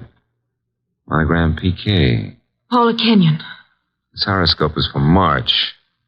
Something he picked up from your desk here? I don't believe in astrology. Where'd he get this cigarette with Paula Kenyon's monogram? Poor Emil. Poor Emil. I didn't believe anyone would really harm us. Why was I so stubborn? When did you see him last? Please, shouldn't we do something? Call the police? No, not yet. When did you see him? Why, I saw him this morning. I'm so shocked I can hardly think clearly. Doris. Yes? There's a briefcase here on the piano with a newspaper on top of it. What? Oh, it is. Yes, it's Emil's. He must have left it here this morning. That's strange. Emil Stoner was bald, but... But what? Well, I'm sure he's a man who always wore a hat, but I see no hat. He must have come up the elevator as I went down to meet you. Who would know he'd come up here? Your director, Rick Hunter, he said he'd been in the bar all afternoon. What else was it he said? Thought he had everything just about settled. Oh, no, Rick couldn't. He just... Oh, Mr. Goodwin, I couldn't believe that. I can believe anything about anybody. I learned that the hard way. In my book, everybody's guilty until proved otherwise. Even you, baby. What? Even you. Yeah. A Herald Tribune newspaper. Are you sure you haven't seen him since this morning, Doris? What are you doing? Absolutely nothing. Someone came in here and shot him. Call the police. I insist. Maybe... What? Maybe I did leave my door unlocked. Why did I do that? Well, he couldn't have opened the door otherwise, could he? No. Give me the check room, please. Oh, hello. Do you know Mr. Emil Stoner, the producer? You do? Well, tell me, did he check his hat with you this afternoon or this evening? He didn't, huh? All right, thanks. He must have carried it up here to this floor. Doris, do you have a gun? I own a gun. A small .25 automatic. But it's not here. Where is it? I had the handle repaired and it's been in my dressing room for a week or 2. I hate to do this, Doris, but I'm going to move the body away from the back of that chair. Oh. There. Yeah, 3 wounds. 1 bullet went through the upper part of the chest, out the middle of the back. I'd say right through the heart. By the angle of the wound, he was shot while sitting down. Please, Mr. Goodwin, must we stay here? I want to give this room a thorough going over. We'll go down to the lobby. I want to use that phone booth again. And Doris, I hope... I know what you're going to say. You hope that gun of mine... is still in your dressing room at the theater.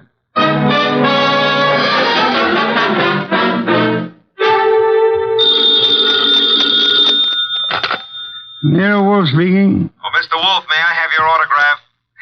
I'm taking a correspondence course on how to be a detective, and I think you're a wizard. It's so kind of you to say so. I would be just thrilled to have your autograph on the bottom of a paycheck. Why are you calling from a phone booth? What? Who said I was? It's obvious. There's no room tone reverberation. Well, you shouldn't have to ask. You know everything before it happens. You found the body then.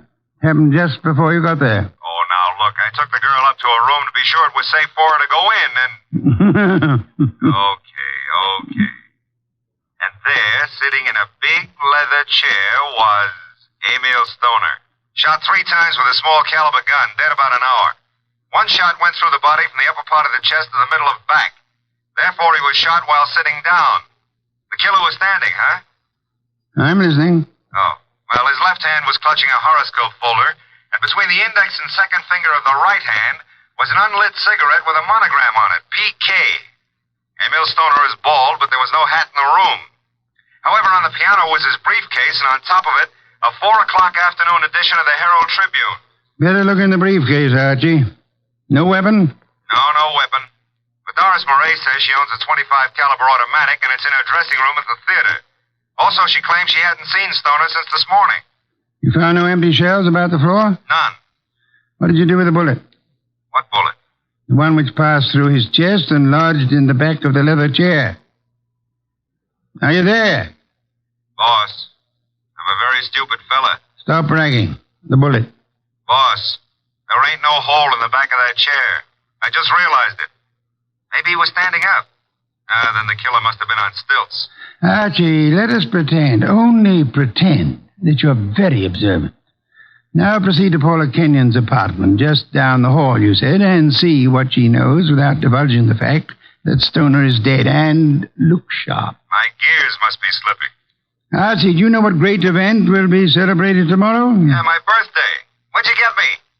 Cuthbert's correspondence detective course in 4 easy lessons. Bye.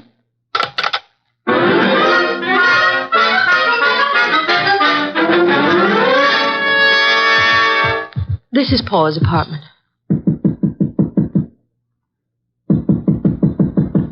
No answer. Let's see if it's open. Oh, there's no one in sight. Come on in. Now, look, if anyone walks in on us, we found the door open and we just came in to wait, huh? Which is the truth, isn't it? Yeah, that's right. Oh. Here on the desk we have a stack of horoscopes, Doris.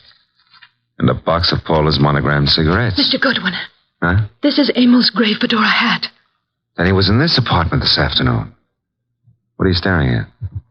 Oh, small pearl-handled automatic. Yes. .25 caliber. Yeah, it's been fired very recently. We won't touch it now. Does it look like yours? Archie, it is mine. Your initials? I found old Jenkins, the stage doorman at the theater, to look in my dressing room, and... well, my gun isn't there. Did you leave the gun out in plain view in the dressing room? Yes, for several days anyway. Then I put it behind the mirror. I suppose many people have seen it then. I'm sure. I hope, Doris, that your fingerprints are not the only ones on that gun. If they use my gun to shoot him in my apartment, why would they bring the gun back here and leave it in plain sight? Maybe they didn't do it just that way. No? His hat's here, the gun is here, and yet he's dead in your apartment. How can you answer that? Well, maybe he was sitting here waiting for Paula and someone called him out and over to your place and shot him. That's no good. Doesn't make sense. Now, if he was sitting in this chair here and someone entered that door, Hey. What is it? Look in the chair back. Huh? Little round hole. Start looking for some empty shells around here. You find something? No, I want to make a call. He was shot with this automatic. 3 shells were ejected. They certainly vanished. Nero Wolfe speaking. Archie, I'm at Paula Kenyon's. She's not here. Found his hat, a stack of horoscopes on the desk, box of monogrammed cigarettes, a .25 automatic which belongs to Miss Moray, recently fired, but not an empty shell in sight. No blood, but a single small hole in the back of the chair near the desk. Doris Moray is with me. I will call Inspector Kramer now about the body and have ballistics check the bullets for the gun. And the bullet in the chair back? Did you find anything of particular importance in Emil Stoner's briefcase? Yes, I found... Never mind. Bring the girl here at once. Okay, boss. Say, don't you think I better wait for Paula Kenyon? Uh-oh, here she is. Bye. Bring her along, too, if you can. Hello, Paula. Well, Doris, what are you doing here? I wasn't aware that I left the door unlocked. Seems to be contagious this evening. I left mine unlocked, too. Hello, Dave. Miss Kenyon, Mr. Goodwin. Hello, Doris. Hello. Archie, this is Dave Banning, the playwright. How are you, Mr. Banning? How do you do? I've heard all about your new play, and I wanted to meet you. Doris thought you might be over here, and the door was ajar, so I just walked in.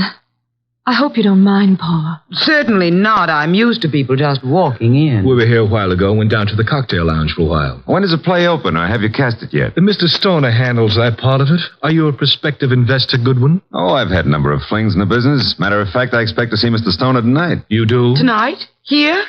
I don't understand. What's this fencing all about? Doris, you're not just visiting me. We've hardly spoken for...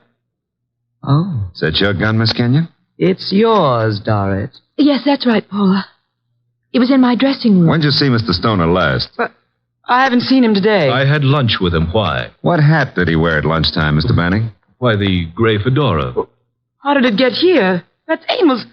What is this? What are you two doing here? Where is Emil? Come on, cut out the melodramatics. Mr. Stoner is dead. He's what?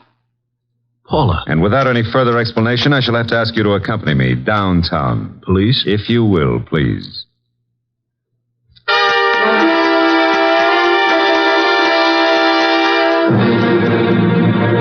They're still in the front room, boss. I'll bring them into your office when you're ready.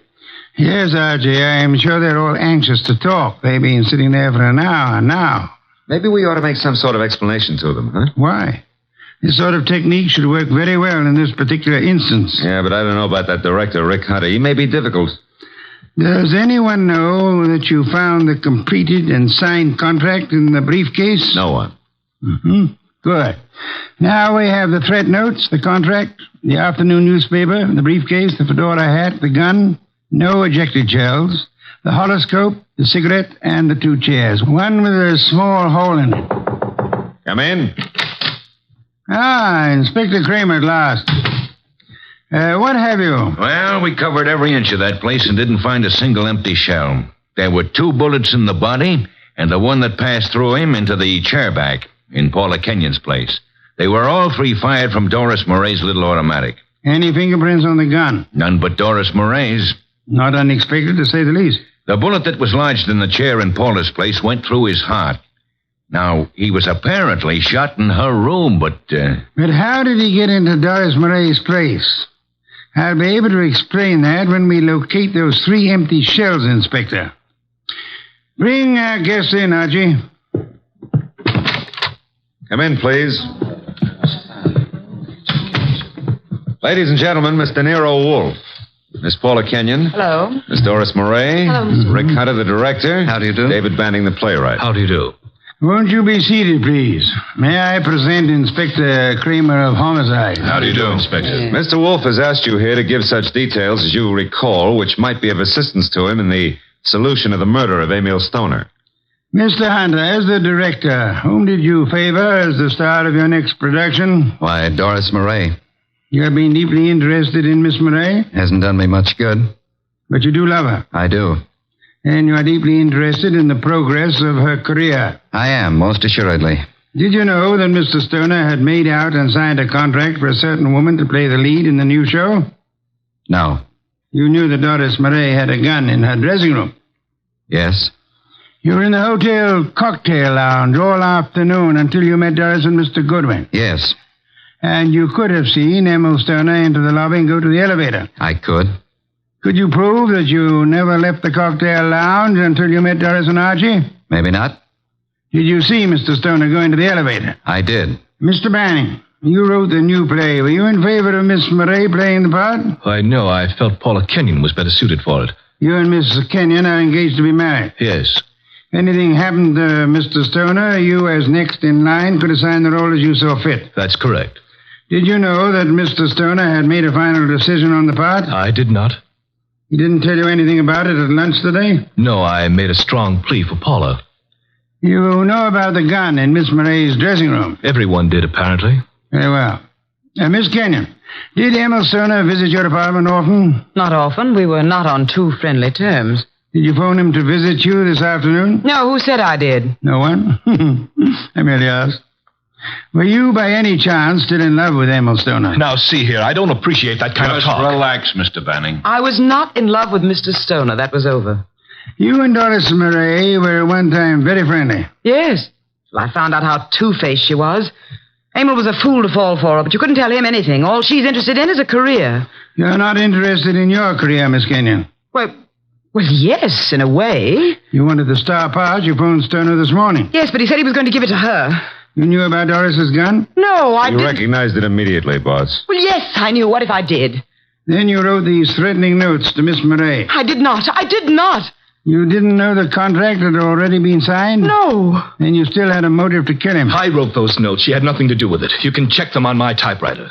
We know, Mr. Banning. We've already done it. I know how it looks, but Paula didn't do it. I knew he was coming to her place. I called him. I knew Paula was out. I did it.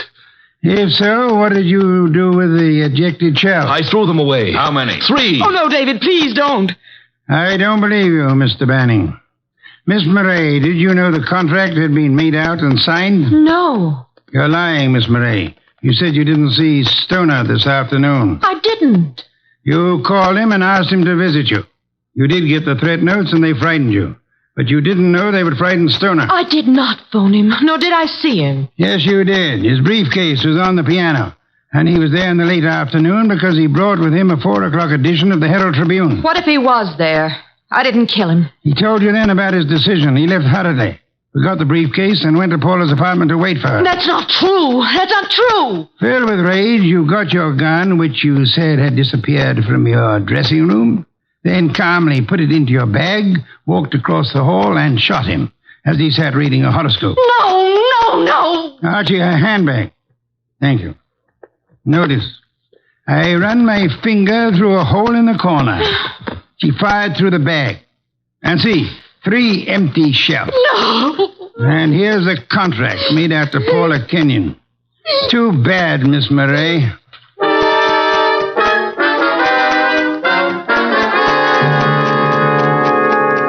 Well, that's a good day's work, boss. Some beer, Archie. Right. Say, tell me, how did Stoner, if he was shot in Paula's room, get back to Doris's room? She couldn't carry him. Oh, now, Archie, that's not too difficult. He walked. Shot through the heart? Impossible. That's a fallacy, Archie. Official medical records show that people have walked a block in such instances. No wonder Doris was so shocked when she saw him back in her room. The shooting took place after she called us, and it seemed unbelievable that anyone would leave the gun and not the ejected shells. Ergo, the gun must have been concealed when fired. Yeah. Paula would have no reason to do that, because she was in her own apartment. And these men are not the type who would have fired through their coats. And Doris, before she started down the hall, would naturally conceal the gun, huh? In her handbag. Where else? Boss, midnight. It's another day. I'm a year older. Yes. Cuthbert's correspondence detective course in 4 easy lessons.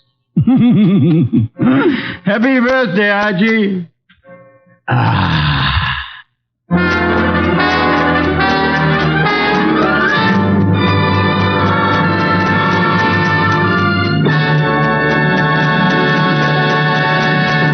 You have been listening to The New Adventures of Nero Wolfe, starring Sidney Greenstreet.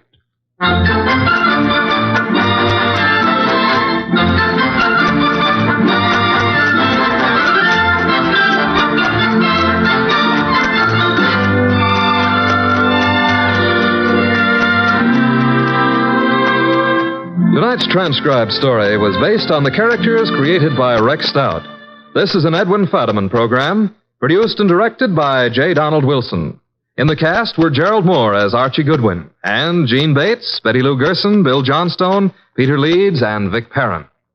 Next week at this same time, Nero Wolfe and Archie will bring you The Case of the Party for Death. Don Stanley speaking. 3 chimes mean good times on NBC. You're invited every Saturday over most of these NBC stations to a 1-hour concert by the renowned NBC Symphony. Tomorrow's symphony performance features Metropolitan Opera star Helen Trouble as guest soloist. For tomorrow's broadcast, the orchestra will be under the baton of the widely acclaimed conductor Wilfrid Pelletier. For the world's great music, hear the NBC Symphony, brought to you tomorrow and every Saturday. Transcribed. Ladies and gentlemen, the ringing of that phone bell brings you mystery, adventure. Nero Wolfe's office, Archie Goodwin speaking. Yes, who's calling? Mr. John Blake? Well, is this a matter of business? That's fine, Mr. Blake. I'll just call him. Archie, I'm not here. Tell him I'm up in the plant room with the orchids. I was going to call him to the phone, but he's up in the plant room with his orchids. What sort of a case is this, sir? Really? Really, is that so? Is it a man or a woman? Oh, I understand perfectly. It's a man. Well, at least that's something different. Yes, sir, very urgent, I understand. And I assure you, Mr. Wolfe will be here waiting for you. The fee? Shall we say about, $1,000? I will not see any client until after dinner. Fritz is having mountain quail on toast. Yes, Mr. Blake, come at once. What were you saying, boss? And found you, Archie, nothing but business. All the time. What's the problem? I don't know. And at $1,000, considering our bank balance, I'll help him poison his great-grandmother.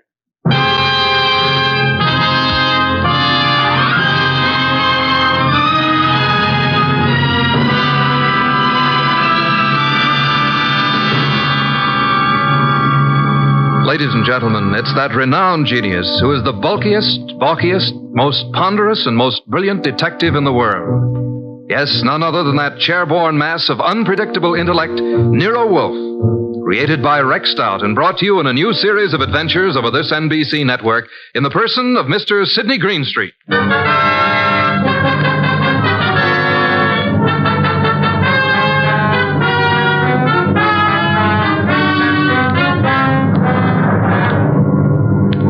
What we chose to refer to as the case of the hasty will began, of course, with an urgent phone call from the mysterious John Blake. At the moment, Nero Wolfe was seated in his chair, which was specially built for his 300 pounds, and I was giving him a lecture on the importance of money. Archie, that will do. I'm not interested. You will be when you learn you can make no more purchases of beer and Skittles. You've passed up 2 cinch cases now. Each would have meant a healthy fee. Let us hope this Mr. Blake has a nice, fat problem that will take us days to solve. Archie! Yes, sir? Answer the door. Good evening. I'm John Blake. Oh, yes. Come in, Mr. Blake. You have no idea how welcome you are. Archie, show Mr. Blake in and close the door. That draft is unbearable.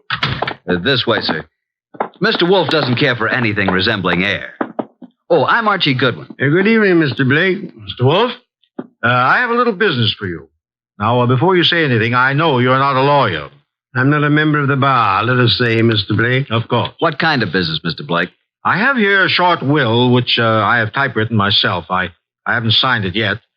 Also, I have here a sealed envelope containing a letter which I want you to be prepared to deliver to the addressee. A will and a letter. Very well. Yes. Do you know who I am? Seems that I've certainly seen you before. Same here. I just can't place you. Well, I'm John Blake, president of the Plymouth Building and Loan. Oh, of course. I've seen your picture many times. You have a staff of the best attorneys in the city, Mr. Blake, and this is most assuredly the business of attorney. Perhaps. But in this particular instance, I wanted an individual who had no interest in me, nor previous knowledge of my affairs. I see.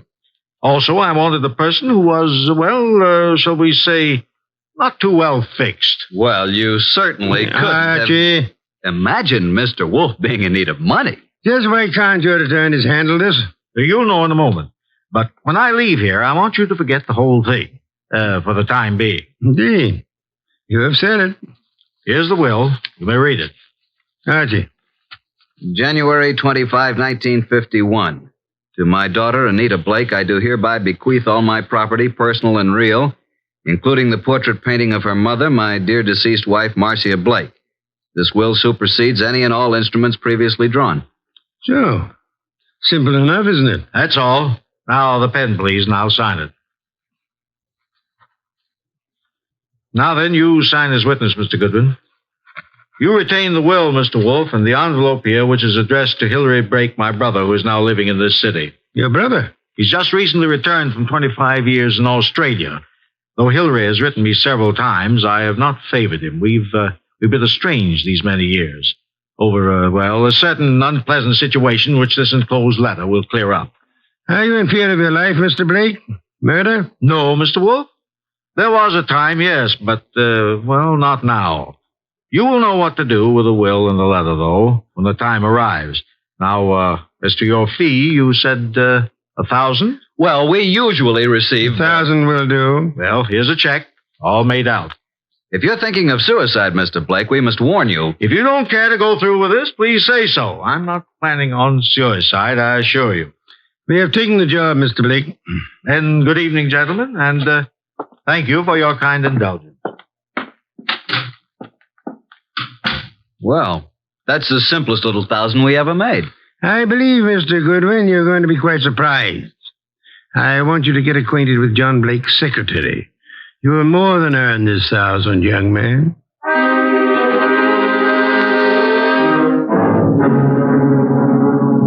Archie! Archie, is that you? Yes, boss. What time is it? It is 6 p.m. The clock is right in front of your eyes. I'm thinking, Archie, it's very interesting. Very. An entire day has passed since the visit from John Blake. Did you learn anything from Blake's secretary? I did. He left his office late yesterday, she said. His daughter Anita is quite upset because he didn't come home. Check his club? Yup. I didn't talk to the daughter, but I learned that she's engaged to a young fellow named Wilbur Martin. She told the secretary that her father had been acting strangely of late, a bit morose. And what does the daughter feel has happened? Anita's afraid he's been kidnapped. You haven't met nor talked to any other than the secretary? Not yet. So far, no one's called the police. Good. We must, for the time being, prevent that. What did you learn of Blake's brother from Australia? He's been here only a year. They've met only once or twice since his return. The secretary thinks the breakup was because of their love for the same woman. Hillary became very wealthy in Australia. Very well, Archie. It is time for you to visit Miss Anita Blake at her home. I'd love to, boss. She's a mighty purty gal. Boy. Archie, you can do me a great service. Anything. Be sure to close it tightly as you leave. Close what? The coal chute, of course.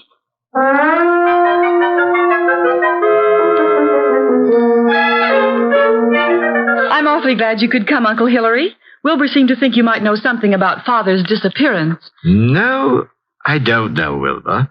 I'm just as nonplussed as you are. When did you see your brother last? Oh, it's been 4 or 5 months. Why? Oh, I just wanted to know. What do you two think has become of him? Surely you know his recent actions better than I. Well, at first I thought he'd been kidnapped. Now I'm afraid it's suicide. Oh, I say, really now. Have you been putting such ideas into our head, young man? On the other hand, could have been murder. Indeed. Well, I suggest that the police be called. Hospitals, the morgue, every place. Have you thought of doing that, young man? I was going to. Oh, really? Then what are you stalling about? I'll just step into the library and do it myself. Oh, it can't be, Wilbur. It just can't be. Miss Blake, there's a Mr. Goodwin to see your father. Oh, I'll see him. Thank you, Miss Blake. I'm Archie Goodwin. This is my fiancé, Mr. Wilbur Martin. Mr. Martin, how do you do? What is it you want, Mr. Goodwin? Is your father here, Miss Blake? Why, no. No, he isn't. What is your business, Mr. Goodwin? Why do you want to see Mr. Blake? As a matter of fact, I don't really want to see Mr. Blake because I don't think he's here. I came to see Miss Blake. Just who are you? I'm a detective. Police? Private investigator with Nero Wolfe. John Blake has disappeared. I know you're trying to keep it out of the press because you think he's been kidnapped. We have called the police. Oh, what do you think has happened to my father? I think he's dead. Oh, dear. Why do you think that? Yes. Just what do you know, Mr. Goodwin? Oh, Anita, I want to ask you a few questions. I think it's advisable. Mr. Blake. Yes? I thought you were done for. That is, I don't think This chap is a detective. I'm sorry about this, Mr. Blake, but curiosity got the better of me. I hope I haven't wrecked things. What are you talking about? You remember the agreement. What agreement? Mr. Goodwin, do you know who you're talking to? Why, yes, John Blake. Oh, no, Mr. Goodwin. This is my Uncle Hillary, my father's brother. Hillary? Hillary Blake? Yes, my father's twin brother. John and Hillary were twins. Of course. That's news to me. I didn't know that. What did you know about him? Well, now that I look at him, now that I can recall his speech, there is a difference. And now, why do you think John Blake is dead? I've just come from police headquarters. You mean he's been murdered? No. From all indications, he's committed suicide. Suicide? Are you sure? Poor father. Oh, I was afraid of this. This morning, a hat and an overcoat were found on the East River docks near Pier 9. In the coat was a typewritten copy of a will made yesterday. The hat bears the initials J.B. There was a will? Yes. Could you identify the hat and coat, Miss Blake? Well, yes, of course. Very well. Come in, Sergeant. This is Sergeant Hanlon. Miss Blake, do you recognize this coat and hat? Yes. Oh, yes, I do. They were father's. Oh, Wilbur. Suicide? I can't understand it. But the hat and coat are not conclusive evidence. What about the will found in the pocket? Show them the will, Sergeant. Read it, miss. You read it, Wilbur? To my daughter, Anita Blake, I do hereby bequeath all my property, personal and real, including the portrait painting of her mother, my dear deceased wife, Marcia Blake. This will supersedes any and all instruments previously drawn. But no signature. I have the original. Here you are. Where did you get this? Notice the signature of the witness? Archie Goodwin. You witnessed his signature? In Nero Wolfe's office. But Mr. Blake had his own attorneys. Nevertheless, he came to Mr. Wolfe to take care of the will. If we hadn't recognized him from his photos in the papers, I wouldn't have witnessed the signature. Anita, is this your father's handwriting? Yes. Yes, it's his, all right. But there still isn't proof that he's dead, nor that he committed suicide. No corpus delicti. And the body may not be found for days. But this evidence we have here certainly indicates that a body will be found eventually. Maybe not, Mr. Goodwin. It's possible they could have... What were you going to say? Nothing. Miss Blake, in a way, I blame myself for your father's death. How do you mean? I had a sort of premonition. It's obvious now why he came to Nero Wolfe. Is it? He wanted someone who didn't know him personally. His own attorneys would have been able to see through his plan and prevent his carrying it out. But he made a will. Why did he draw this new one? Yes, that's what I don't understand. Well, I still am not convinced that he committed suicide. Mr. Blake, here is a letter he asked to be delivered to you. Oh, well now. Perhaps it will shed some light on the problem. What does it say, Uncle? Jove. Says, Hillary, 25 years now, jealousy and bitterness have kept us apart. I know why you stayed in Australia all these years. I know you loved Marcia. She was rightfully yours.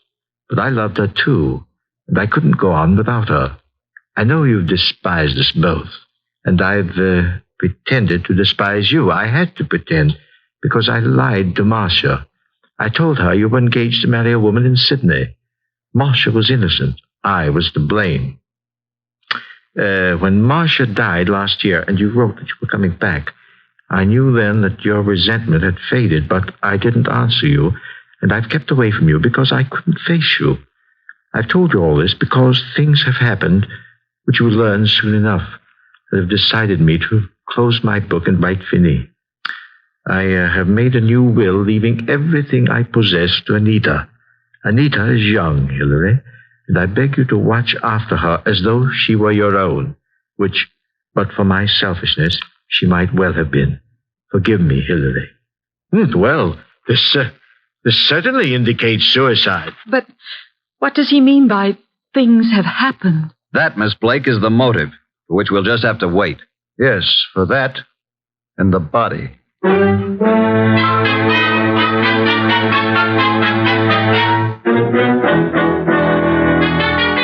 Well, boss, up here in the conservatory a bit early, aren't you? How are the orchids? Well, it's a nice sunny morning. Even though it is around 0 outside, the sun is fine for them. And behold, Archie. Huh? What is it? The Dendrobium sclerostel. Yes, indeed. What about it? Showing 2 buds. Most encouraging. Indeed so. Boss, I can't take the steam heat here. Tell me, this painting of Marcia Blake, is it large? It hangs over the Blake mantle, about 3 by 4 feet. I find it most intriguing that John Blake should mention the painting in so short a will.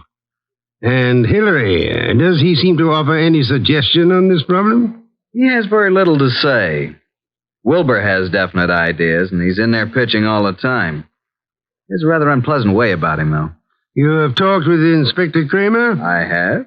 and asked Miss Anita and Hillary to meet you at the morgue to look at the body? Right.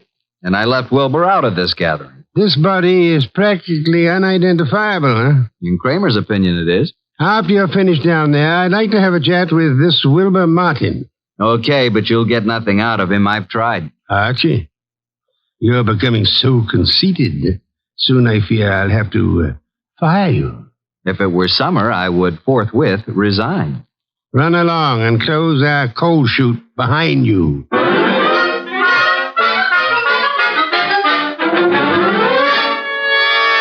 Morning, Inspector Kramer. Up early. Yeah, Goodwin. I'd just love to come down to this morgue. This is Miss Anita Blake and her Uncle Hillary Blake. Howdy do. Good morning, Mr. Goodwin. I hope you don't object too much to my joining the proceedings. Oh, I know, Wilbur. I suppose it's all right. Please, Mr. Goodwin, what's happened? There's a body here. Rather badly bruised and cut and in a bad condition, but I think you should look at it. Oh, I'm sorry, Miss Blake, but I'm afraid it's necessary. very well. I'll be all right. Now, I'd like to come along. Oh, yes, Wilbur, you must. Well, come on. This way.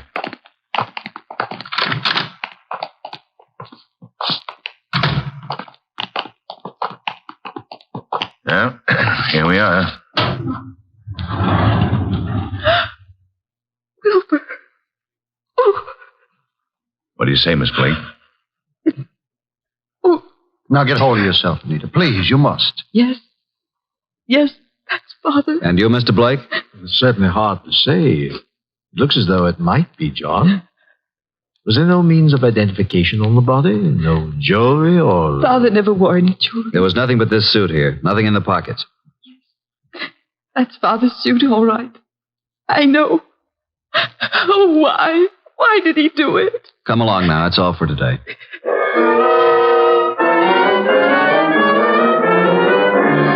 Mr. Wolfe, this is Mr. Wilbur Martin. Ah, yes. How do you do, Mr. Martin? Sit down. Thank you, sir.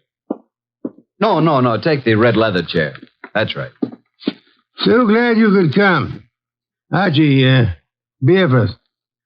Tell me, Mr. Martin, you saw the body? I did. Whether it was John Blake or not, I'm not sure. But Anita feels positive enough. You are skeptical about the suicide theory, huh? Well, yes, I am. Are you trying to cast suspicion on someone else? No. He thinks he was murdered. I do. But not by you, of course. Certainly not. But who would know that John came here, signed the will, and gave us the letter to his brother? He must have contemplated suicide, don't you think? Are you positive it was John Blake who signed the will? How interesting. You think it was his brother Hillary who came here, posing as John, huh? It could have been. But the man was quite gray and had no Australian accent. Hillary could have dropped the accent for a short while and grayed his hair, and they were twins. So enlightening, Mr. Martin. Do go on. After he left you here, he could have killed John and thrown him in the river, and left his overcoat and hat on the wharf. And why would Hillary kill John? Well, there may have been several reasons. Maybe because of Marcia. Well, several reasons. Tell me, did John Blake object to your engagement to Anita? No, why should he? I don't know. Amelia asked. Anita Blake identified her father's handwriting. She identified the body. You still believe it's murder? Maybe she only thought it was his handwriting. You had best be careful, Wilbur. In trying to make a murder out of this, you might place yourself in a most unhappy position. I checked the letter and the will with papers at John's office, and the handwriting is identical, in my opinion. Maybe Hillary is clever at forgery. Maybe. Did you have the experts check the writing? Not yet. Then how can you tell unless you had a bona fide sample of Hillary's writing? I take it that you found a sample of Hillary's writing? Some letters from Hillary to John? Yes. I found a package of them. In John's desk at his home. That, Wilbur, is most encouraging. Here they are. Several of them tied together. Some written in 1928 and a couple in 1948. Now, we'll tell you something. We never thought John committed suicide either. You didn't? No, and before you go, Wilbur, write your name here on this pad. Very well. Thank you so much. I hope we shall see you tomorrow.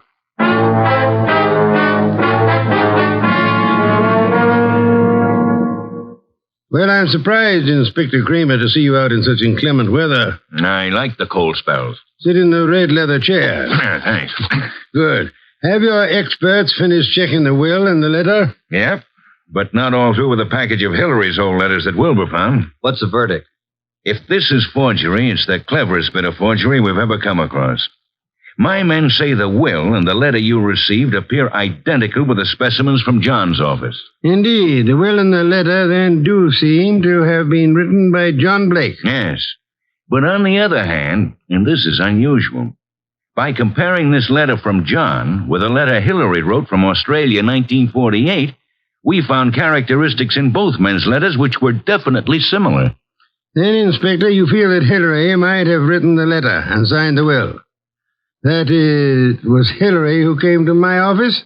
It's a tough thing to prove, but I think that's being on the right track. Inspector, what about the rest of the package of letters I got from Wilbur Martin? They're still working on those down at headquarters. What about young Wilbur? So far, can't see much in him to worry about, but it's a bit early. Archie, phone out to the Blake mansion and tell Wilbur Martin that we've uncovered the whole thing.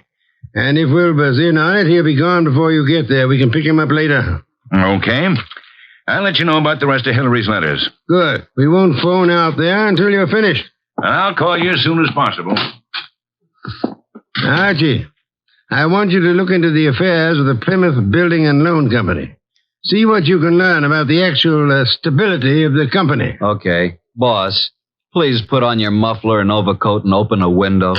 A candle couldn't burn in this place. Yeah. I'm on my way.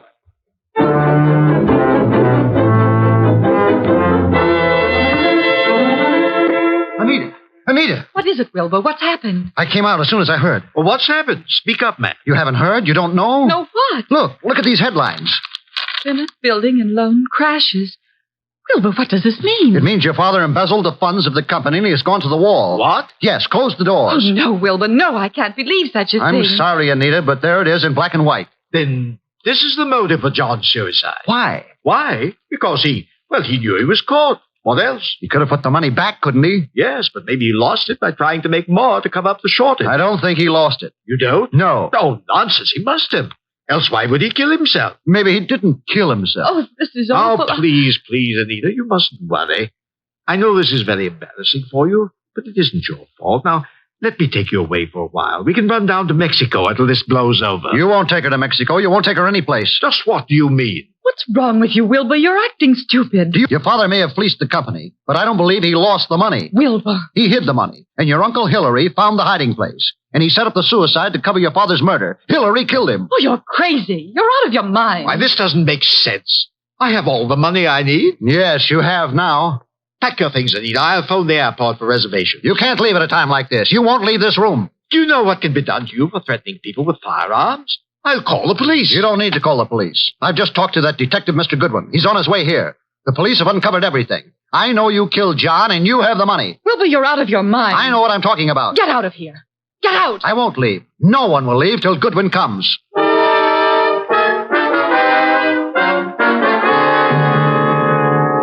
Archie, come in, Miss Blake. Mr. Blake, Mr. Martin, glad you were all able to accept my invitation. You too, Inspector Kramer. Yeah, I know how glad you are I could be here, Wolf. Please be seated, folks. Hillary was going to Mexico on the next plane and taking Anita with him. Mexico? John Blake stole the money from the company, but Hillary found out about it and killed him. Mr. Wolf, this is utter nonsense. Mr. Blake, Inspector Kramer's handwriting experts have examined the will and the letter left with me. They have also checked them with your recent letters from Australia. Indeed. And your letters from Australia show a definite resemblance, having the same characteristics as the letter and the will you've given me. You mean you think that I signed the will and wrote the letter? Definitely. Ridiculous. But there's something else. The will mentions a painting of Marcia Blake, Anita's mother. Archie, where is that painting? Did you bring it? It's here. Bring it in here, Sergeant. Just a moment. I hope you don't mind, Miss Blake. What are you doing to it? Tearing off the paper backing of the picture. Yes, and there you are. There's the reason for the whole thing. Bonds. Pasted in the back. Thousands of dollars in negotiable bonds. Then Hillary did know about the money. He killed John for all this. He had Anita order the picture to be credited for shipping. I did no such thing. Nevertheless, you didn't kill John Blake. Certainly he did. Look at these two letters from Hillary Blake to John here in America. What are the dates? September and November 1948. Those were supposedly Hillary's most recent letters to John. And look at these letters, June and July 1928. Notice any difference? All are signed by Hillary, but the ones dated 1928 are not at all like the ones written in 1948. Not the least similarity. The ones dated 1928 were written by Hillary. But those dated 1948 were written by John. John? How do you mean? Carry on, Inspector. You're under arrest, Mr. Blake. Not for murder, because there's been no murder. You're under arrest on a charge of embezzlement. Embezzlement? Oh, but how And you, Miss Blake, are under arrest as an accomplice. What? I don't understand. Mr. Wolfe. Wilbur, you yourself unearthed the old 1928 letters, really written by Hillary from Australia. The recent letters are not in the same handwriting. They were poorly forged by John in 1948. Furthermore, we checked with Australia and learned that Hillary Blake died in Sydney 10 years ago. And this man here is really John Blake, posing as Hillary to escape the penalty for looting the company. Anita.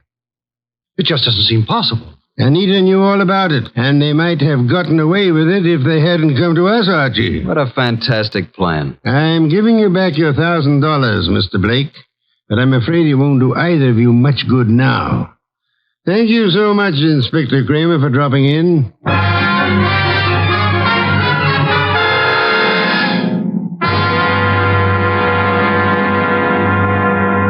Well, boss, that was a clever bit of deduction. You really think so, Archie? It was quite a blunder for so clever a man as John Blake. Why did he make the mistake of coming to us?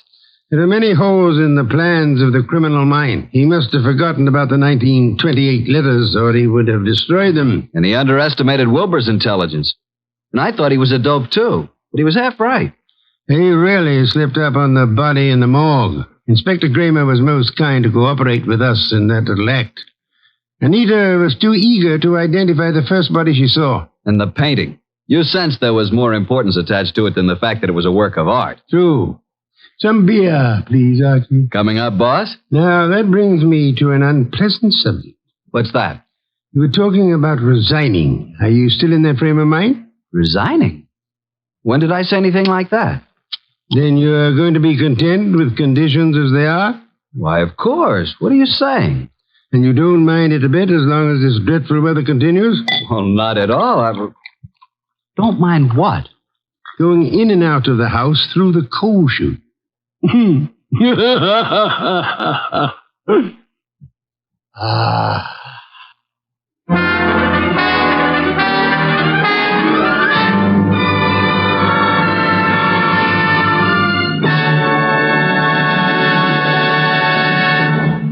You have been listening to The New Adventures of Nero Wolfe, starring Sidney Greenstreet.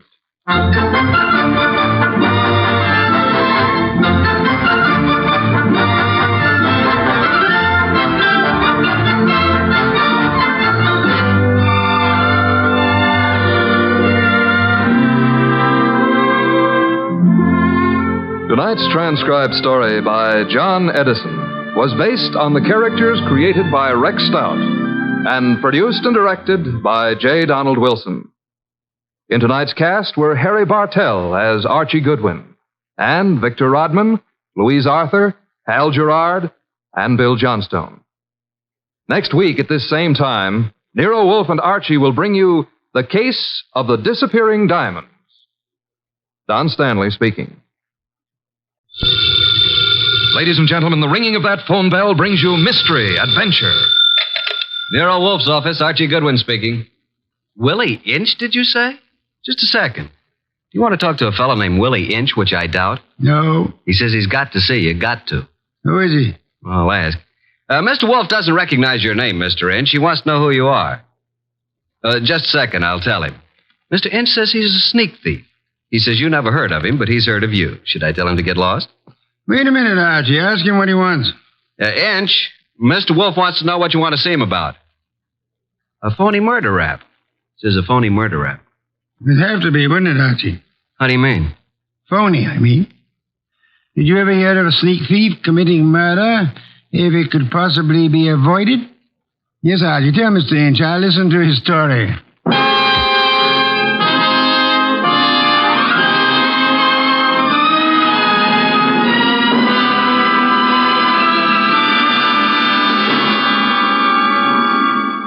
Ladies and gentlemen, it's that renowned genius who is the bulkiest, balkiest, most ponderous, and most brilliant detective in the world. Yes, none other than that chairborne mass of unpredictable intellect, Nero Wolfe, created by Rex Stout and brought to you in a new series of adventures over this NBC network in the person of Mr. Sidney Greenstreet.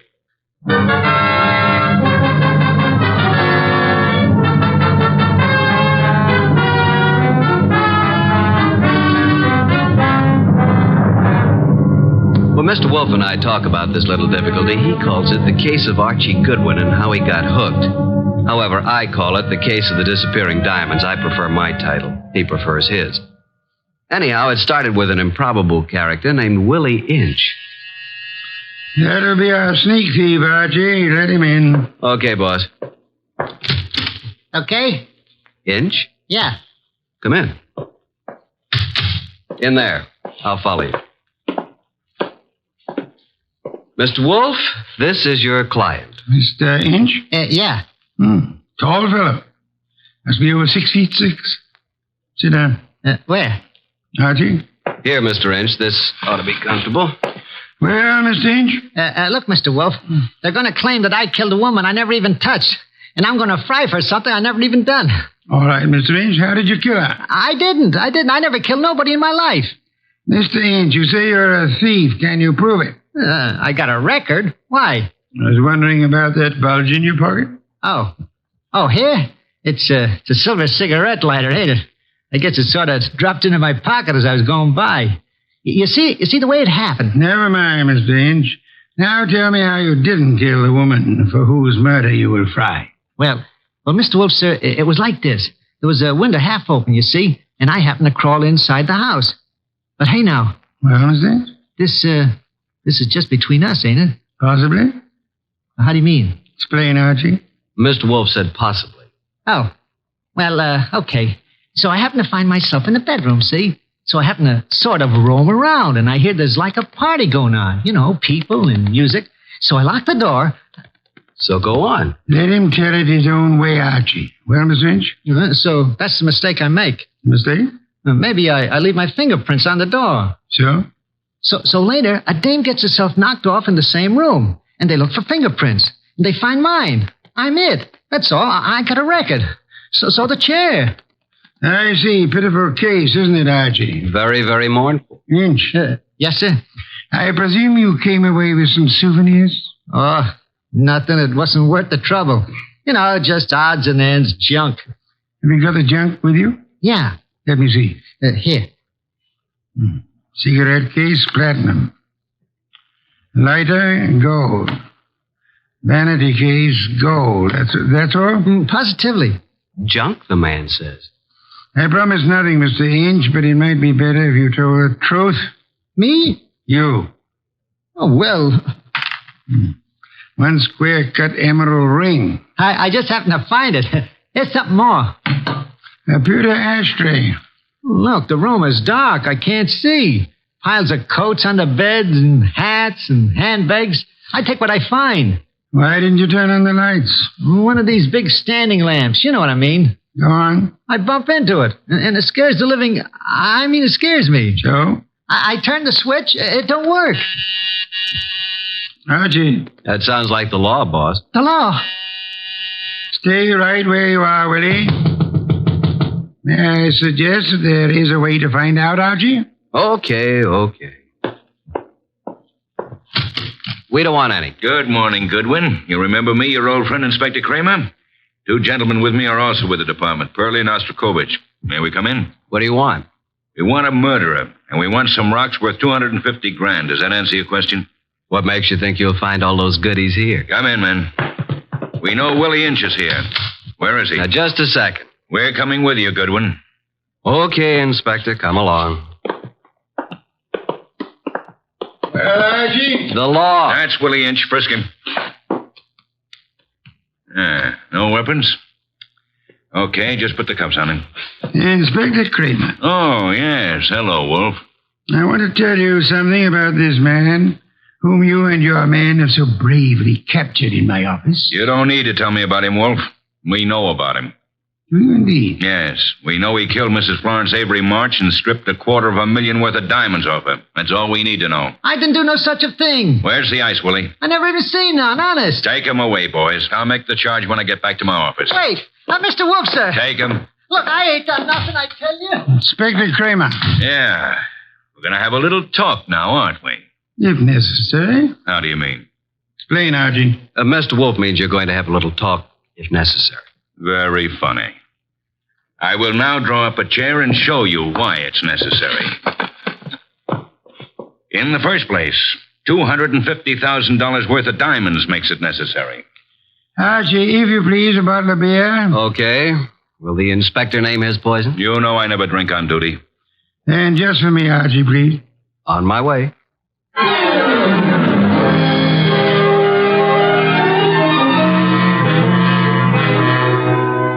While I opened a bottle of imported beer, it occurred to me that I had something to be grateful for. At least I wasn't in Willie Inch's enormous shoes.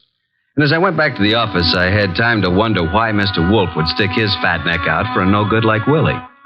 Thank you, Archie, and sit down, Archie. Inspector Kramer has a theory that may amuse you. Nero Wolfe's office. It's for you, Inspector. Hello, Kramer. Yeah? A gold cigarette holder? That's all? Okay. Inspector, do you realize that you have already taken a great deal of my time? Archie. Yes, Inspector? The great Mr. Wolfe just said I had a theory that might amuse you. Would you care to hear it? I can hardly wait. Okay. My theory is that both Wolfe and you are receivers of stolen property and possibly guilty of murder conspiracy. So far, you got me in stitches. Willie Inch, with a record as long as your arm, robs the home of Mrs. Florence Avery Marsh. He strangles her with a silk scarf, takes the diamond she's wearing, grabs everything else that's lying around, and then what? Is it a question? I'll tell you what. He will, too. Archie, listen. Then Inch brings the stuff here, the stuff that's piled on Wolfe's desk, and the diamonds. You want me to tell you where the diamonds are? They're in that safe right there. Inspector Kramer, I know nothing about the diamonds. They are not in the safe, and they're not in the house. Now, you can take my word for it, or you can get a search warrant and make a fool of yourself. I'm going to have lunch.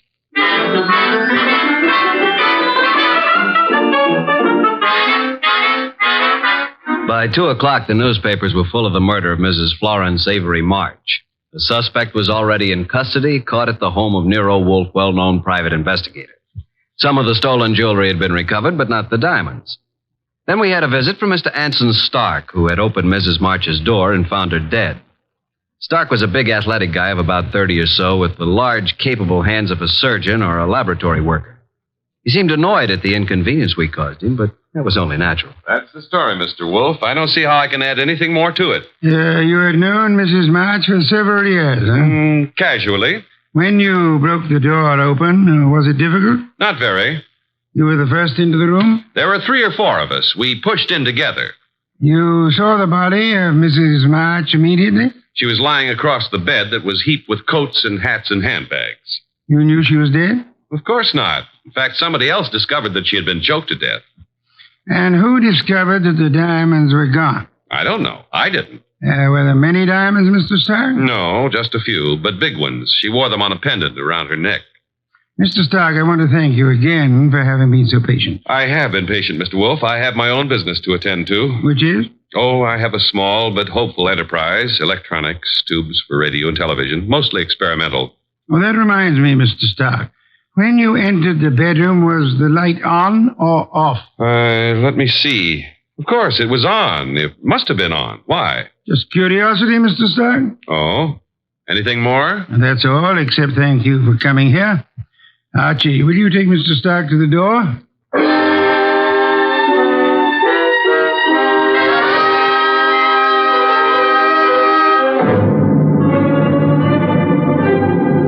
Mr. Stark departed like a man who'd been delayed by a petty annoyance. A few minutes later, the door buzzed, and I went expecting anything.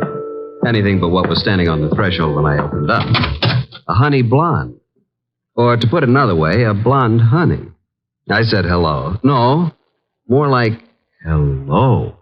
Are you Mr. Wolfe? I'm his assistant, Archie Goodwin, and what can we do for you? Well, I'm Valerie Ladd. And I'm Archie Goodwin. Or did I tell you that? Well, that's exactly where I came in. Well, I mean, where I thought you were going to ask me to come in. Oh, come in. I'm sorry. Well, is he here? Wolf? Mm-hmm. Does he know you? No. Is he expecting you? No. I see. Of course you don't see, do you? Well, this is it, Mr. Goodwin. I'm a writer. Well, I may not look like it, but that's what I am, and I want to do a profile, a character study of Mr. Wolfe for a magazine. Uh-oh. Well, what's wrong?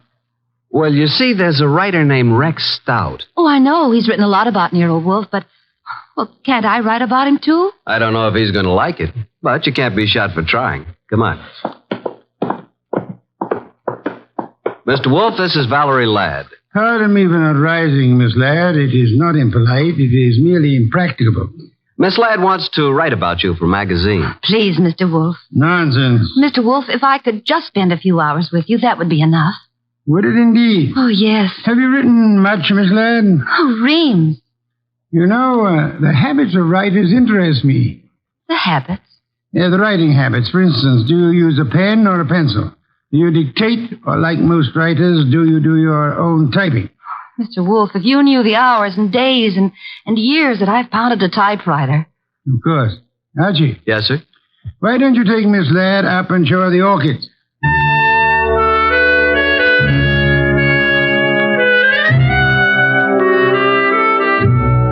You never know about Nero Wolfe. At least I never do. This was something I would have bet against 1,000 to 1. Couldn't understand it. But I certainly couldn't complain. Archie, look at this one. Oh, did you ever see anything so gorgeous? Very pretty. They're all just beyond belief. Yeah? But you're not even looking at them, Archie. What? Oh. Archie, are you always like this?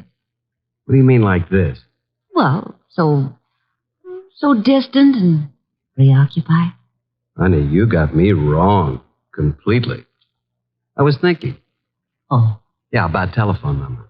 It's a lovely thing to think about. What can you think about telephone numbers? I was thinking how some girls have them and some don't. Oh, I see. Archie, I apologize. For what? I did have you wrong. You're not a bit distant.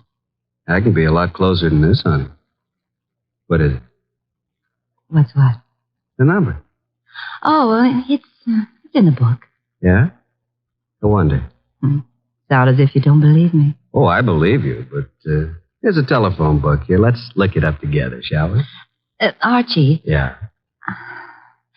I'm afraid I lied to you. I was afraid of that, too. Are you angry? Well, I can take no for an answer, honey. Even when it's hard to take. Archie, I've changed my mind. I want you to have my number. And I want you to use it, too. You know, honey, I'm beginning to take an interest in this dialogue. Let's have it. Okay. Olympia 93659. And a very, very pretty number it is. Valerie Ladd, 2 Ds. Mm-hmm. Olympia 93659. Honey blonde. Gorgeous. Oh. Spelled gorgeous. There. What are we doing tonight, Olympia 9? And I said that you were distant and preoccupied. We were talking about tonight. All right, Archie. Yes, I'd love it. Oh, these orchids, they're really beyond belief. And you won't even look at them. True. I'm too busy looking at you. Well, how do I look, Archie? Beyond belief, honey. Beyond belief. Well, there goes the Goodwin luck again. It's a house phone, partner. Mm-hmm. Yes, sir. Okay. He wants us to come down. Archie? Yes, dear. Even if he says no, we still have a date? Honey, though the heavens fall.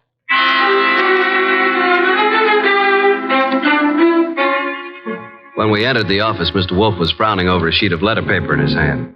He looked up and tossed the paper to me. That is a peculiar thing, Archie. The sheet of letter paper. It just arrived.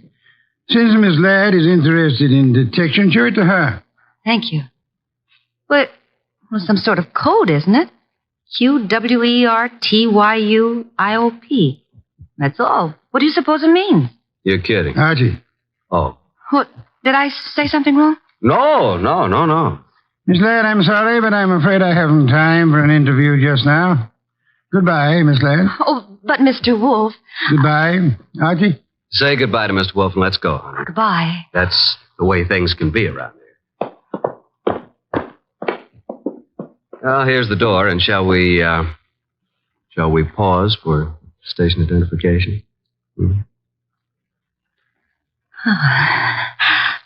I'll wipe it off, Archie. There. Thanks. Well, what happened, Archie? Yes, indeed. Yeah, Mr. Wolfe, I mean. Oh. Why did he suddenly want me to go? Well, I'll tell you, though I don't know whether I should. That code message he showed you? Yes. QWERTY up. You remember. Yeah, sure. Because I use a typewriter. From left to right, it's the first bank of letters on any typewriter. I see. It was a test. Ah. And you flunked it, baby. You're no writer. Archie, I can explain Sure. it. Tonight. Tonight, Archie.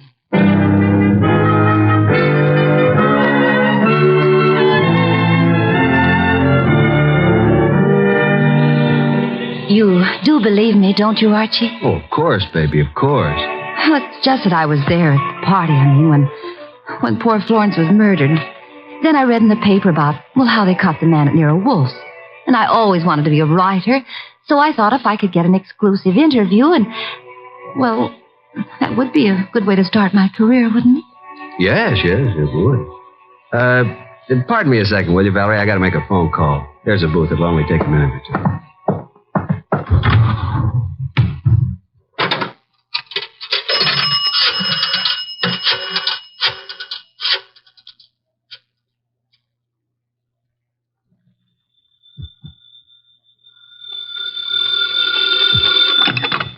Nero Wolfe speaking. Archie, I'm at the Riviera with Valerie Ladd.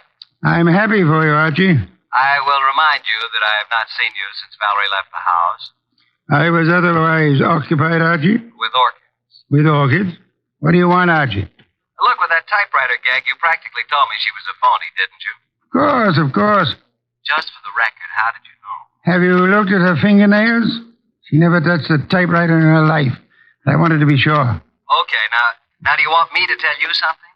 You mean that your charming companion Valerie was at the party when Mrs. March was murdered? How did you know that? Simple, Archie. I got a list of the guests from Inspector Kramer. Among them was the name of Valerie Ladway. Simple? Ladway. Ladd. Yeah, sure. Okay, what am I supposed to do about it? Just hang on, Archie. Just hang on.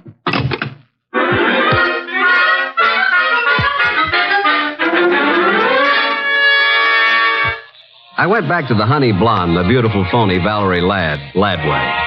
I went back to the table where she should have been, but she wasn't there. I sat down and waited. Looked at my watch, 11:24. 11:32, no Miss Ladway. 11:45, I finally realized that not only Valerie, but her coat and bag were also absent. I called the waiter. Yes, sir? What happened to my friend? The young lady left some time ago, sir. Okay, give me the bill. She paid it, sir. She did? Yes, sir. In fact, she said you gave her the money for it. Yeah?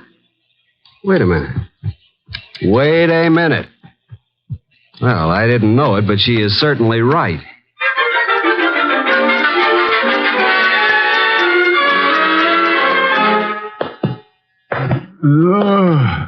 Oh, my.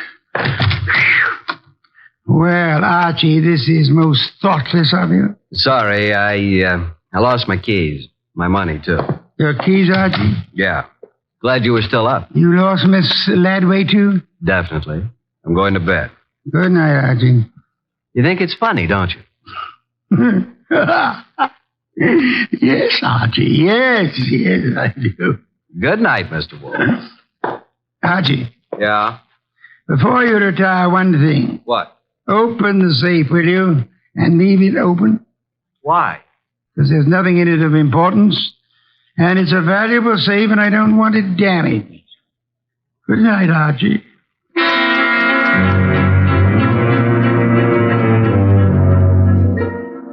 At about 2 o'clock in the morning, I thought I heard a noise. I got up, put on the rest of my pajamas, picked up my gun, and went down to the office. The man had his head in the safe, and everything was scattered all over. I stepped inside the door. Put your hands behind your back and stand up. Huh? Okay. Now, just what are you after, Bud?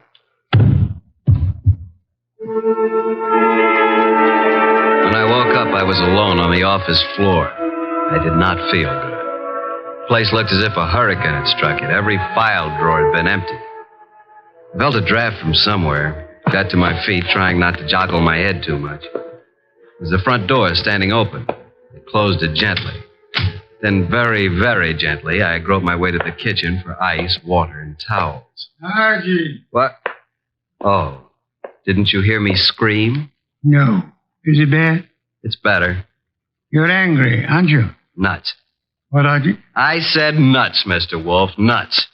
I'm sorry about what happened, Yeah, you expected it. but I didn't expect you to be caught by somebody behind you. You must have known there would have been two of them. Now, how would I know that? How? Think of Mr. Ladway's delicate hands. Do you believe she intended to open the safe herself? You think she stole my keys and so on. Well, let me tell you... Hey, wait. That guy was digging in the safe that... Then who hit me in the head? Gee, someday you'll be the death of me. In the morning, will you tell Inspector Kramer I'd like to see him here?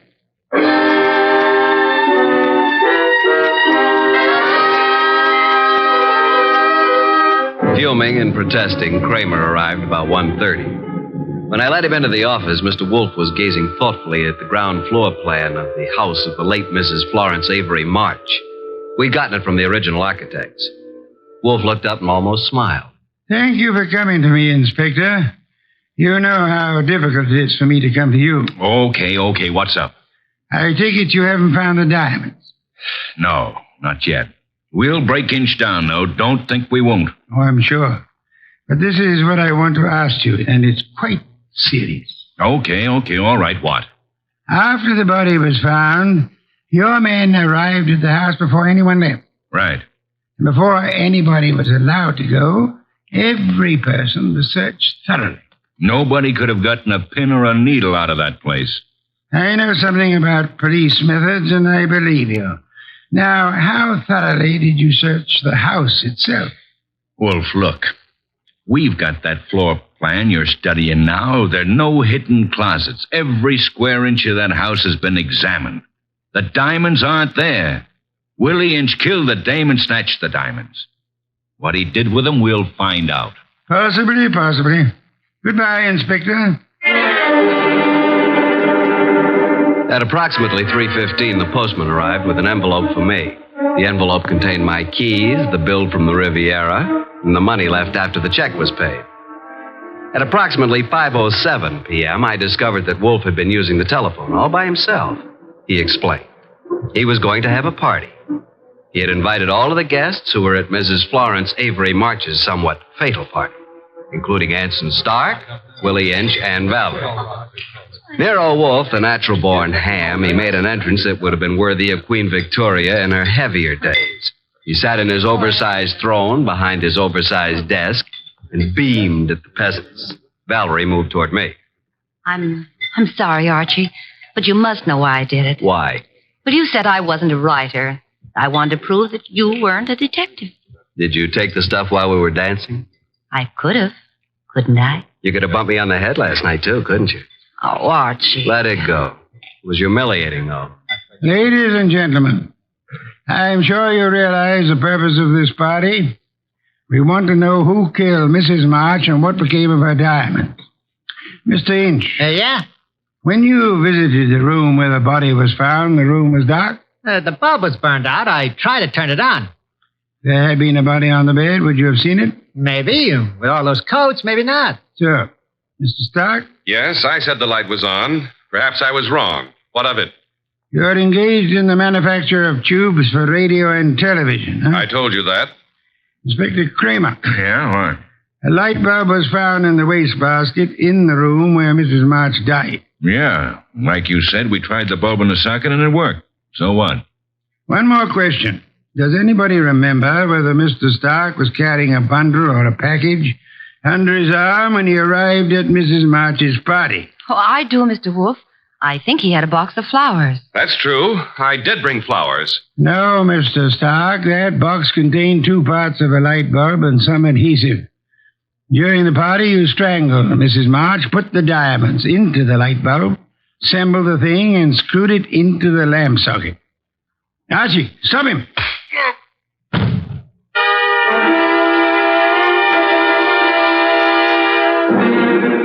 Really, Archie, it was quite simple.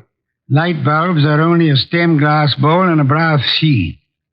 Yet nobody, including the police, would think of looking inside one. Mr. Stark could come back and collect his treasure any time after the excitement had died down. What's the matter, Archie? I got a headache. Valerie Ladby. Poor girl. She and whoever the man was with her must have thought the diamonds were here. That bump on your head will be better in the morning. Bottle of beer, please, Archie. I'm going to bed. Yes. Why must you place such confidence in women? Remember what happened to Mark Antony and Samson and Archie Goodwin. Good night, Archie.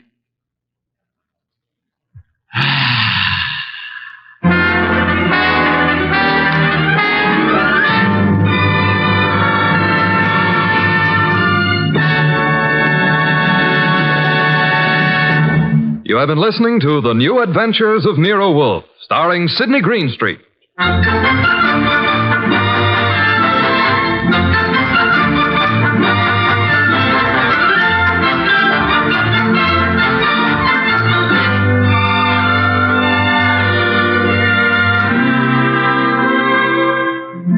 Tonight's transcribed story by Mindred Lord was based on the characters created by Rex Stout, produced and directed by J. Donald Wilson. This is an Edwin Fadiman production. In the cast were Harry Bartell as Archie Goodwin, and G.G. Pearson, Bud Heaston, Gray Stafford, Dick Ryan, and Bill Johnstone. Next week at this same time, Nero Wolfe and Archie will bring you The Case of the Midnight Ride. Don Stanley speaking.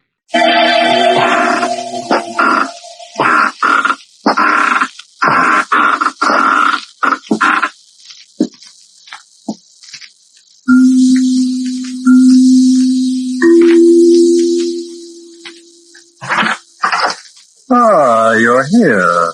Good. Take the easy chair by the window. Comfortable. Good. The book is, on the shelf. Yes, here it is. Death Blew Out the Match. A very absorbing story of death and mystery on a small island. Let's look at it under the reading lamp. It was an evening early in May, and the waters around the cape just off the coast of Massachusetts were buried under a fog as thick and as massive as any you'd want to see. Moving cautiously, a small boat makes its way slowly toward one of the islands off the cape. In the boat are Elisha Macumber and Anne Waldron. Well, this is something. I'm glad we're almost there. Yep. You been scared, Miss Walden? Oh, not scared, Elisha, but if I hadn't bumped into you in New Bedford, I'd have spent the night there. Not even Noah himself could have persuaded me to take a boat ride in this fog. What's new on the island? Oh, nothing much. Unless you're counting a mysterious stranger. Mysterious? Calls himself David Highland. Gets mail from New York, Washington, Boston, but here every day. Nobody knows what's in it. He don't talk. Maybe he's an ex-sailor with a sweetheart in every port. This could be. But I'm chairman of the Board of Selectmen, and it's my duty to keep the peace on that island. You've always managed, Elisha. What else is new? Leonard Case is there, too. Leonard? Yeah. 4 weeks now. Then Myra Van Wyck must be there. She ain't. I guess Mr. Case will be mighty glad to see you, Miss Waldron. Why should he be glad? I reckon a fella gets pretty lonesome with a plaster cast on each leg. Plaster cast, Leonard? Got both his legs broken in an automobile accident a few months ago. I figured you might know about it. No. No, I didn't know. Elisha, are you sure Myra isn't on the island? Mm-hmm. You're still sweet on the fella, ain't you? He doesn't mean a thing to me. Maybe not. But summer last year, when Mr. Case turned from you to that Van Wyck woman, yep. I was mighty glad the season ended without it killing.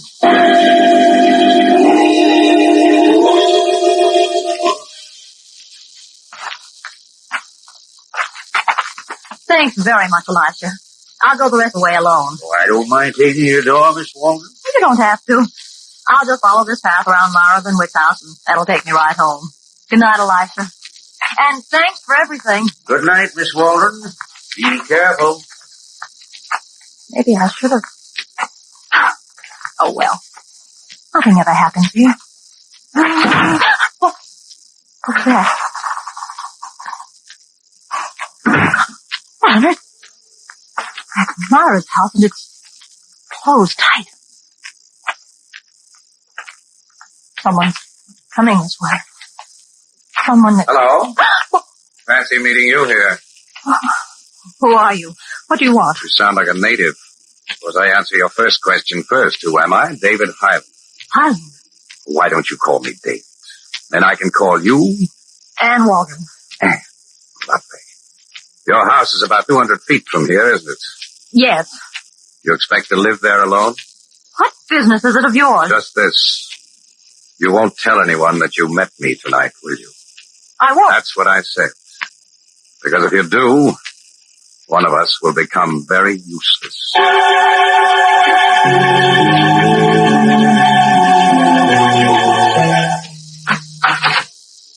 Hey, Mr. Case, there's a dame here to see you. Dame? Show her in, sir. Okay, Tootsie. Help yourself to the board. But don't make him nervous. He's in a very delicate condition. Anne! Oh, Anne, darling, I'm so glad to see you. Hello, Leonard. You look beautiful. More beautiful Hey, than Mr. Case, is it all right if I take the car and go for a drive into town? Yes, beat it. Go anyplace. I'll pick up some chow for the icebox while I'm there. You got a couple of preferences, maybe? Buy anything you like, but for Pete's sake. Okay. Oh, don't look so surprised, Dan. The guy saved my life. Pulled me out of the wreck before the car went up in flames. Hang it if he doesn't turn out to be the best cook and butler this side of the Atlantic. I was hoping you'd come, Ann. You were? Well, what do you mean? I knew you were on the island. Oh, Elisha told you. No, I saw you. From here? Mm-hmm. But my house is... Leonard, what have you done to this room? You like? I had these walls ripped out and the glass put in their place. I don't miss a trick. I simply look through this telescope and the island has no secret. I see. Leonard, when is Myra coming? She isn't. Too busy in New York? I hope so. The fact is, Mara and I are washed up. Silly, isn't it? Is it? The crazy thing about it is that I really thought I loved her. Yeah, I must have been out of my mind. Did you marry her? It wasn't that crazy, Ann. Yeah. Put that crawl on your bed. And I want you to meet Mabel, my little helpmate. When Sam's away, Mabel does little odd jobs that make me comfortable. Watch. Mabel, bye-bye. Oh, you're slipping, old girl. You forgot my tobacco pouch. Thank you. Now you may go out and get your lunch. And don't dig up anyone's garden. For pity's sake, where did you pick that up? Myra gave it to me. Wow. Everyone to his taste. I don't think I...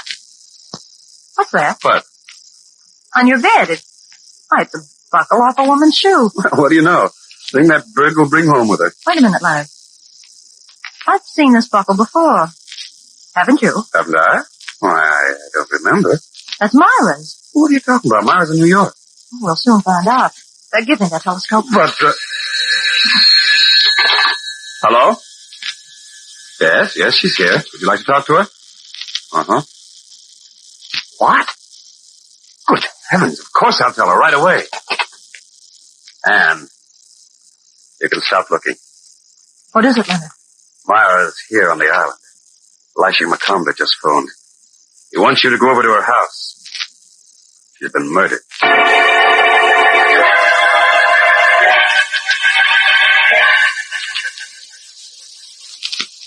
Elisha? Hey? Oh, Miss Waldron. You got here pretty quick, didn't you? I can't believe it. Myra dead. When did it happen? Sometime last night. Last night? Coroner says it must have took place between 11 and 12. That's impossible. Is it? Why? Well, it was close to 12 when I left you. I took the path that runs around this place. The house was locked up.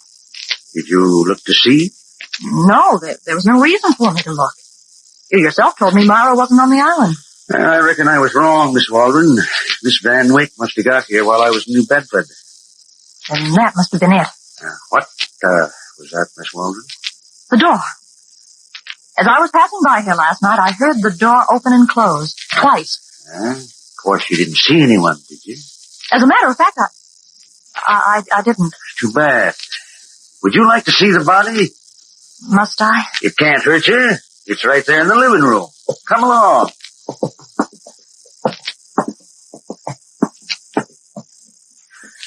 There she is, just like I found her. Oh, her head's almost in the fireplace. Yeah. She was just about to light the fire with that match when death blew it out.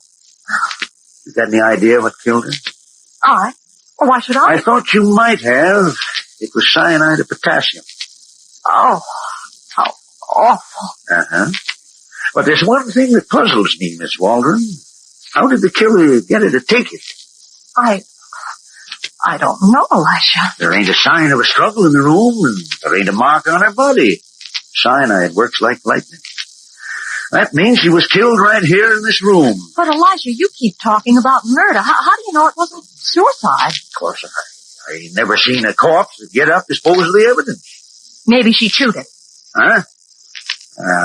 How would you be knowing about that, Miss Waldron? That piece of gum near the fireplace.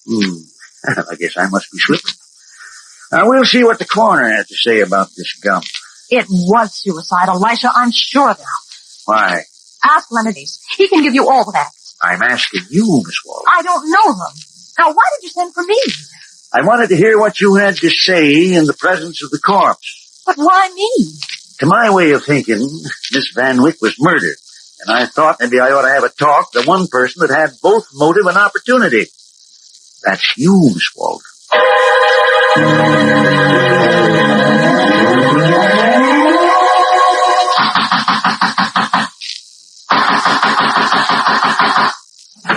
Well, are you trying to break down the door? I must see you, Mr. Harlan. All right. Would you like to look at me here, or would you rather come in? I'll come in. Sit down. No, thanks. Mr. Harlan, what were you doing out in the fog last night? You won't call me David, will you? Will you answer my question, please? Sure. What were you doing out in the fog last night? I was going home. So was I. That makes us even, doesn't it? Not quite. Myra Van Wyck's been murdered. What? You don't say. On this quiet, peaceful island? Did you tell anyone you met me? No. Good girl. Yes. Always play it smart. But I will, Mr. Hyland. Will you? Would you like to hang for the murder of Myra Van Wyck? What? Suppose I told Elisha that I saw you coming out of her house last night. But you didn't. How do you know I didn't? I didn't go in after I left you. I went right home. Can you prove it? Can I? Now, look here, Mr. Hyland.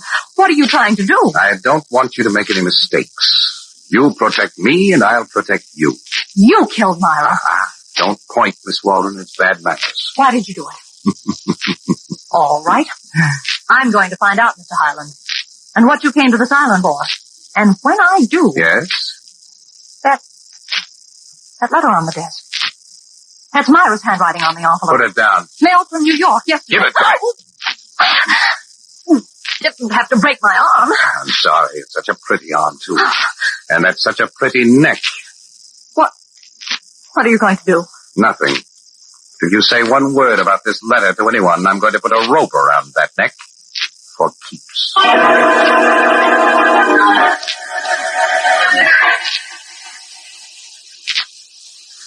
Leonard, what am I going to do? Elisha thinks I killed Myra. And I can't prove that I didn't. And I know you didn't, no matter what you thought of Myra. Oh, Elisha was here. I told him that she wanted to marry me, but, well, I couldn't do it. She loved you? I'm afraid so. Leonard, it's possible then that Myra committed suicide. No, just before you came in, Elisha phoned me. That piece of gum you found, there was no poison in it. Oh? Don't worry, darling. We'll find a way to get you out of it. But, Leonard, who left that gum there? A killer, no doubt. Listen, man, what about David Highland? Who? Don't pretend you don't know him. I saw you with him a little while ago. You saw me? Mm-hmm. This telescope. Oh. Why did you go to his house? I can't tell you. All right. Then maybe you can tell me what you and he were wrestling over. It was a letter, wasn't it? Leonard, please don't ask me. Wasn't it? Yes, from Myra. Myra? Well, what's he got to do with it? I don't know. But, promise you won't tell anyone. Leonard, you must promise. Why? Well, just promise, that's all. All right, dear. But we've got to know what was in that letter. Yes, but how are we going to get it? Now, I'll keep my telescope trained on his house. When David Highland goes out, I'll tell Sam. Shut up, Mabel. Mabel. Leonard, that shoe buckle she brought in here this morning. Yes? That was Myra's. Oh, what a dunderhead I am. Why didn't I see it before? See what? Where did Mabel find that buckle? Certainly not in Myra's house. She must have found it outside somewhere. Don't you see what that means? Uh-huh. That Myra wasn't killed in her own house. Hey. Now all we have to do is find out where she was killed. Leonard, how well have you got that crow training? Pretty well. Why? That buckle. If you told her to put it back where she found it, would she do it? I don't think so. She's not that smart. Oh. Besides, it's been hours since she brought it here. All right. Then that letter from Myra might tell us what we want to know. I want to know the minute that man goes out.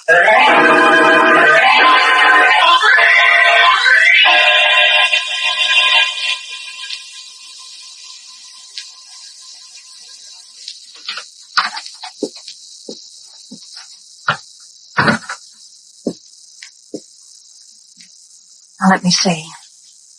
The desk. Oh, he would keep it locked. I don't think he'd be so careless as to leave it under the chair cushions. Now, that would be too obvious. Oh. Oh.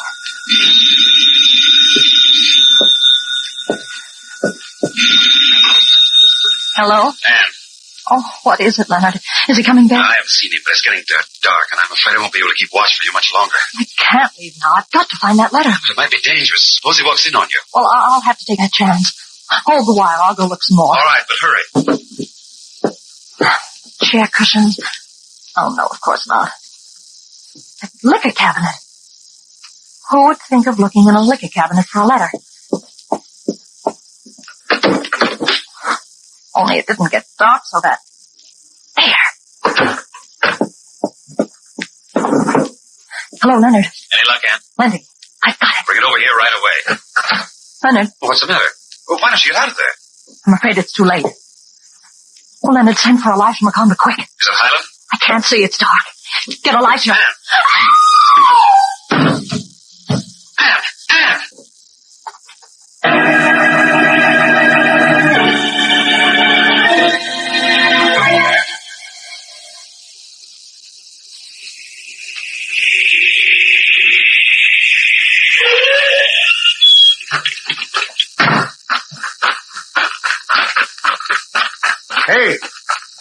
Hey, you, Mr. Highland. Huh? Why, Elisha McComber? What's all the excitement about? And where do you think you're going? Not thinking, Your Honor. I'm going for a walk. Where's Miss Walden? Anne? She's supposed to be here? Yeah. Let's go into your house. All right, if you like. While we're doing that little thing, would you mind telling me what this is all about? In time. Where is she? I don't know. When I left for the village, the house was empty. When I came back, it was still empty. She spoke to Mr. Case on the phone from here. Really? Oh, perhaps I should lock my door when I go out. You think my neighbors would disapprove? Ain't none of my business. But this matter of Miss Waldron. Mr. Highland, would you be a gum-chewing character? Gum-chew? Sometimes. When I want to get rid of a bad taste. How did you get rid of the gum? Spit it out on the floor? What do you mean? Over there, by that table. But, well, Maybe you will a lot sooner than you expected. Are you ready to talk about Miss Waldron? Of course. Yes, I think she's beautiful. I think she's a charming girl. Now, if she were only a bit more friendly. Is that all you've got to say? No, but for the moment, it'll have to do. Well, maybe you better come with me. Where? To Miss Van Wyck's house. Why there? Me and my boys have given that place a mighty fine once over. Somebody that done a killing could think that we'd have no more reason to go back there. But we have, Mr. Hiram. Come on.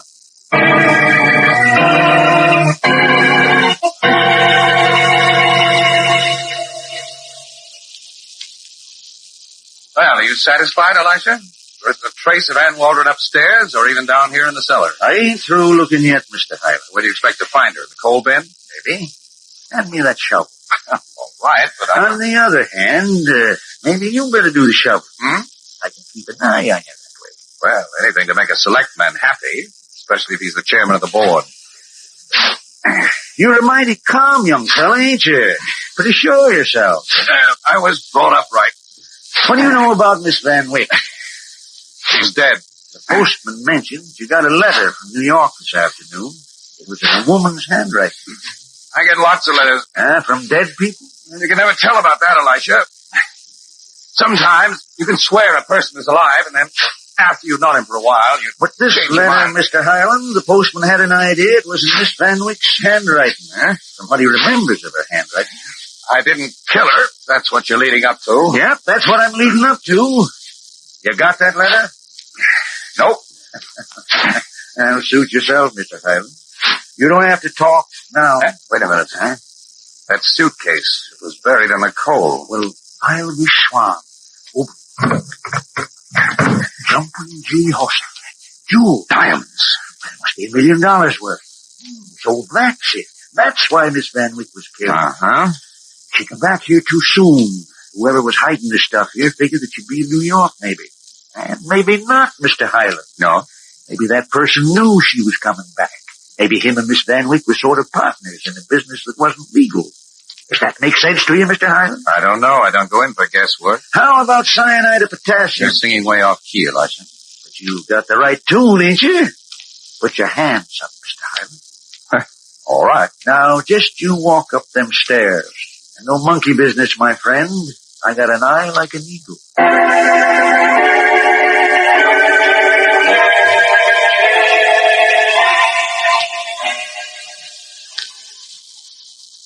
Operator, 124.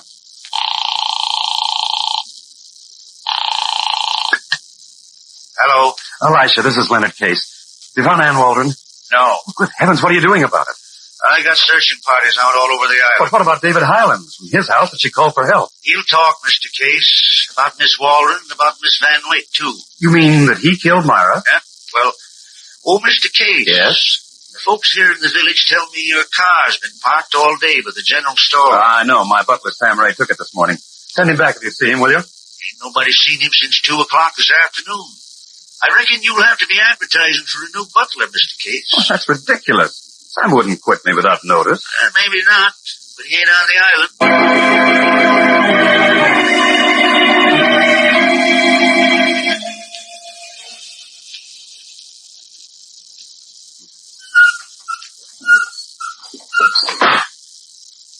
Okay, sister, on your feet.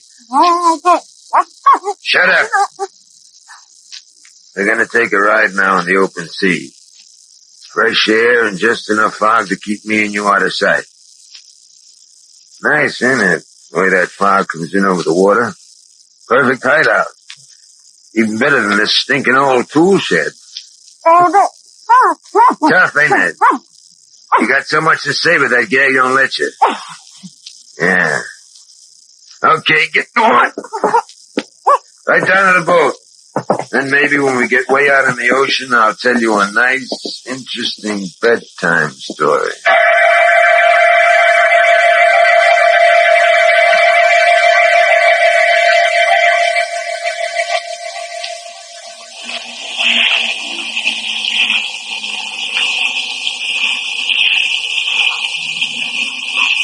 Okay, baby, this is it. Hey, you're dying to talk, ain't you? Okay, I'll take off the gag. Hey, you can scream too. There ain't a soul around here to hear you, 8 miles offshore. Sam Ray, when Leonard Case finds out about this, What's he gonna do? Fire me? What have you got against me? Why did you bring me out here to kill me? I don't like snoopers, baby. But I was only trying to protect myself. Elisha McConville suspected me of killing Myra Van Wyck. I didn't do it. I had to find out who did. So you went after a letter? I thought it might give me a clue. Yeah. Did that letter contain any evidence, Sam? Plenty. What kind of evidence? You're sure a dame, ain't you? Can't be afraid to tell me now. I'll never have a chance to... Will I? How right you are. Well, are you going to tell me or aren't you? Baby, that letter meant the difference between $1 million and zero. That Highland guy... Then he was mixed up with the death of Myra. Shut up. What's the matter? Listen. There's a boat out there. You make one sound. You listen. Are you dirty little... Yeah. I'm gonna finish you off right now and get out of here. Get away from this boat and get out of that boat. Go ahead, Elijah, go ahead.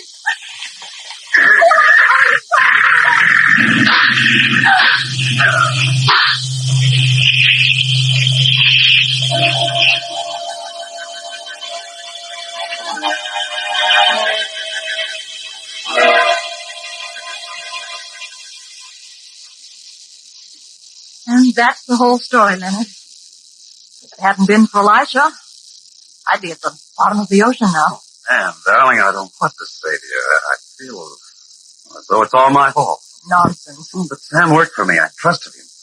How was I to know that he was a diamond thief and that he killed Myra? He did kill Myra, didn't he, Elisha? I reckon so. We got no way of knowing now with him at the bottom of the ocean. Well, all I can say is thanks for saving Anne. Now, how about a party to celebrate? Sam gone, I guess we'll have to rely on Mabel to do the honors. Mabel! Candy, Mabel, for the lady. If she could only cook. Mabel! Oh, she flew out the window. Leonard, she's flying toward Myra's house. Candy for the lady, eh, Mr. Kane? I don't understand what got into that bird. She's never disobeyed orders. Yeah, I reckon she ain't disobeying them now. She's flying to the only lady she knows. All right, Mr. Case, you can talk now. You got a mind to. But I got nothing to say. It's your privilege. But you killed Myra Van Wyck by sending that bird out last night with a piece of poisoned candy. And you done it because you knew the lady would take the candy from the bird, maybe as an omen of reconciliation. Miss Waldron, did you know that Mr. Case and Miss Van Wyck was husband and wife? Married? Yep. I asked the police in New York to do a routine check on Miss Van Wyck, and they come up with the dope. Leonard. All right, so what? I didn't want her around. I told her to stay away from the island, to leave me alone. And you had good reason to. She might have found them diamonds in her coal bin. That would have been too bad, wouldn't it? For you.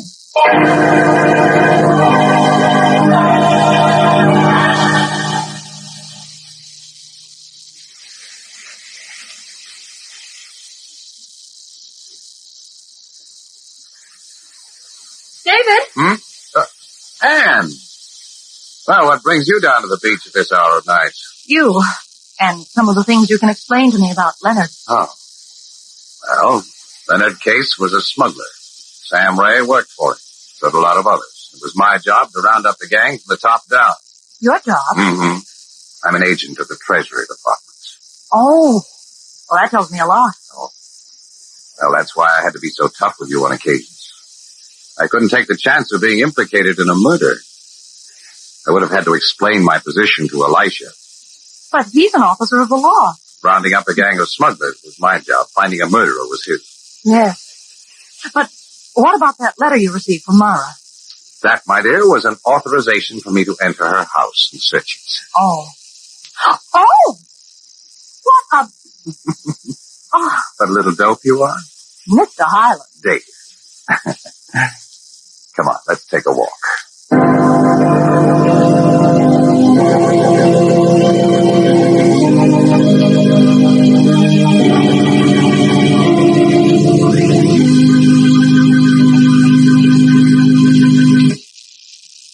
And so closes tonight's Crime Club book, Death Blew Out the Match, based on the story by Kathleen Moore Knight. Stedman Coles did the radio adaptation. Roger Bauer produced and directed. Oh, I beg your pardon. Hello, I hope I haven't kept you waiting. Yes, this is the Crime Club. Well, I'm the librarian. Yes. Come over a week from tonight. Good. We have a very unusual story about a murderer who was revealed by postage stamps. It's called For the Hangman. In the meantime?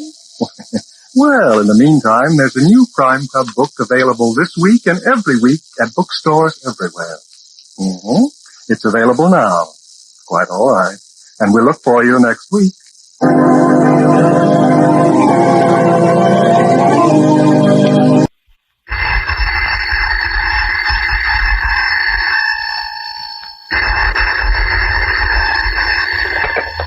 Hello, I hope I haven't kept you waiting. Yes, this is the Crime Club.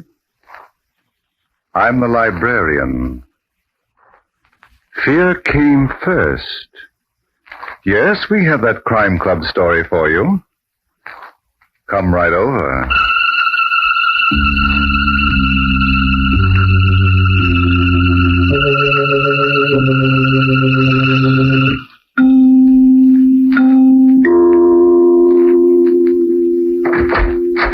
Ah, you're here. Good. Take the easy chair by the window. Comfortable? The book is on this shelf. Here it is. Fear Came First by Vera Kelsey. The very intriguing story of a house that was divided by fear until united by death. Let's look at it under the reading lamp. Madrona Place was the real estate empire that Grandfather Wales had built and died building. A square mile of rolling fields and woodland and lakes. And yes, a huge gray house. The Manor House. The gloomy headquarters of death. It was at this house that Thor Satterland arrived one blustering evening in March. And as he waited in the icy wind, he thought of the warm reception he knew he'd get. The door opened. Yes? Oh. Well, what do you want? Well, I'm sorry. I was expecting... Speak up, will you? I'm freezing. I'm Thor Satterland. Well, I'm still freezing. Aldous Winston's grandson. Oh. You see, I was expecting her to open the door, and I... Well, you'd better come in. Yes, thank you. Well, quickly, if you don't mind. That's better. How you Vikings can stand the cold. Now, let's take a good look at you. Well, couldn't you tell me about my grandmother first? Pulchritude with muscle. About my grandmother, Miss, Wales, honey. First cousin to Fleur. But you can call me. Who's that, Eileen? A Mambula, and he belongs. Hulda's grandson. What? Yes. Wouldn't you like to meet him? Thank you. I have other things to do. Isn't she charming, Thor? My aunt, by marriage. An outsider who married a son of the late Grandfather Wales. Late? Oh, didn't you know? The lord of the manor was tucked away in his beloved real estate 6 weeks ago. That nice old man dead. Terrible, isn't it? And he was only 87. I'm going to look for my grandmother. Don't lose your wind doing it. What? She's dead, too. No. 3 days ago. We buried her this morning. But she... Well, only last week. Where's Fleur Wales? You can take my word for it. I want Fleur. All right. She's upstairs in her room. Do you know anything about this place? Yes. Then you ought to know where the living room is. Wait there. I'll tell her you dropped in like the handsome plague.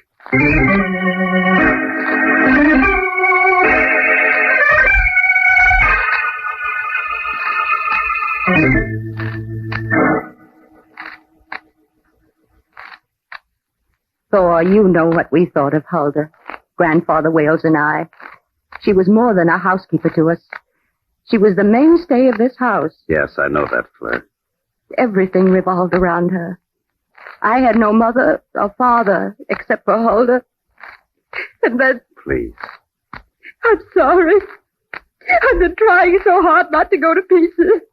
In 6 weeks, first Grandfather... And then... Would you rather not talk about it now?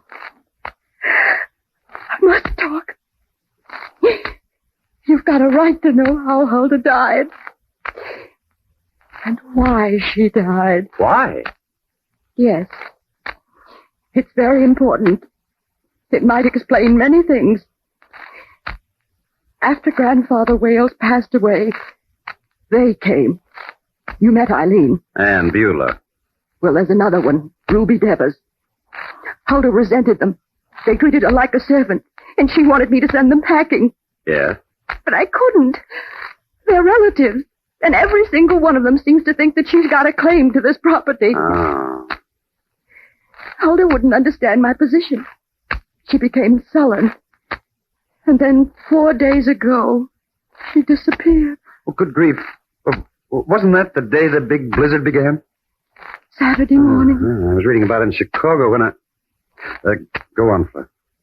I thought she'd gone to her cottage at Cranford, the one my grandfather built for her birthday years ago. I drove there. But don't tell me she got lost in that storm. I don't know what happened, Thor, but she never reached Cranford. Oh, my Lord. Late Sunday afternoon, some men taking the shortcut through the woods found her. That poor old woman. What did the doctor say it was? Well, the coroner told Sheriff LaRue that it was a heart attack. But there was a pretty bad bruise on her forehead. Bruise? She must have fallen against a tree. Oh, I wanted her to be patient. To wait until I could find out what those women really expected me to give them.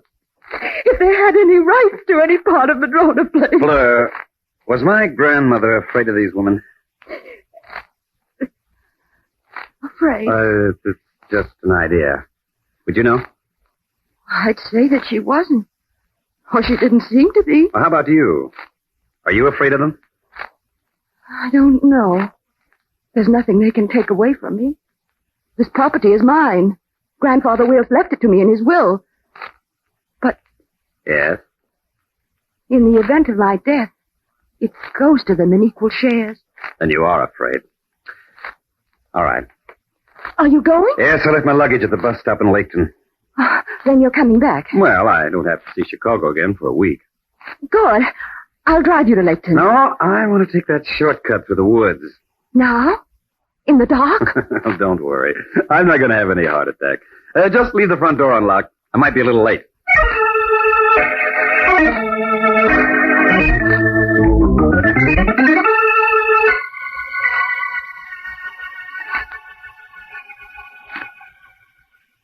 Now, look, Sheriff LaRue, I don't like to say the coroner made a mistake. But you're saying it, Mr. Satterland. Maybe my grandmother did have a heart attack. It's possible. She was 73.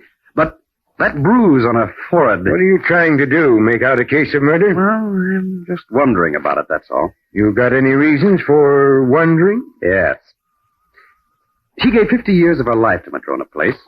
She was nurse and housekeeper to the old man. She kept him alive. You don't have to tell me, Mr. Satterland. He was even too sick to walk. And you know what she did when Fleur's father and mother were killed. Yeah, a couple of months after the girl was born. She brought her up like her own child. She wouldn't have left her. But she did. I don't believe it. That ain't evidence, Mr. Satterland. Well, then, maybe this is. Huh? What's that? A letter I received from my grandmother 2 weeks ago. Here, read it. Okay. Things is very bad here at Madrona Place. I do not think I know what to do. You come and I will tell you what I see and what I know. Come right away. It is... What's this word? Dangerous. Yeah. Did you answer this letter? A week ago. Huh? And Huldah Swenson must have had your letter before she died. And she was expecting me today. Who knows about this letter? Just you and me, I think. You didn't show it to the ladies of Madrona Place? Not yet. Well, don't. And say nothing about it. All right. Tomorrow morning I'm going to pay them ladies a visit. Maybe I'll find out which one of them knows more than the book says she ought to.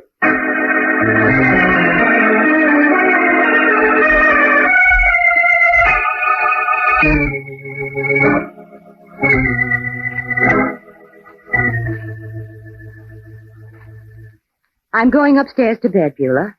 Good night, Eileen. But Fleur, Aren't you going to wait up for our handsome Viking? The housekeeper's grandson. An ex-housekeeper's grandson, Beulah. The class distinction was buried this morning. Eileen.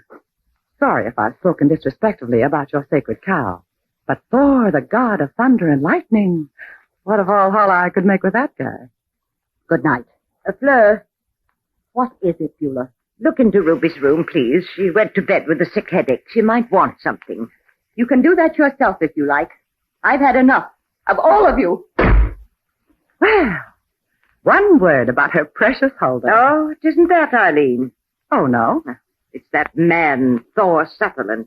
Since he came here tonight... She's been full of vitamins and very difficult. Why do you suppose she sent for him? I don't know. Did she send for him? Of course. She means to get rid of us. How? Oh, leave it to her. She'll find a way. Nobody can get rid of us, Beulah. We go with the land, like topsoil. I don't trust her, Eileen. You don't trust anyone, including Ruby and me. What? But that's all right. I don't trust you or Ruby either. Any day I expect to look in the mirror and find a knife in my back. How can you say that? I open my mouth and out it comes. Very well, if that's all you think of me. Oh, Beulah, let's not get sentimental. I'm thinking of my future, our future. We'll never make any progress until we learn to trust each other. And all this because a man came to the house. He told Fleur he was going to Leighton to pick up his luggage. But that was more than 3 hours ago. He walked the wood path where Huldah's body was found.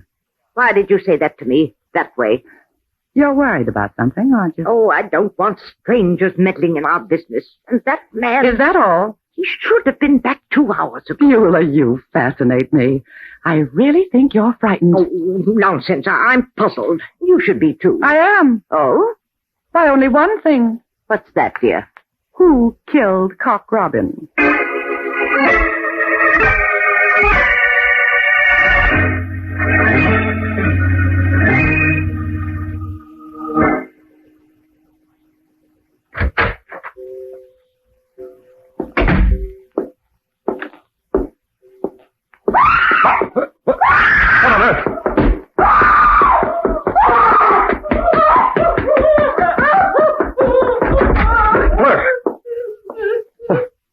What's the matter? Somebody. Oh, now tell me. Oh, my throat. I couldn't breathe. Where's the fire? What is it, Eileen? Who screamed? Keep your nightcap on, Beulah. I'm looking for that information myself. Oh, tell them to go away. Oh. Well, I shouldn't wonder. That man is with her, under the same roof with me. Good night, Eileen. Naughty, naughty. All right, Fleur. Those women. Tell me what happened. Why did you scream? I was dreaming, Thor. That someone was strangling me with my silver necklace. Yes. I had to scream. I was screaming in my dream. I couldn't breathe. You scared the living daylights out of me. I'm sorry. I feel so foolish now. What's the matter? This reading lamp. I turned it off before I fell asleep. Are you sure? Yes. I remember. Let me see your throat. But Thor, it was a dream. Those 2 scratches aren't. What? Yeah. Fleur, where did you keep that necklace? I dropped it on the dressing table. No place else? Isn't it there? No. Well, then look on the chest of drawers. All right. I know I didn't put it away. I took it off and I dropped it. I'll go, Fleur. But Thor, it must be. You mean it should be? You weren't dreaming, Fleur. Somebody tried to kill you. Oh, no. When you started to scream, she got scared and ran out with a necklace. Who? I'm going to ask Sheriff LaRue to answer that question tomorrow. Just keep your door locked tonight.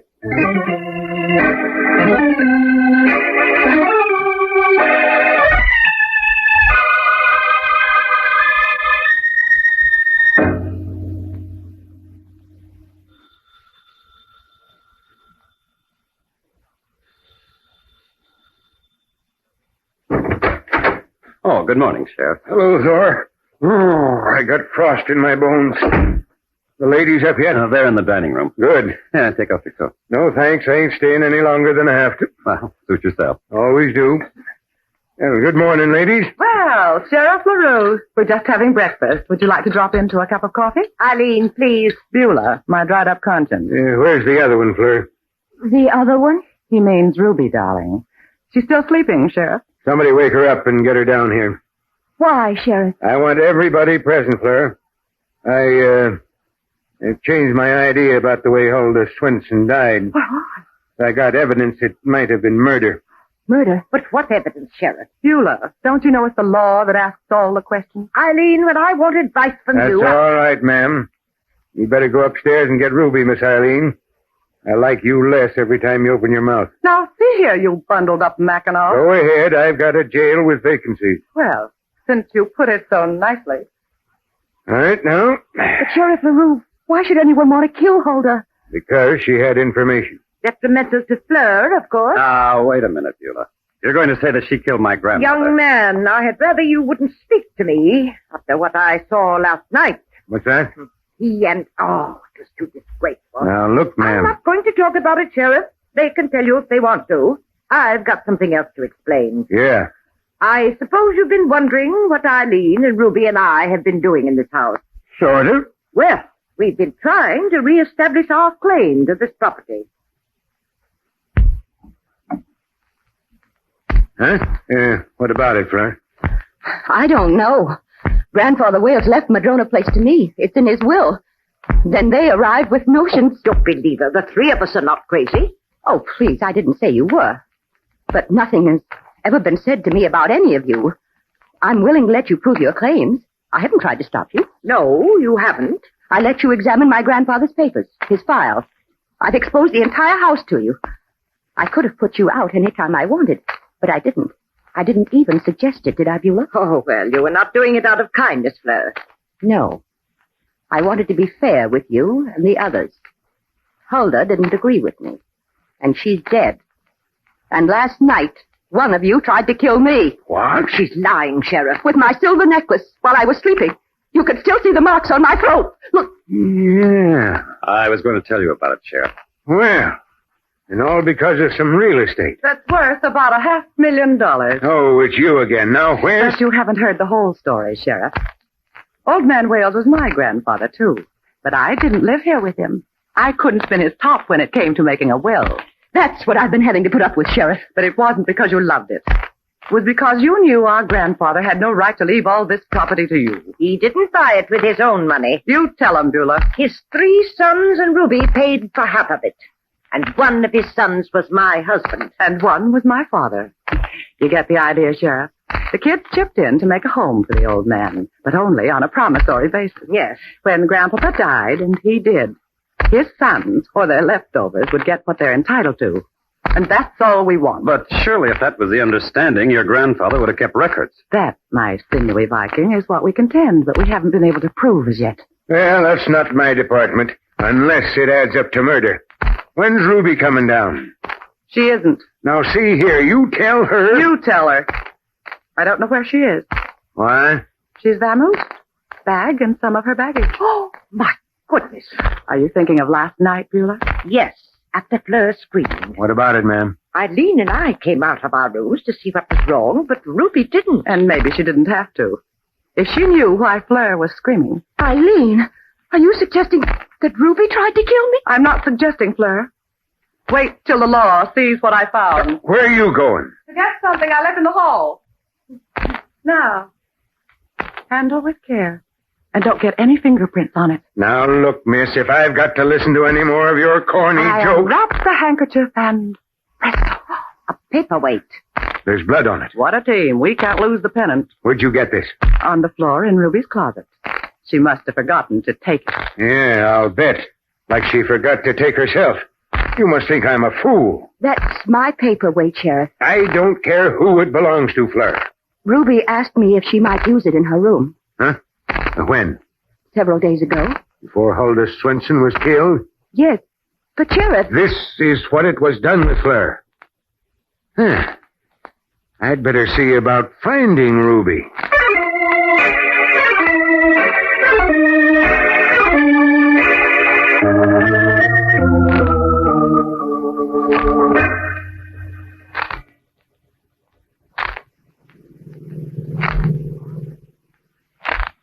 Thor, why must we go to Cranford? I told you, Fleur, I want to see my grandmother's cottage.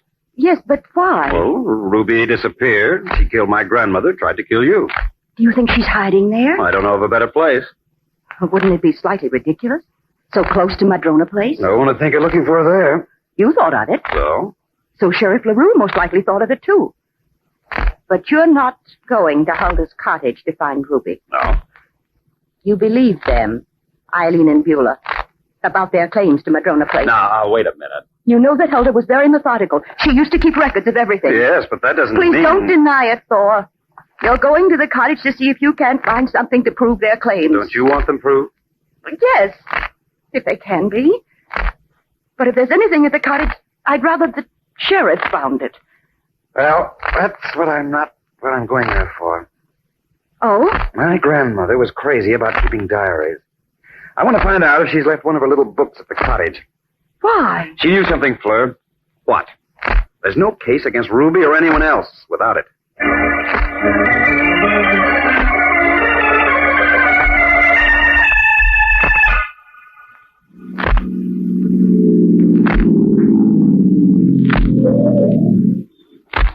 Come on, Fleur.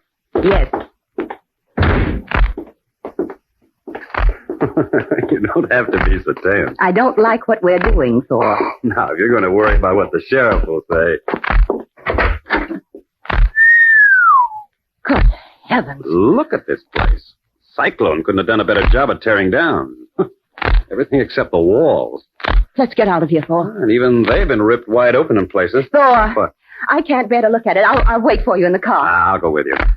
Somebody with the same idea as mine beat me to it. Hulda's cottage. If there's any evidence in there, it's gone with a killer. I think we'll find Sheriff LaRue and tell him about this. No, please take me home. You can tell him about it later.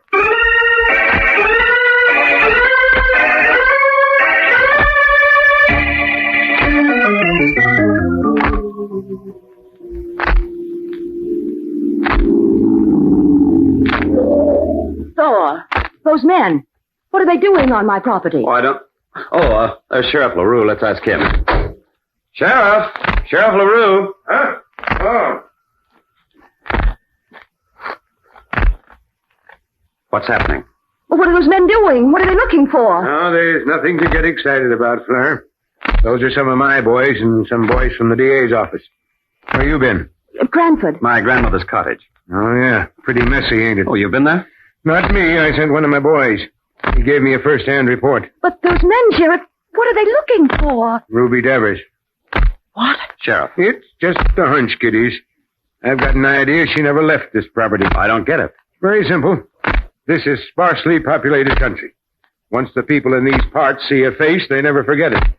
And nobody I talked to seen Ruby Devers' face today. But, Sheriff, that doesn't mean she's... It could, Mr. Saddle. There's only a couple of places that lady could have gone to. On one of them's the woods. She wouldn't have a chance in there against this kind of cold. Well, what about Lake's and the bus stop? She didn't get there, son. How do you know? Man at the station told me.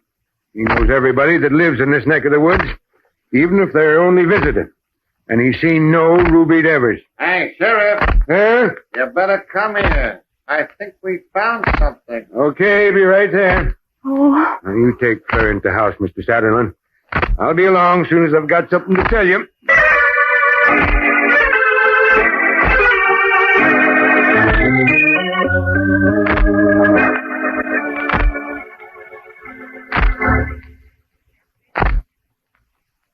Isn't anybody going to talk? Sure, ask a question and we'll give you 20 answers. Eileen. There goes my conscience again. Well, this is no time to be flippant. With the sheriff expecting to find Ruby's dead body out there. Would you cut your throat if he did? Thor, Yes? will you look out of the window, please? Oh, now listen, Fleur. Oh, go and look out of the window and be thankful she doesn't ask you to jump. Why don't you shut up for a change? I can. It's no hardship among friends. That must be the sheriff. Well, We've got her, Fleur. Where was she? In the well. good heavens. Pussy in the well. Who put her there? That's what I mean to find out, Miss Eileen. From the person who done it. You know? Yeah. She was already dead, Fleur, when her body was thrown in there. How, Sheriff? I want the killer to tell me. Don't you know how she was killed? I know, Mr. Satterland. Well, does anybody want to talk to me alone? Would it help if I say I've known the killer since early this morning? What are you talking about, Sheriff? I knew Ruby Devers didn't kill Huldah Swenson. What? I think you're bluffing. Why didn't you make an arrest? I wasn't ready, Miss Eileen. Ruby had to be found first. Are you ready now? Mm-hmm. Then make it, why don't you? Yeah. So am I going to have to do all the talking? Well, if you want a prisoner. How about it, Fleur? I don't know, Sheriff. Is this your silver necklace? The one you were choked with last night? Yes. Where did you find it? The diver found it. In the well. Oh. It was used to kill Ruby Devers. One of them. No, Mr. Sutherland. Fleur. Oh, you're crazy. She was almost murdered herself. I think when she gets ready to talk, she'll tell a different story. But those scratches on her throat. Her own nails did that, didn't they, Fleur? Sheriff LaRue, you've never been so mistaken in your life. I've known you for a long time, young lady, as a neighbor. I thought you'd want to talk to me alone. If I had anything to say. You have. But I'll say it. You killed Huldah Swenson. Oh, now, look here, Sheriff. Sit down, Mr. Sutherland. I'm talking now. You killed her, Fleur, because she knew that you had killed your grandfather. Of course. It was your job to bring him his medicine. The last attack he had, you let him die without the medicine. You'll have to prove that, Sheriff. Huldah knew it. She also knew that your grandfather left no will. No will? But the paper she told us about, the paper that was filed. A forgery, ma'am. Huldah Swenson knew that, too. From the day of the old man's death, she lived in terror of the girl she had raised from the cradle. That's why she wrote to you, Mr. Sutherland. Fleur, is that true? He hasn't proved it yet? But he can't be making it up. It's too much. Don't worry about the proof. I've got it. Huldah's diary. What? Where did you find it? In the safe deposit box in Cranford. And with it, Fleur, were memos of all the money the old man had received from his sons and Ruby Devers for the development of Madrona Place. All right. I killed Huldah. And I forged the will. I didn't want to divide this property with strangers. It was my home. $500,000 worth. Why did you let the old man die? He was going to make out a will, giving them shares, 50%. I lived at Madrona Place all my life, and he was going to let them take over my home. What about Ruby Devers? She saw me strike Huldah with that paperweight. And then she tried to force me to sign a paper, giving her half of this property. I had to kill her, just as I had to kill Huldah, because she was going to tell Paul what I'd done. Come on, Fleur. Now they're going to take Madrona Place, my home. They're going to take away my home. Well, don't ever mention that word to me again, Beulah. What? That's better. Thor, Yes? would you like to tell me a story? About what? You can go now, Beulah. You're making a crowd.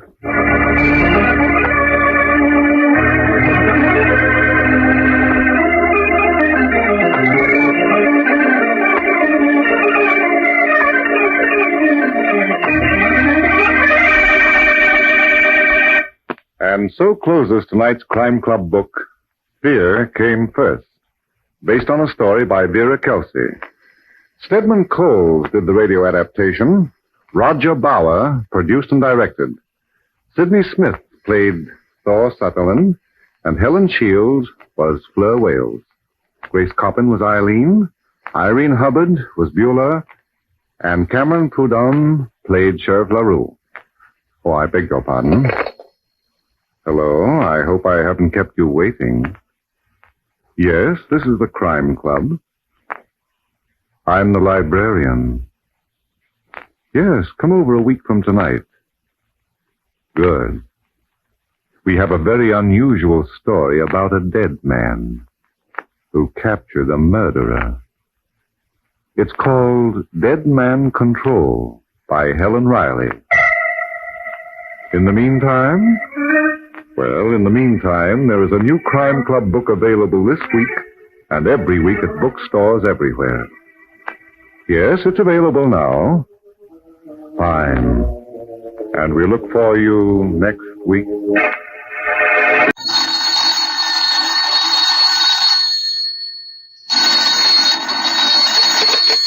Hello, I hope I haven't kept you waiting. Yes, this is the Crime Club. I'm the librarian. The corpse wore a wig. Yes, we have that Crime Club story for you. Come right over.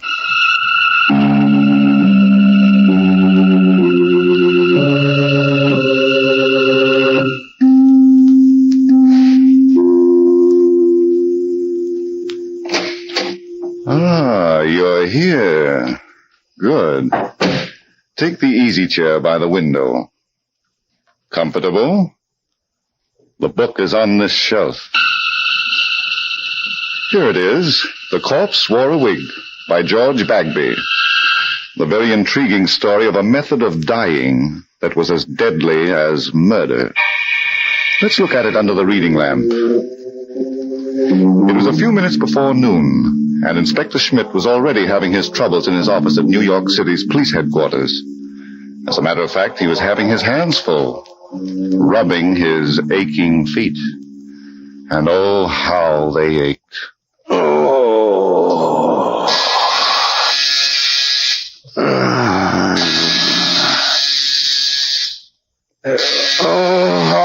all right, you bloodless devil, you. Hello, Schmidt talking. What do you want? Inspector, this is Cassidy. Cassidy, huh? That's a big help. Which Cassidy are you? The sergeant, sir. I suppose it's wondering you are what me and Inspector McKee man is doing on one of your cases. Well, you see, it's like I don't start wondering until I know what you're talking about, Cassidy. Oh, sure. And it's right you are. You know, the good Inspector McKee went on his vacation last night. Yes, but what's that got to do with me? Well, I'm working for you now. Inspector McKee's orders. Oh, my aching feet. That's the reason, sir. Well, I'm down here in the coroner's autopsy room. You know that suicide cadaver that was brought in this morning? I had him brought in. That's Dr. Jeremy Bullock. I wanted an autopsy done. It's been done. And it was no suicide, Inspector. What? Clear and simple. An open and shut case of murder. Let me talk to the coroner. Well, he just left a few minutes ago. He got a call to go out on another killing. And he asked me Stay where you are. I'll be down as soon as I get my shoes on and learn to walk again.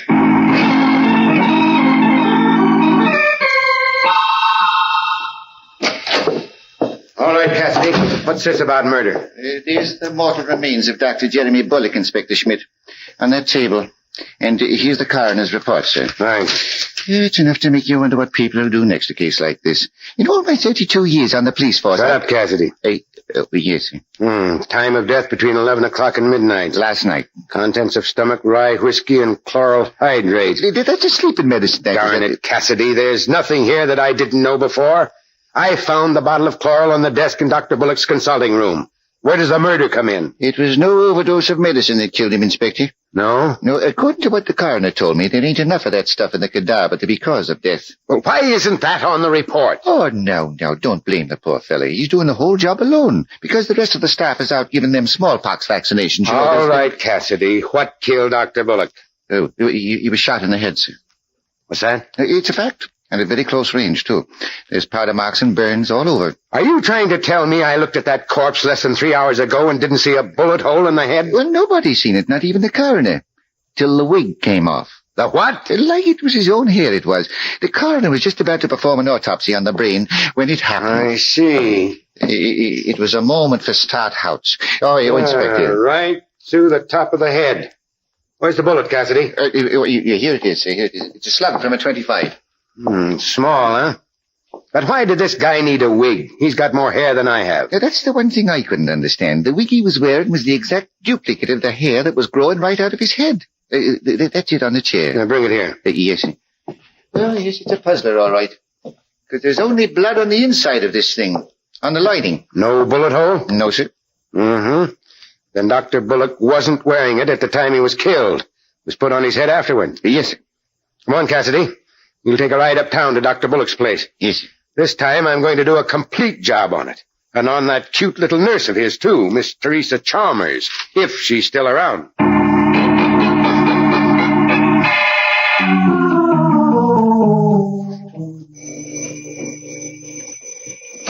Yes, I heard you first time. What do you want? Who are you?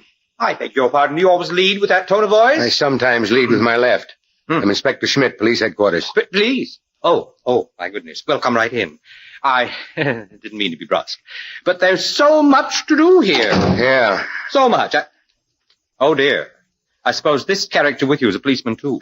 Why, listen, you... Hold it, Cassidy. But he called me a character, Inspector. This terrible day, this dreadful day. What are you doing here? I'm Spencer Talcott, scalp specialist. My salon is just around the corner from here, one flight up. I give treatments for every known variety of scalp disorder. I also give beauty treatments, hair waving, rinses of every description. My salon is the byword. Have you got a card?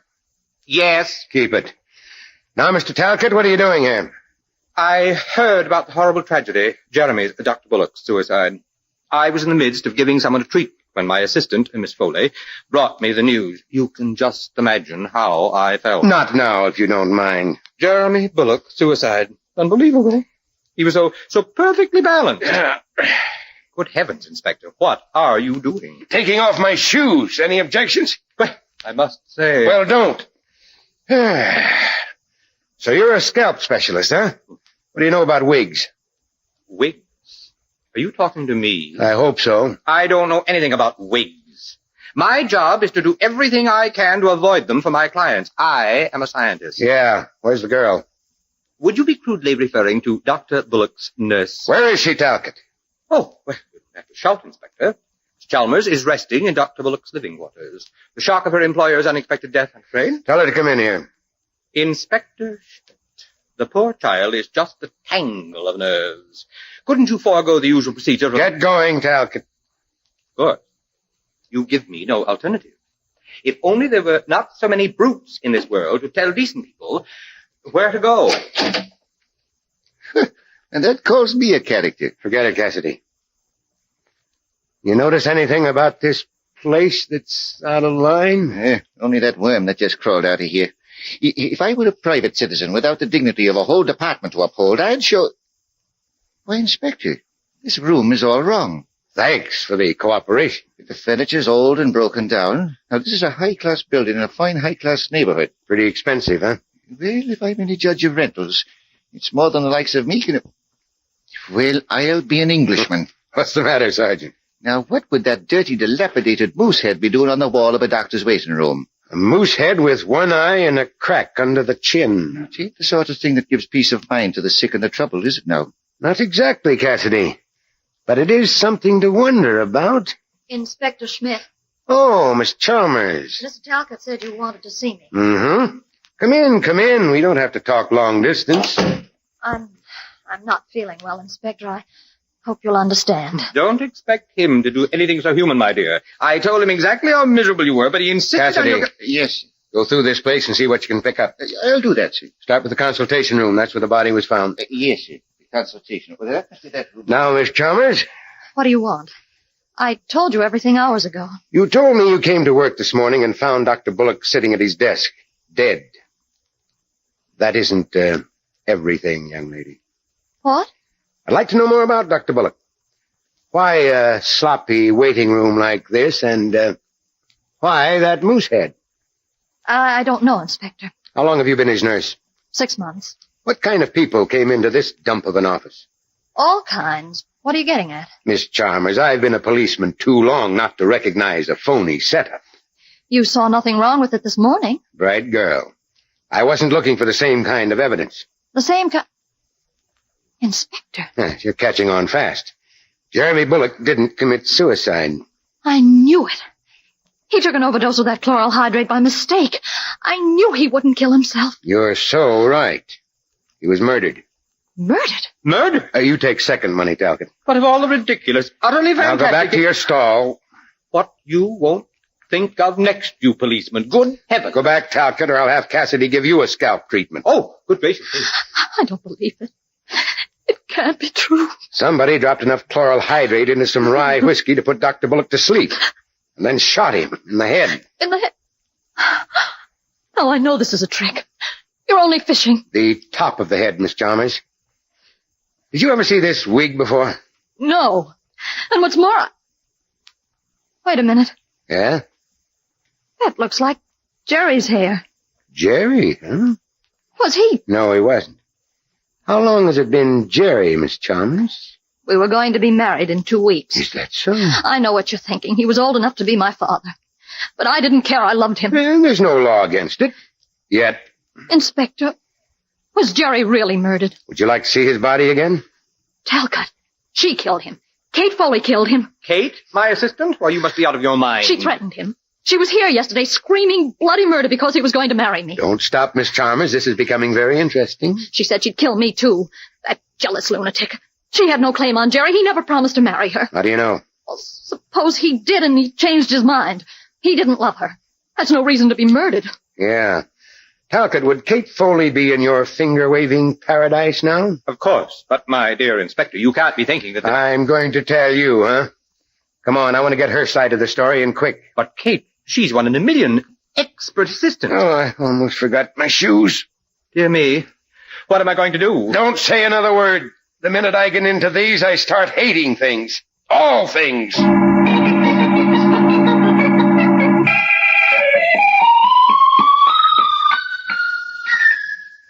Kate. Oh, Catherine! Miss Foley! Save your breath, Talcott. The bird has flown. But she left the door unlatched, and she has appointments. It could be she's got other things on her mind.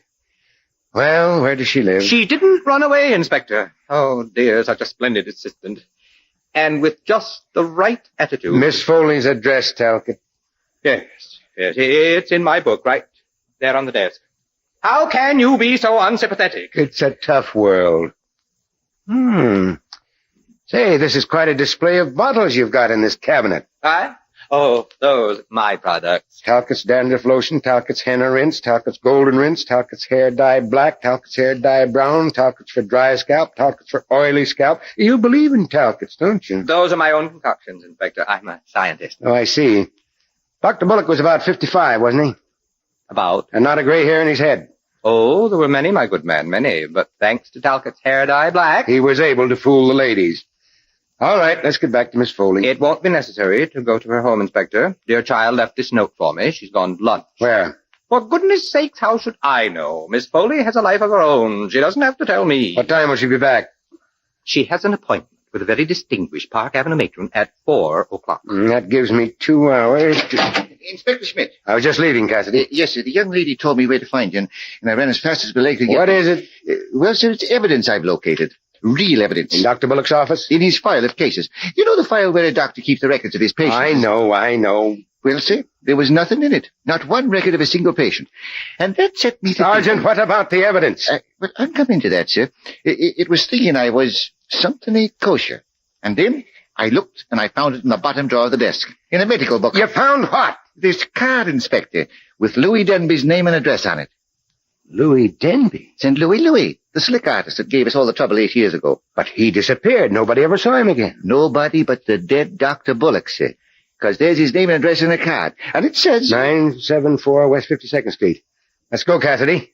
We'll find out the connection between Bullock and Denby. Inspector Schmidt. Now, what do you want, Talcott? What shall I say to Miss Foley when she returns? Tell her not to get lost. She's got an appointment with me, too. All right, Cassidy. Well, what do you know? This fella believes in advertising, doesn't he? Talcott's dandruff lotion, Talcott's hair dye black. Come on. We've given him enough free time. Yes. Are we going to pay Louis Denby a visit? You are.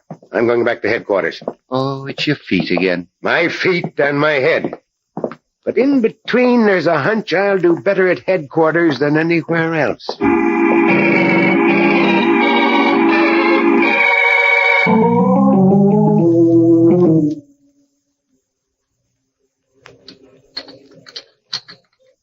Are you having a good lunch, Kate? Oh, you checking up on me, Mr. Talcott? We didn't be so formal, dear. With you, how can a girl be otherwise? I've just done you a tremendous favor and at a great risk to myself. I'll bet. How much is it going to cost me? I told the police I didn't know where you were, but of course I knew all along. Police? I knew you're a child of habit, that you eat in this dreadful place every day. What do the police want with me? A certain Inspector Schmidt is frightfully upset about the death of Jeremy Bullock. So? Seems your friend did not commit suicide. What? He was murdered. You're crazy. Oh, yes. The police have all the proof they need. He was shot. Oh, no. Kate, where were you last night between 11 o'clock and midnight? I was... Say, who appointed you chief constable of Madison Avenue? The police are going to ask you the same question, dear. Yeah, why? Inspector Schmidt knows that you threatened to kill Jeremy. When? Yesterday afternoon. He was mad as a hatter because Jeremy threw you over for Tracer. Oh, so that's it. Isn't funny, Kate? If anything should happen to you... It won't. I wouldn't know where to look for another assistant. Have some coffee, Spencer, and I'll tell you the story of my life. Oh, you don't have to. Oh, but I do. Jeremy Bullock never meant any more to me than you did. Now, look here, Catherine. Nothing personal. He was a guy I went out with a few times. I went out with you, too, didn't I? Sure, but did we ever talk of getting married? Well, not the marrying kind. Neither was he. He liked women, but too many of them. Oh, dear, it gets more and more complicated. Why did Teresa tell Inspector Schmidt? Oh, so that's where he got it, huh? Naturally, didn't you know? No, my pudgy little lamb. I thought it was from one of the other 2,000. Well, goodbye for now. Where are you going? To choke somebody with a wagging tongue. But, Catherine, you didn't have your coffee. Oh, dear. I wonder if she put too much sugar in it.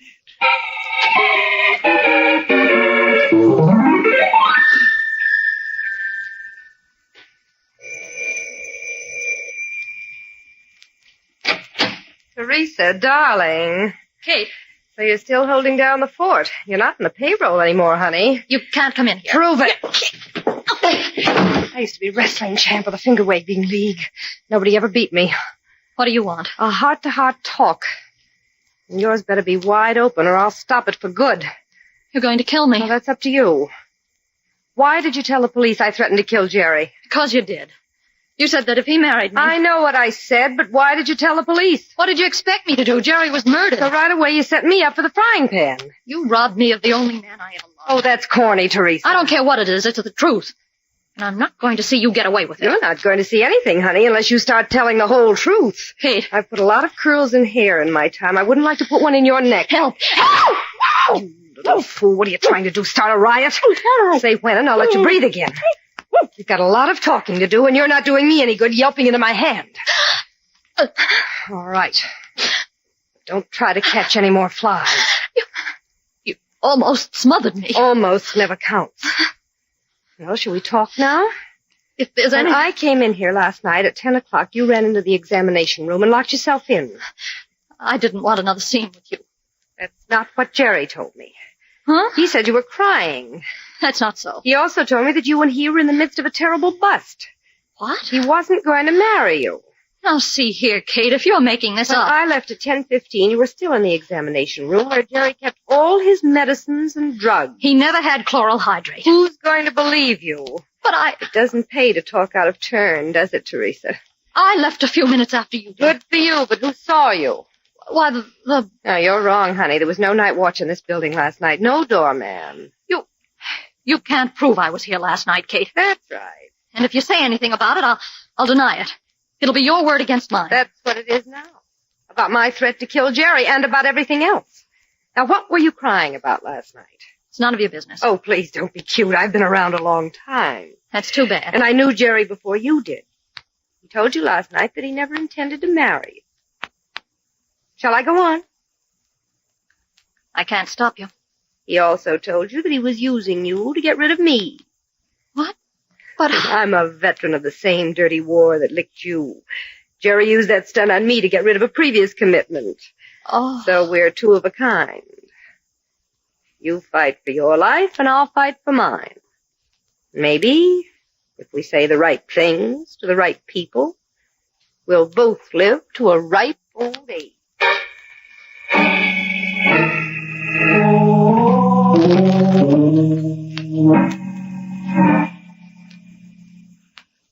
Yes? Yes, Captain. Put some men to work on it right away. Okay. Now get the board to switch me to the toxicologist. Oh, now what? Hello, Inspector Schmidt talking. Sergeant Cassidy at this end, sir. Well, hold it. I'm on the inter-office line. Hello, Dr. Jones. Schmidt. I want a complete story on everything chloral hydrate is used for. Yeah. Get the report down to me as soon as it's ready. Right. Go ahead, Cassidy. Thank you, sir. It's bad news, Inspector. You don't say. What is? I'm calling from Louis Denby's place of business. And it's one of the most remarkable enterprises for an old-time crook I've ever seen. What about Louis?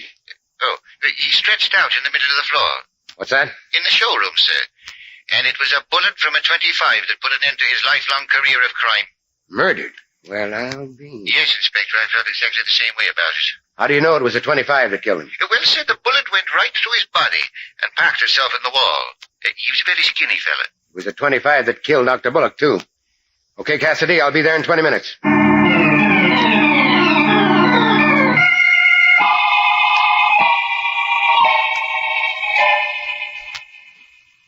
Yeah, right through the heart at close range. He's been dead around 6 hours. Somebody didn't want Louis to talk, sir. Thanks for telling me. But why, Cassidy? That's the question. Well, Inspector Smith, it's all on the record. What record? Louis, when I came to this little bare room with the mirrors all around the walls, the first thought that came into my mind was, why a bare room with mirrors? So I made a thorough investigation. Yeah? It was in that room over there that I found the reason. Keep going, Cassidy. A factory where Louis Denby manufactured wigs. What? Yes, sir. All colors and all descriptions. Good Lord. Bullock gets a wig from Denby, and they're both killed by the same caliber gun. We've got to find out why, Cassidy. Well, sir, it's about that record I was telling you. After I see what the setup was here, I decided to look around... Just tell me about the record. I found it on this card in the drawer of Louis' work table. Now, let me see it. Dr. Jeremy Bullock, 123 Main Drive, St. Louis. Well, this is a business card. It's on the other side, the information that might January 6, 1940, lead poisoning. In St. Louis. Lead poisoning. Chloral hydrate, a wig, a moose head. Cassidy, we're almost in. The devil you say? I'll go back to headquarters, get the St. Louis police on the phone. I want a full report on Dr. Jeremy Bullock up to the time he left the city. Would you be saying... Later, if I'm right. Now I've got to pick up some suspects and hold a conference in Dr. Bullock's office.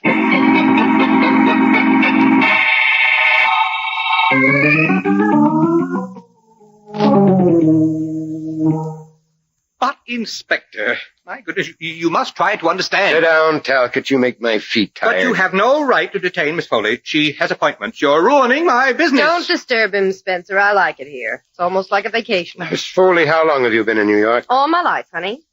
I'm from Brooklyn, and I root for the Giants. Would you call me a traitor? Don't tempt me. How about you, Miss Chalmers? I came here from Philadelphia 2 years ago. You're next, Talcott. Appointments are going to waste, and you dare hold a geography class. How about it? Where did you float in from? I don't float. I'm a native New Yorker. And if you don't stop asking this ridiculous... I'm going to... Shut up. So none of you has ever been in St. Louis, huh? What? And I suppose not one of you ever heard of Louis Denby. Not even you, Miss Chalmers? No. Who is he? A man who knew too much about lead poisoning. What? I know lots of people who know too much about lead poisoning, Inspector, and wish they didn't. Thanks, Miss Foley. Artists and painters. Would you know what usually happens to them? Are you kidding? They lose their hair. They even get bald. But Dr. Bullock didn't get bald, did he? He didn't have lead poisoning, dearie. He did, 7 years ago. He had to have a wig. But Jerry wasn't bald. No, Miss Chalmers, he wasn't. But he was a terrible mess at one time. What did Dr. Bullock keep in that moose head? In that... No, nothing. Suppose we find out. Do you think this couch will mind if I stand on it? What are you going to do? Find out if this crack under the chin was a result of a fight with another moose, or the work of... Holy angels. Spencer, look, there's a door in the darn thing. I'm not going to look. It's too disgusting. Well, what won't Mother Nature think of next? And I'm not going to stay here while a vandal wastes my precious time. Talcott. You have nothing more to say to me, Inspector. There are two blue uniforms out in the hall. And they're very anxious to go for a ride. You've got no right to keep me prisoner. I won't stand for it. Say, Inspector, did that wad of paper come out of that moose head? Surprised, Miss Foley? Well, aren't you? Since when does a moose read newspapers? From St. Louis. And papers 7 years old at that. But there's something else. A list of some of the worst gunmen in New York. What about these, Miss Chalmers? I don't know anything about them. You wouldn't even try to remember, would you? I said I don't know. All right, we'll give you a chance at police headquarters. You're not going to arrest me. I haven't done anything. Oh, no one ever does. Come here, Talcott. What do you want? So you've never been in St. Louis, huh? I didn't say that, Inspector. I said I was a native New Yorker. So you did. Now tell me your name's always been Talcott. What, aren't you going to? Are you afraid of this news photo of a man called Tal Spencer? Who's the image of you? Well, so I did make a mistake. I did manufacture a hair dye that Jeremy, Dr. Bullock, and other people used that had a lead compound in it. This paper says that you were sued by 128 people and that you skipped town. Naturally. I didn't have enough money to face it. But I'm ready to pay all damages now. Of course, it was a terrible mistake. 7 years ago. But you can't hang a man for that. Not for that, but for murder. Let's take a ride downtown. There's so much I'd like you to tell me about the truth.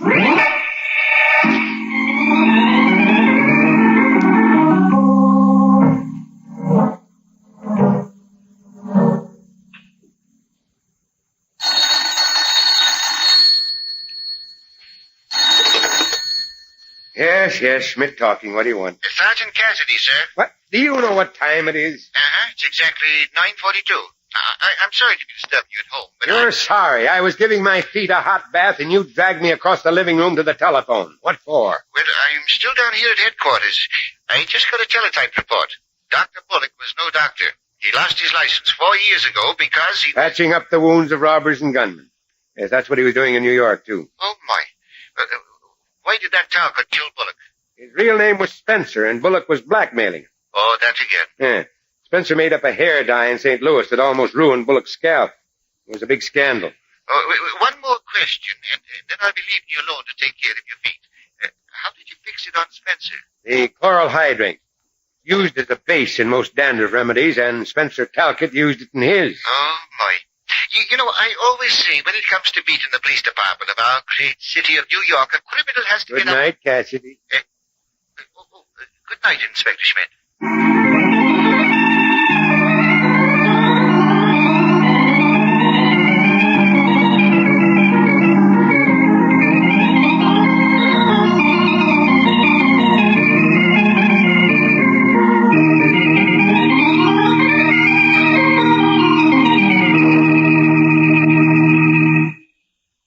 And so closes tonight's Crime Club book, The Corpse Wore a Wig, based on a story by George Bagby. Stedman Coles did the radio adaptation. Roger Bauer produced and directed. Cameron Prudhomme played Inspector Schmidt. Ted Osborne was heard as Spencer Talcott. Barry Thompson was Cassidy. Elspeth Eric was Kate Foley. And Elaine Kent played Teresa Chalmers. Oh, I beg your pardon. Hello. I hope I haven't kept you waiting. Yes, this is the Crime Club. I'm the librarian. Yes, come over a week from tonight. Good. We have a very unusual story of a double cross, but doubled and redoubled with murder. It's called Death is a Genius. In the meantime, there is a new Crime Club book available this week and every week at bookstores everywhere. Yes, it's available now. Fine. And we'll look for you next week.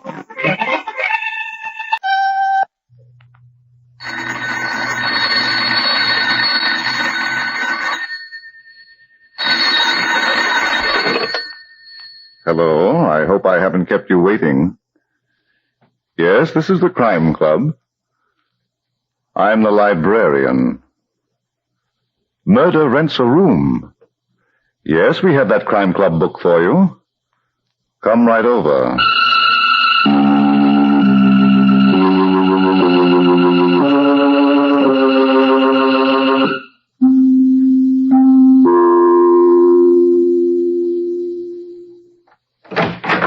Ah, you're here. Good. Take the easy chair by the window. Comfortable? The book is on this shelf. Here it is, Murder Rents a Room, by Sarah Elizabeth Mason. The very intriguing story of an old homestead that sold hospitality until death became a border. Let's look at it under the reading lamp. The great plantation of Cliff's Edge had once been the pride and the showplace of the community. But that had been a long time ago, and nobody remembered. Now it was just thousands of acres of dried-out, desolate land. And on the house that had once been magnificent, there was a sign. Hunting, fishing, rooms for rent.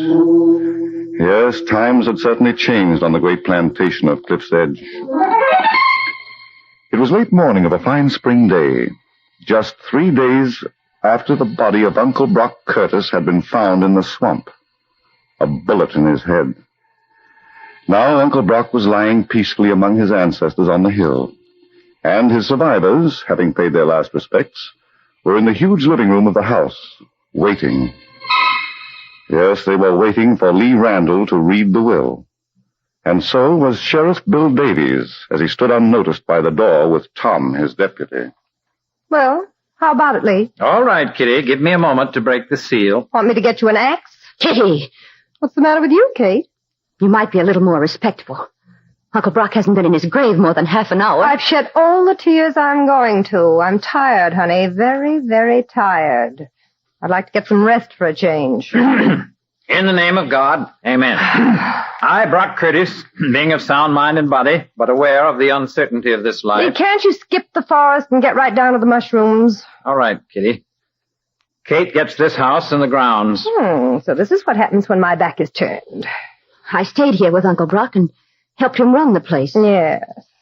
How I wish you'd stayed in New York. I'll bet. Go ahead, Lee. Thanks. The rest of the property goes as follows. 1/3 to Kate, 1/3 to me, and 1/3 to you, Kitty. Lee, what about Jeff? Isn't there anything... I'd better read that part, Kate. I make no provision for my worthless nephew, Geoffrey Gaines, for reasons that my said nephew should clearly understand. Poor Jeff. And he's the one who really needs help. How much do we get, Lee? A little over 2,000 apiece, Kitty. 2,000? Are you kidding? Uncle Brock was a rich man. My father once said he was the richest man in the township. That was a long time ago. When he died, all he had to his name was this property and a little over $6,000. That's true, Kitty. Kate and I checked his papers yesterday. I'm afraid Uncle Brock made some pretty bad investments none of us knew about. You don't say. We found a pile of no-good stock certificates in the safe. I don't believe it. I've got them in my office at the bank. Anytime you want to see them, I'll be glad to show them to you. I still wouldn't believe it. Look here, Kitty. Are you suggesting that Lee and I... No, dear. Not while the sheriff and his deputy are listening. Don't stop now, Miss Kitty. You're doing fine. You got any proof of what you've been saying? My Sheriff Davies, I haven't said a thing. About them stock certificates being phony? I knew Uncle Brock. We all knew that dear Uncle Brock loved cash, and that he trusted nobody to count it for him. That's no reason to be making statements, young lady. Did I do such a terrible thing, Sheriff? I'm sorry. I guess I'm just tired. I'm going to my room. Will I see you later, Lee? I don't think so. Well, you might be wrong. That nasty little troublemaker. She hasn't changed a bit. What about the murder, Miss Kate? I told you everything I knew 3 days ago, Sheriff Bill. Uncle Brock disappeared right after breakfast. I went to look for him, and I found his body in the swamp. But no gun. Where was Miss Kitty? Didn't she tell you that she'd gone riding? Yep, just checking. Story's got a way of changing with time. Now, Mr. Randall, when can I see about them stocks that belong to Brock? Any time after lunch. I'll be in my office all afternoon. Okay. Go on, Tom. We gone, Chief? When I say come on, that means we're going. Sure. Well, goodbye for now, Miss Kate. Oh, by the way, what's Jeff Gaines using for eating and drinking money these days? I help him whenever I can. Was he counting on some of Brock Curtis's cash? Sheriff Davies. Just checking. You never know what's what when there's been a murder.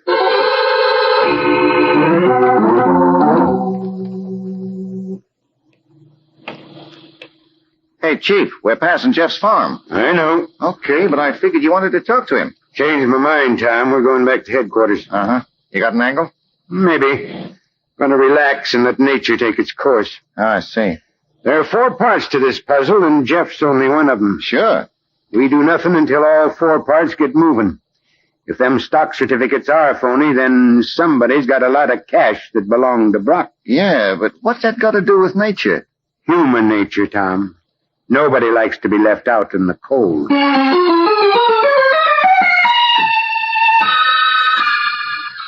Well, goodbye, Kate. I've got to rush back to town. I'll phone you later. But, Lee, I was expecting you to have lunch. Some other time. This is a business day. I may be only second vice president, but the bank still needs me. All right. Do me a favor, please. Forget what Kitty said. I can't. But I told you she didn't mean it. She was disappointed about the inheritance and got excited. She knew Sheriff Bill Davies was in the living room with us, listening to every word. But she didn't realize, and she apologized. Oh, yes. It's about time you recognized her favorite pastime. Getting people into trouble and then apologizing. Well, I'm not going to worry about it. If those stocks are fraudulent, then Kitty will have to prove how she knew. She's just guessing. Goodbye, Kate. And please don't tangle with her. All right, Lee. Remember that. I'll speak to you later.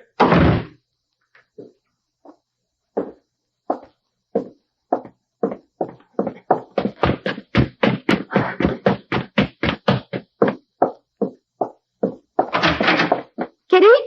Hello, darling. What were you doing in Uncle Brock's room? Looking around. What for? Ooh, the little things that always point to a murderer. You know, like a safe that can be opened by anybody. You know there was never any secret about that safe, Kitty. No. And nobody ever went to it, except Uncle Brock. Nobody, dear. Kitty, I'm warning you. If you're bent on making trouble... What will happen? Will my body be found in the swamp, too, with a bullet in my head? What do you want? My share of Uncle Brock's money. You're getting it. Yes, darling, but not where I like it. Think of Jeff. He gets nothing. You're changing the subject, dear. Kitty, why don't you try to be reasonable? It isn't my fault or Lee's fault that Uncle Brock made those investments. You know how he kept things to himself. Yes, I know. Lee checked those stocks through the bank. And when he told me they were worthless... You sat right down and cried. Oh, shut up. How do you think I feel about losing my share of $150,000? I could never imagine. Owning a lot of paper in companies that don't even exist anymore. Do you think I like it? Then why don't we make a deal? What do you mean? You killed Uncle Brock, honey. Did I?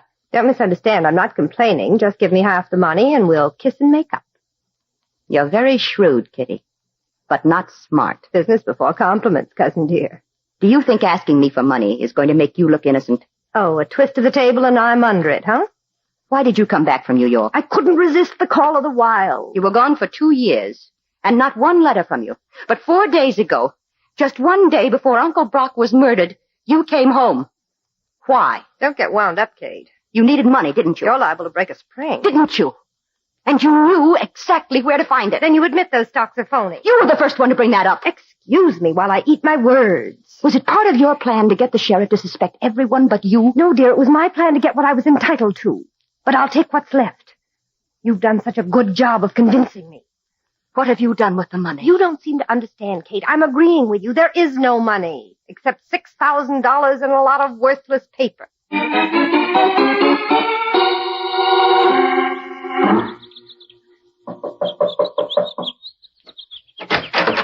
Hello, Jeff. Kitty. Kitty, sweet. What do you want here?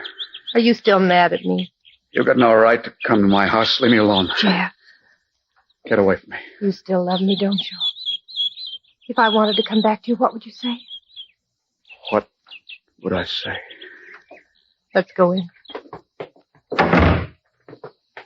Kitty, are you asking me what I would say? Look at this place, Jeff. How can you live in such filth? You get used to a lot of things when you don't care. Oh, I'm sorry. I wasn't nice 2 years ago when I broke our engagement, went to New York. I can forget that now. They tell me you've become a drunkard and you've let your farm go to rot. Oh, Jeff, I was such a crazy fool. Yeah, I sure hated you, Kitty. I swore if I ever saw you again, I'd kill you. That's funny, isn't it? I was going to kill you. You're a little drunk, aren't you? I guess I am, but I can see you. That's enough for me. Jeff, please. What's the matter? Every reunion starts off with a kiss. No, not now. We've got so much to talk about. Sure. You don't like the smell of my breath. And I need a shave. Okay, let's talk. Jeff, why didn't you come to Uncle Brock's house these last 4 days? Because he told me you were there. He told you when? The night before he was killed. I met him on the road, that old miser. He didn't even own a car. Cost too much. Horses are cheaper. Carriages don't use gasoline. Yes, I know. He gave me plenty when I breezed in with my car. I got taxes due on this property and a payment on the mortgage. I asked him to give me a loan to help me out. What do you think he said? And him with all that cash in his safe. Jeff, did you ever see it? Nobody ever saw it, you know that. Or smelled it either. But it was there. Everybody knew it was there. And it's still there, waiting to be spent. No, it isn't. What did you say? Somebody stole it.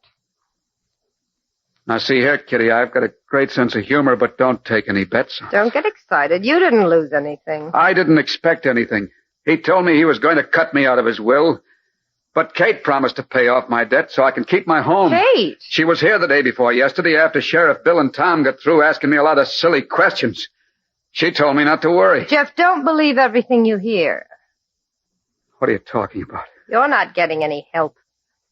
Sheriff Davies is going to arrest you for the murder of Uncle Brock. What? Me? That's right. He's out building up his case right now. But I didn't kill him. How do you think that'll sound in court? Coming from you. Oh, yeah. From a no-good bum. Who put him up to it, Kitty? Well, I don't know for sure, Jeff, but after the funeral, after Lee went back to town, the sheriff and Kate had a long conference. That's a lie, Kitty. What? Kate's the one person in this world who wouldn't try to hang me. Would I? Oh. Thank you for being so frank. Goodbye, Jeff. I'll see you in the death house. Kitty, wait. Look, I didn't mean to give you any wrong impression. I'm just not too clear upstairs yet. You've only got one real friend now, darling. Keep that in mind. Oh, but it doesn't seem possible that Kate would. Kitty, don't you understand? She loves me. $150,000 worth? The little things she's done that proved it over and over again. She'd bring me money. She knew I was going to buy whiskey with it. She brought me my meals every day, cooked meals. Uncle Brock's been murdered and his money is gone. Once when she thought I was out cold, she kissed me and said how much she loved me. I wanted to cry because I was thinking of you. Jeff, are you going to listen to me? What do you want me to do, Kitty? Believe that Kate is framing me? Believe that I love you. Sure. All right. Now, we've got to get away from here as soon as possible. I'm ready. But I want Uncle Brock's money. What? My share of it. He left it to me, and we'll need it, Jeff. Do you want me to find it? Yes, speak to Kate. Ask her to marry you. What? Yes, that's good. Tell her husband can't testify against his wife. She'll go for that, Jeff. Maybe I ought to shave first, huh? Oh, you think of everything, don't you? No, you do. I just fall in line like a well-trained monkey.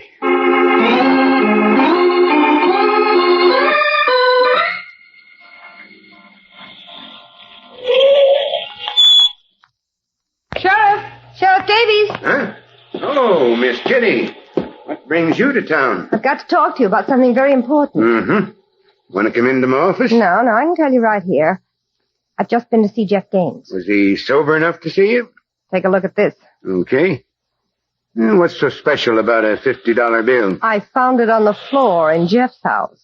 You did what? Jeff was drunk. He didn't realize I picked it up. That should solve your mystery, Sheriff. Yeah. Where would he get a $50 bill except from... You talk to anyone else about this, Miss Kitty? Not a soul. Good for you. I'll do all the talking that has to be done. Oh, to think that I came so close to marrying him 2 years ago. Are you going to arrest him now? No. But that $50 bill... It don't make a case, young lady. But maybe after I've seen Mr. Lee Randall and them stock certificates at the bank, it will make a case. Go on, Tom. Okay, Chief. Let's go.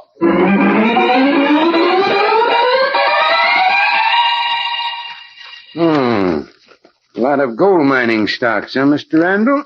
Uncle Brock seems to have had a preference for them, Sheriff. Yeah, and here's some shares in an oil company in Peru. Are these all the stocks you got? All of them, representing 18 different companies. And all of them out of business? For years. Before Brock put money into them? Before? Didn't you check that when you checked the companies? Why, no, it never occurred to me. Hey, Tom. Yeah, Chief? Get some paper and make a bundle. We're taking this stuff to headquarters. Okay, Chief. But, Sheriff Davies, I need those certificates. So do I. I'm filing Uncle Brock's will for probate. These prove what's become of his estate. They might prove a lot more, Mr. Randall, when I get through with them.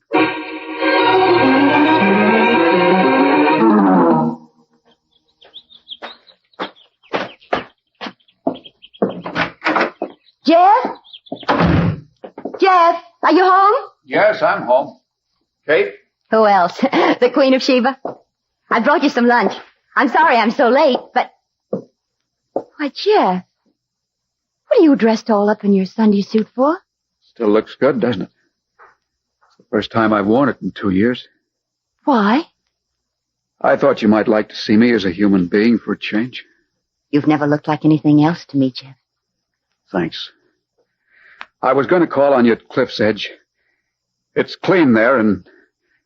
Kate, there's something I've been wanting to talk to you about for a long time.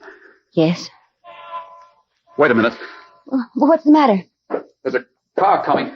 Oh, for pity's sake. What are you so nervous about? I've been watching every car for the past hour. Looking out of the window like a hunted criminal? Shut up. Why? It's turning into my driveway.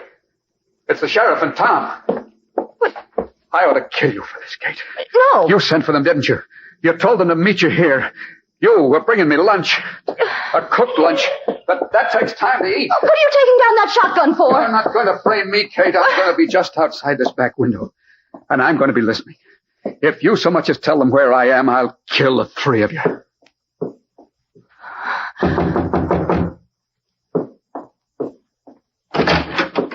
Why, Sheriff Bill. Hello, Miss Kate. Tell Jeff we'd like to see him. He isn't here.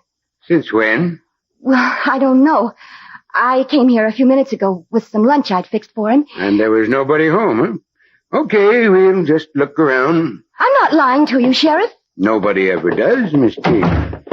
Go ahead, Tom. You know what to do. Okay, Chief. And don't forget to look in the closets, too. Okay, Chief. Sheriff Bill, would you mind telling me what this is all about? We got a tip there was some money in this house. Here? Who told you? Miss Kitty. She found a $50 bill on the floor. When? A couple of hours ago. I see. It ain't funny, Miss Kate. Oh, Sheriff, it's a riot. Kitty walks in and there's $50. I've never had such luck. Are you saying she didn't find it? I'm saying she did. But not here. Mm-hmm. Where? In Uncle Brock's safe. Can you prove it? Why did she come back from New York? She hates Cliff's Edge and everything that goes with it. That ain't proof, Miss Kate. All right. Then account for the fact that Uncle Brock was murdered just one day after she came back. That still ain't proof, and until you got it, I'm going to keep on thinking what I'm thinking. Say, Chief. Yeah, what is it, Tom? He ain't here. You searched the whole house? 4 rooms and 2 closets. That's all there is. Okay. Now we'll start taking this place apart. You won't find any money. You sure of that? I'm sure Jeff isn't a murderer. Mm-hmm. You got a pretty good crush on that fella, ain't you? Now, see here, Sheriff Bill. Well, that's all right. Being in love's a mighty fine thing. But don't let it go to your head.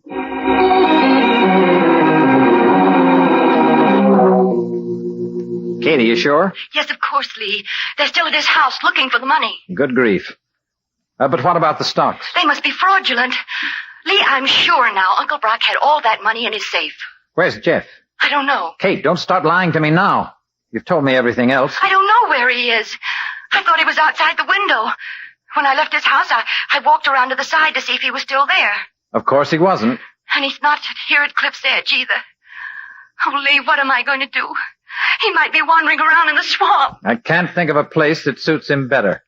He didn't kill Uncle Brock. Stop talking nonsense. I'm not. Kitty did it. She went to Jeff's house and then she went right to the sheriff with a $50 bill Jeff never saw. She's framing him. Is that what you want to believe? It's the truth, Lee. It's just what Kitty would do. Well, I'm sorry, Kate, but I can't agree with you. Not in this case. All right. Be like the rest of them. Just because Jeff is down and out. Oh, you make me sick, the whole pack of you. What's all the excitement about, Lee? You ought to know, Kitty. You found the evidence. Oh. Yes, but I'm not so sure they'll be able to convict Jeff. What's that? Well, he may be innocent, you know. Now, look here, Kitty. Don't let a $50 bill give you peace of mind, Lee. It could have been planted. Why should it give me peace of mind? You killed Uncle Brock. What?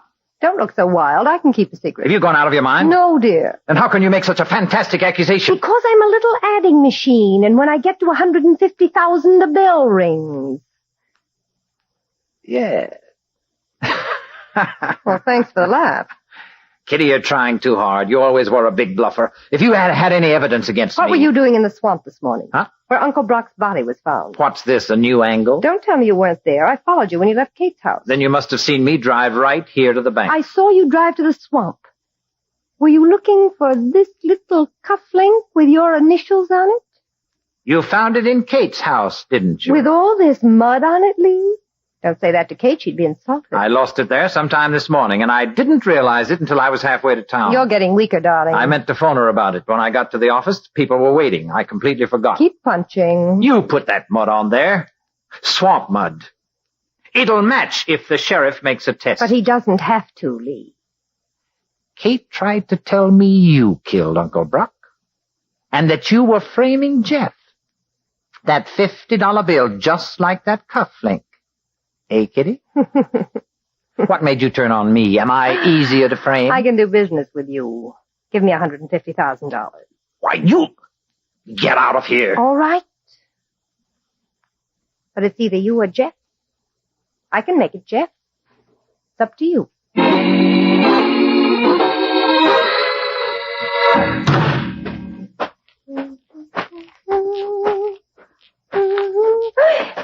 Oh, Jeff, you almost scared me into an early grave. Don't ever come from behind a tree without blowing your horn. I've been waiting for you for a long time, Kitty. I was in town. Yeah, I found that out. Where's Kate? I don't know. The last time I saw her, she was at my house talking to the sheriff. Why the shotgun, Jeff?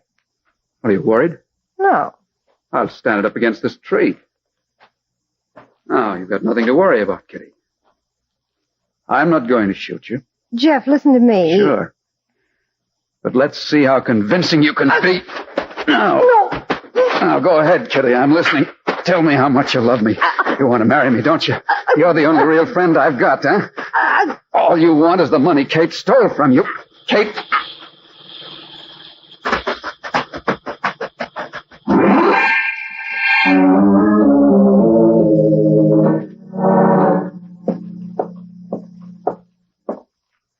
Where's the sheriff, Tom? He's in there, Mr. Randall, in the inquiry room. Thanks.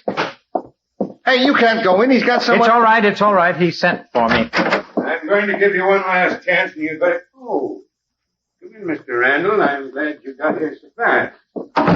What's this about Kitty having been murdered? We found her body in the trunk compartment of her own car. It was parked in front of Kate's house. Good Lord. Kate. Yeah, we figured somebody was going to take it for a ride tonight and maybe drop it into a river someplace. Jeff, maybe. What do you think, Mr. Randall? Naturally. She'd have been too good a witness for his prosecution. But why is Kate here? She claims she done it. Kate. I've got nothing more to say, Lee. That's how it's been going for a couple of hours. I thought you, being a member of the family... Yes, Sheriff, would you mind? I'll be in the other room. There's no one crazier than a woman in love. Oh, there's one thing you ought to know, Mr. Randall. Yes? I got a report on those stocks. The companies they were issued for never went out of business. What?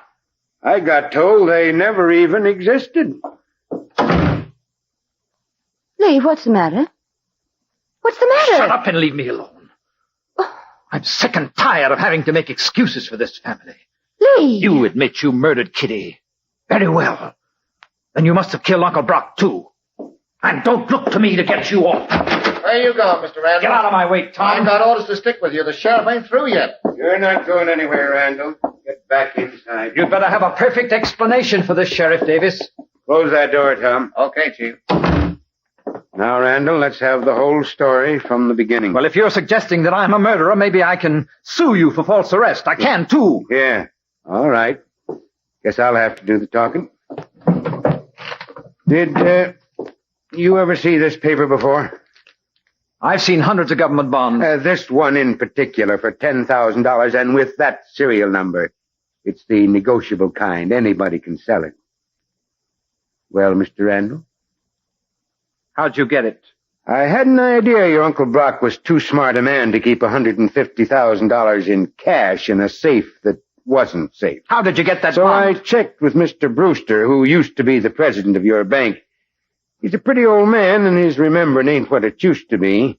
But he remembered them bonds Brock Curtis bought 18 years ago. 15 of them at $10,000 apiece. That's when I got a notion to check the brokerage houses out of town. Yeah, and we found one in Baltimore. That'll do, Tom. I think Mr. Randall wants to talk now. Well, a few weeks ago, Uncle Brock asked me to draw up a will for him. He told me about the bonds. Where were they? In the wall of the cellar. He took me down there and showed me the exact place. I was the only one who knew, so I killed him. Why did you kill Miss Kitty? How did you know I killed her? When I drove up to Kate's house, I saw Jeff running away. Kitty was unconscious, nearly dead from strangulation. Thanks for telling me. Now you've made it solid. You can come in now, Jeff. Sure. I don't mind joining the party. What? Has this been a trap? Didn't you know? Maybe not as much as I know now. Jeff gave himself up to me for choking Kitty to death. When Tom and me went up to Kate's house to have a look, we found a trail of blood. Kitty had been stabbed. Yeah. She was making too much trouble. She always was a troublemaker. Wasn't she, Kate? Okay, Tom. Let's go, Mr. Randall. I'm pretty tired. I think I'll go into my office and put my feet on the desk. You kids can stay here if you want to. But don't get any notions. Remember, you're on county property.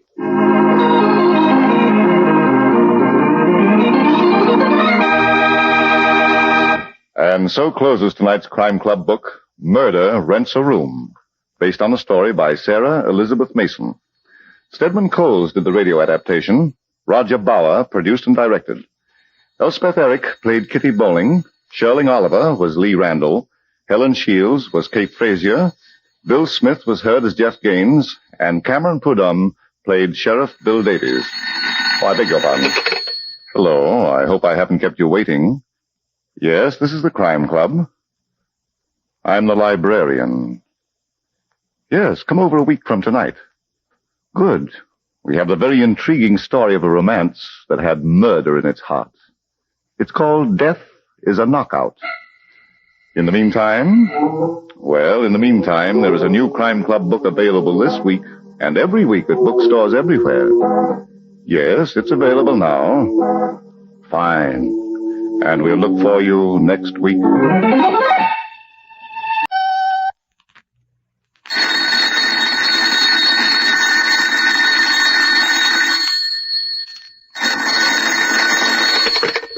Hello, I hope I haven't kept you waiting. Yes, this is the Crime Club. I'm the librarian. Death is a Knockout. Yes, we have that story for you. Come right over.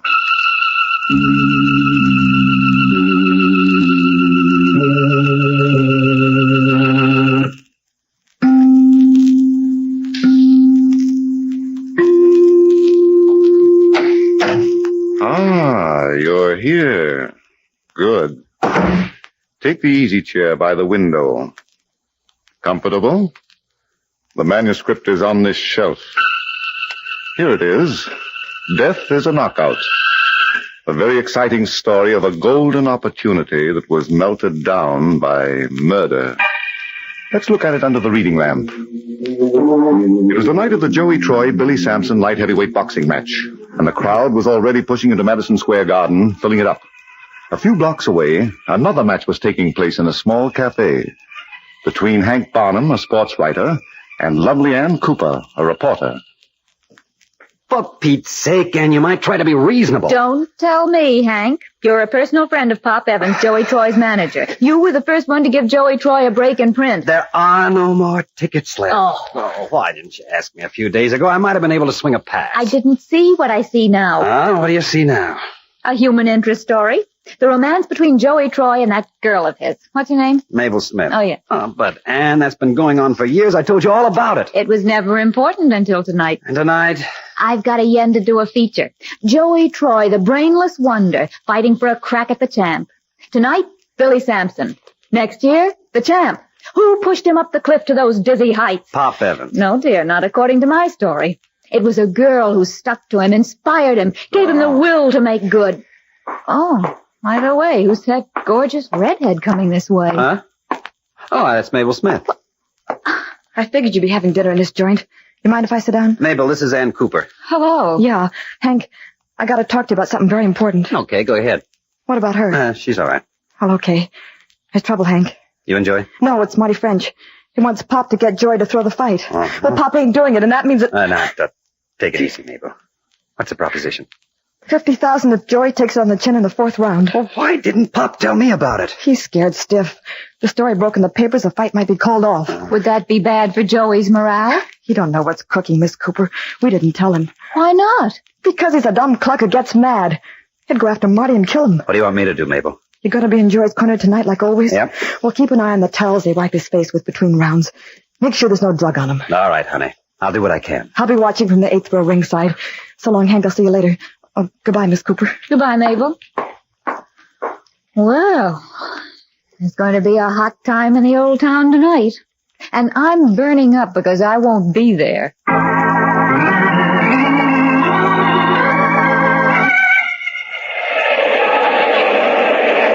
Are you listening to me, Joey? Sure, Pop. You know I always listen to you. Now, keep pushing him. Don't give him a chance to get set. You want me to take him this round, Pop? I'll let you know. You better tell me now, Pop. I don't hear so good when I'm fighting. Now, there's the buzzer, kid. Now, we've got to clear out. But, Pop, what do? Go after him, but don't leave yourself open. Okay, I'll knock him out. Now, Pop, that's the 4th round coming up. Now, what's so special about the 4th round, Hank? Nothing. Could be a lucky number. Is that all? What's the matter with you tonight? You've been barking at me like a mutt. What's the idea of checking the stuff we take in the ring? There's no harm in smelling the towels, is there? Well, it ain't necessary either. Joey, get after him. You got him going now. Use both hands. Both hands. Don't give him a chance to get set. He's going to knock him out, Hank. He's going to knock him out. Both hands, Joey. Don't let him get off the ropes. Pop, what's the matter? I don't... Pop Evans. Hey, somebody get a doctor, quick.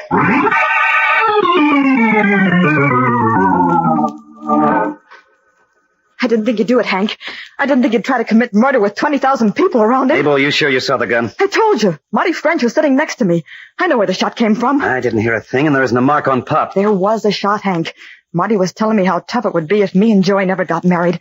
And then Joey went to work on Billy Sampson, and then He's coming, too. Shot. You see? He heard it, too. That's when he fainted. Shot. Joey. Take it easy, Pop. You gotta relax. Let me up. I got to see Joey. He's been shot. He's all right, I tell you. Where is he? Upstairs winning a fight for you. Hiya, pals. Marty. Yeah. I saw them carry your weight, Pop. I thought maybe you had an accident. You tried to kill him. Me? Hey, what's this? Something for the press? You got a gun on you, Marty? I'm going to tell you. All right, if you'd rather talk to a cop. Hank, let's not have any trouble. Listen, Pop, are you afraid of this mob? I don't want any trouble. The way I let people talk about me. Chalk it up to a good mood. I got news. Joey lost. No, sweetheart. Your dumb boyfriend is the leading contender now. He gets first crack at the champ. When did it happen? 2 minutes and 18 seconds, the 7th round. And I wasn't there to see him do it. I've been with him in every fight, and the biggest one so far... They're taking pictures now, and he's talking on the radio. You know how much I dropped tonight, Pop? That's got nothing to do with us. 100 grand, sister. But don't get me wrong. I'm not sore. I'm considering it an investment. What does that mean, Marty? You know, Hank, I look at you and I get ideas. Stick around. I'll give you a story you'll never be able to write. Such as? Just stick around. Now, I bought a bottle of champagne. The best. What for? We're going to have a few drinks to Joey. To the next champ. Not with me, you're not. Okay, then beat it. What? Say, who do you think you're talking to? Pop, tell her what I mean when I say beat it. Maybe you better not wait for Joey. Yeah. All right. I know where I stand. I'll be at the apartment. What's the matter, Hank? You look puzzled. Pop. Let me tell you. There was a deal on for tonight, and he reneged. I didn't take any money from him, Hank. He sent one of his gangsters to training camp with an envelope. The sneak gave it to me and drove away. There was $20,000 in it I didn't know. I promised you 30 more, didn't I? And I told you where to go. Where's the 20 grand? Where? Why, you dirty crook, I gave it back to you yesterday after Joey and I got back from the training camp. Oh, quit kidding, pal. You're not making any impression on the press. He is, Marty. I believe him. You don't say. Are you going to write about it? Huh? We'll wait for Joey, huh?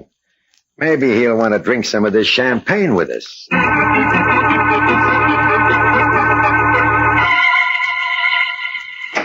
Leave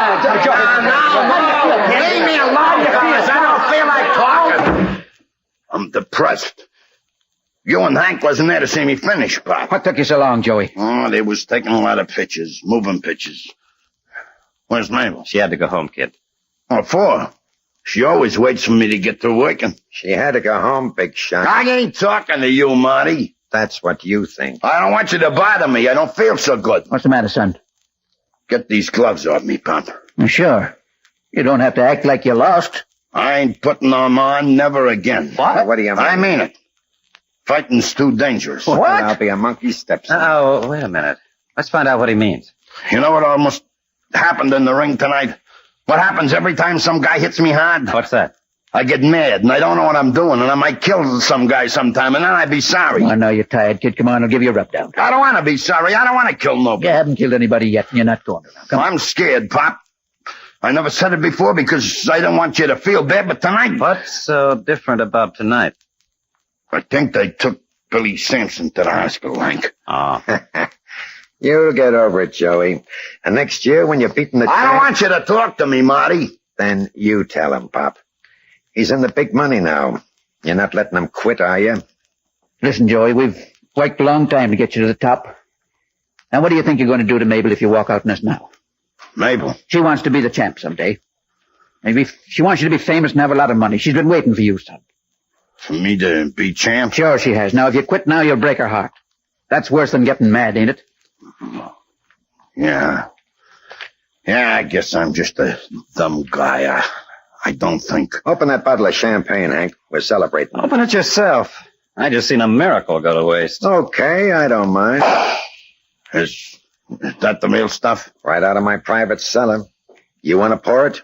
Yeah, I like champagne. I'll get the glasses. Yeah, do that, and then we'll drink to the partnership of Marty French and Pop Evans. Partnership? I'm taking a half interest in Joey, Pop. For how much, Marty? The 20 grand I left him on deposit, and the 100 grand I lost on the fight. I got none of your money. Now get out of here. Oh, wait a minute. First, you sign this paper. A partnership agreement. 50-50 on Joey as long as he fights. You're taking a big chance, Marty. Am I? Are you going to put it on the front pages, Hank? Or tell the district attorney? Okay. Then I say Pop took the money from me. Let him prove that he didn't. Hey, what's this I hear about a partnership? This is nothing for you to worry about, Joey. I don't want you taking him for no partner. I don't like him. Yeah. You'll get over that, too. Well, I guess I picked the wrong time to be nice to you guys. Let's have the drinks. Yeah. Here's yours, Marty. And this one's for you, Pop. Yeah. I'll get yours and mine off this table, Hank. Here. One for you, one for me. Well, here goes to the next champ. Hey, this is good. Can I have another one? Sure, keep the bottle.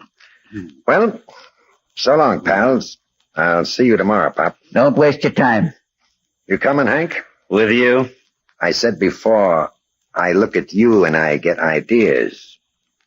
Come on. Where? For a little walk. I got some plans I want to discuss with you. Not tonight, Marty. I'm spending it with nice people. I said, you're coming, Hank. Would, that bulge in your pocket be loaded? You want proof? Good night, folks. So long, Hank. I'll be there, pal. Let's have it, Marty. What's the idea of pushing a gun at me through your pockets? A gun? You fooled easy, Hank. Take a look. A package of chewing gum. I'm going back. The gun's in the other pocket. I'm going with you. Yeah. Oh, here. Keep yourself entertained. Have a stick. No, thanks.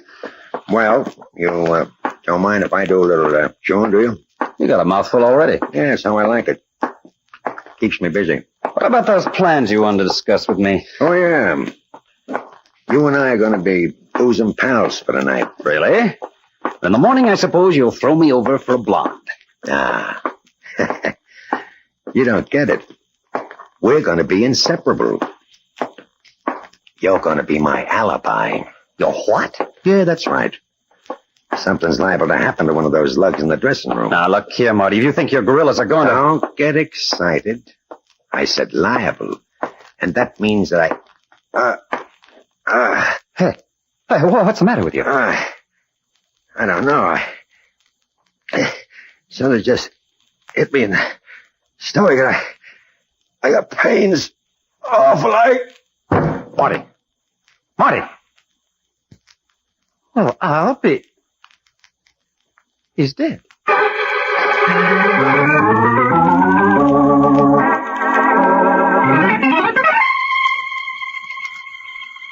That's an exciting situation, isn't it? What do you think will come of it? We'll return to the story in a moment. You see, I'd like to talk to you for just a minute. As librarian of the Crime Club, I'm extremely interested in what you think of crime stories. And all of us will be very grateful to you for a short letter about them. Do crime stories supply a kind of relaxation for you after your day's work? Do they perhaps take your mind off the various problems that you would like to forget for a little while? Do you find them interesting as sidelights on the minds of evildoers and as illustrations of the eventual failure of evil? Won't you take just a few minutes to write to us, to tell us why you listen to crime stories? Your thoughts are so important to us. A letter or a card will be most deeply appreciated. Won't you please write one to the Crime Club in care of the Mutual Broadcasting System, New York 18? You'll be doing a great service to us, and you'll be helping us in planning these programs for your enjoyment. The address is the Crime Club, care of the Mutual Broadcasting System, New York 18. May we hear from you? And you shall hear from us now as we continue the story of Death is a Knockout. Marty French is dead in the corridor outside Joey Troyer's dressing room. It is 15 minutes later, and in the dressing room... I tell you, Hank, Joey didn't put a thing in Marty's drink. Listen, Pop, the police are going to be here in a few minutes. They're going to ask a lot of questions. He was all standing around this rub-down table, wasn't he? Did you see him do anything out of line? Not here, but we didn't see him pour the champagne. Wait a minute. I don't like what you're saying, Hank. That ain't friendship. All I want's the truth. You take that back. Take it back. Stop it, Joey. Stop it. Stop. Okay, Pop, you're the boss. But he's got no right to put ideas in my head. All right, Joey. Now get dressed. We're going home. Mabel's waiting.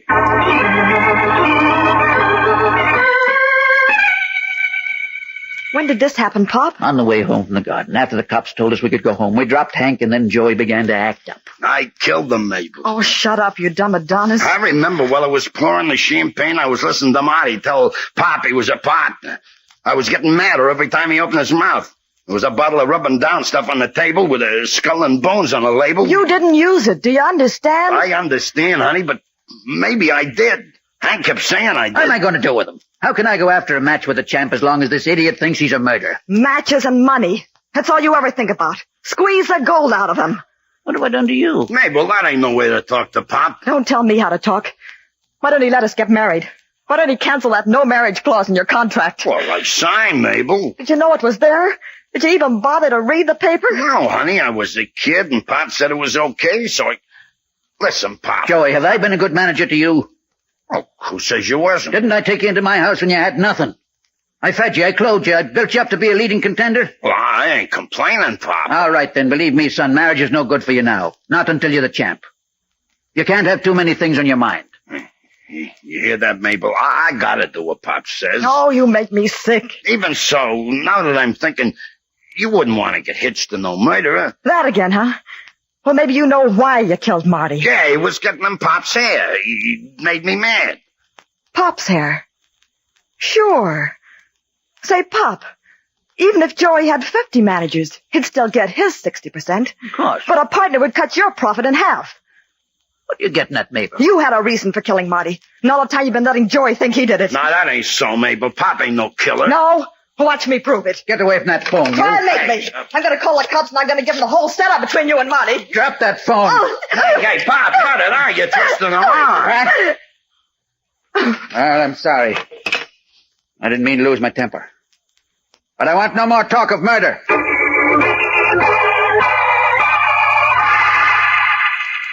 Now, Now look, Ann Cooper, you may be the light of my life, but you haven't got a better reason. Hank, darling, a girl can be lonesome. Oh, but Ann, it's against the rules at 2:00 in the morning, and besides, I'm tired. Oh, well, then you're out of circulation. Good night, dear. Good night. Oh,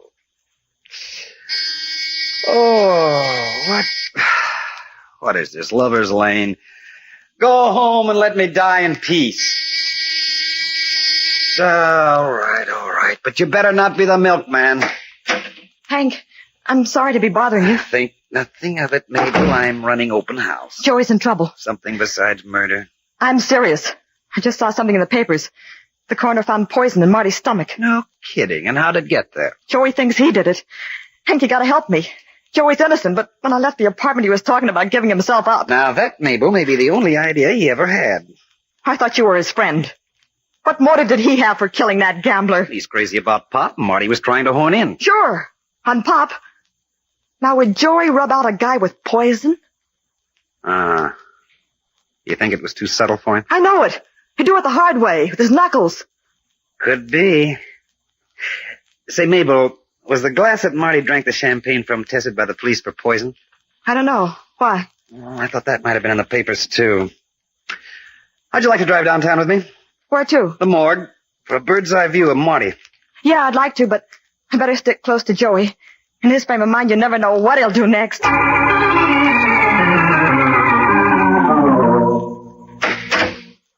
Hello, McCann. Oh, it's you, Mr. Barnum. Come in. I'm always glad when somebody walks in here. How's business? I'm very quiet. What brings you to us at this hour? Marty French. Oh, yes. Would you like to see his body? Not this minute, but I would like to examine his clothes. Are they here? You too? Who else? Well, there's a lady looking at him now. A lady? In the wardrobe room. She's very beautiful, Mr. Barnum. I don't often get a chance. Is she about this tall? Yeah. And has she got blue eyes and a full mouth? A lovely mouth, Mr. Barnum. And when she walks, does she... Yes, Mr. Barnum, just like that. Is she a friend of yours? She was. You don't know how I envy you. A live woman. Oh, Hello, darling. Hank, what are you doing here? Are you still lonesome? You wouldn't take me to the fight. Did you know there was going to be a murder? No, I am, dear, but that's no reason for you to be picking a dead man's pockets. The police said he was poisoned. He drank champagne a few minutes before he died, and there was no poison in his glass. Are you sure of that? That's what they told me. So I came here looking for a clue. I'm a reporter, remember? What did you find? Oh, nothing much. This package of cigarettes, some loose change, and this package of... Oh. And just imagine how I felt when I pulled that out of his pocket. Let that be a lesson to you. Where's the package of chewing gum? How'd you know about that? I'm psychic. Let me have it. Oh, Hank, it's my favorite brand. Well, you better switch, honey. That kind good is what ails you. If you want to stop ailing for good.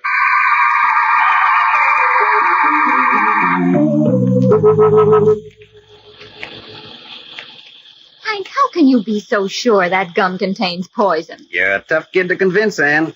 I like proof. All right. I'll give it to you. Here? Why not? It's a beautiful spring night, and the bugs are in all their glory. Pardon me if I think you've gone. What? Bugs. Thank you, sweetheart. I take a stick of this gum, unwrap it, break it up into little pieces, and lay them on the sill of the car window.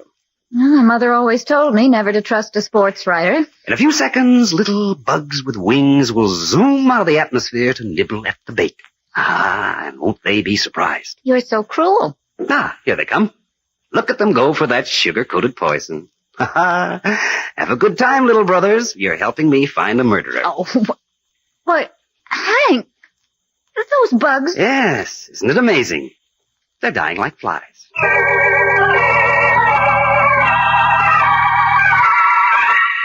Joey, will you stop moping and go to bed? I ain't staying here in the apartment with you. I want Mabel. Oh, I don't know where she is. I've looked all over town for her. You ain't telling me the truth, Pop. Joey. You don't like Mabel. You twisted her arm. What's the matter with you, boy? You're like a wild animal. Yeah, a wild animal. I get mad and I don't know what I'm doing.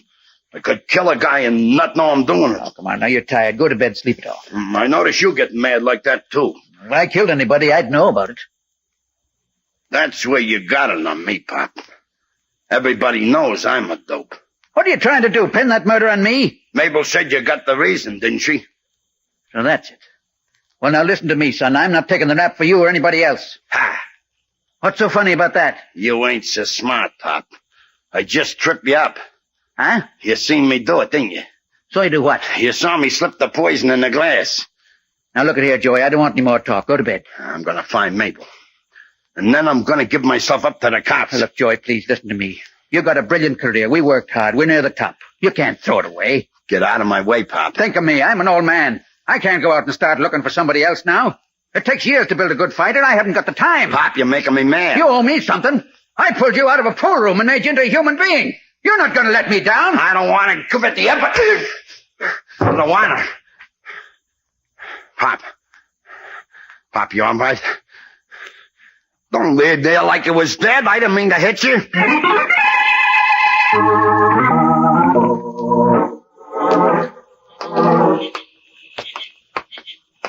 Roaming around in Central Park at 4 o'clock in the morning. What do you think we are, Hank? A couple of sailors? I don't like it any more than you do, Ann. We gotta find Joey. We're not going to find him. You want to bet? Huh? There he is, sitting on that bench under the obelisk. Well, of all things. His favorite spot. That's where he met Mabel for the first time. Hello, Joey. Huh? Oh, it's you, Hank. Yeah, and this is Ann Cooper. How do you do? Pleased to meet you. What are you doing here, Joey? I couldn't find Mabel, so he wanted to be alone with my thoughts. Oh, you poor thing. She throw you over for a wrestler? She wouldn't do nothing like that. She's a good kid. Now, calm down, Joey. Have you seen Pop recently? Yeah, about an hour ago. And you know he's dead. Huh? What are you trying to give me, Hank? He ain't dead. He was when we saw him, Joey. Well, I hit him on the jaw because he made me mad, but I brung him through and he went to bed. We didn't find him in bed. He was on the floor. Somebody had cracked his skull with a hammer. Wait a minute. Are you saying it was me? Would I dare? Not if you know what's good for you. Oh, why, Mabel. Mabel, honey. I figured you might be sweating it out here, Joey. I couldn't find you anyplace else. They're telling me I killed Pop. Don't pay any attention to them. They're not your friends. So you know about Pop, too, huh? Why shouldn't I? I found him and I called the cops. Would you know who killed him? One of Marty's boys. And Pop got it because he killed Marty. Is that what you told the police? Yes. And I gave him the whole inside story about Pop and Marty, too. Well, I guess that settles that. How about some gum? You got some, Hank? Mm-hmm. Right here. What kind is it? A popular kind. The kind Marty used to chew all the time. We found it in the pocket of his coat at the morgue. Huh? You're not afraid of it, are you, Joey? I ain't afraid of nothing. Give me a piece. Okay. One for you too, Mabel? No. I never chew. Oh, that's too bad.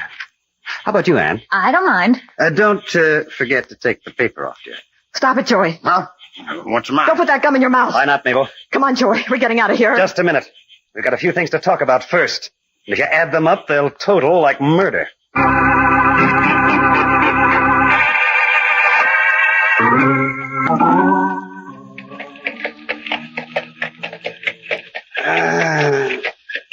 Tell me, Ann, do you think the automobile will ever replace the horses? This is much more romantic. Carriage ride in Central Park. By the dawn's early light. Yeah. And, darling. Hold your horses, Hank. Oh. When did you decide that Mabel killed Marty? When you found that package of chewing gum. He wasn't killed by the champagne, so therefore, and to But wit... how could she have slipped it into his pocket? You were all in Joey's dressing room together. She didn't do it there. She performed that bit of hocus-pocus during the fight while Marty Frank was sitting next to her thinking about Pop's business. Oh, I see. And Marty was much too absorbed to know what was happening. But why did she kill Pop? Because of Joey. What do you mean? The whole idea in getting rid of Marty was to frame Pop. The old guy had a hold on Joey she couldn't break. Then the unexpected happened. What unexpected? Joey, the big dope, developed guilt feelings and was going to throw himself at the chair. Oh. You never know, do you?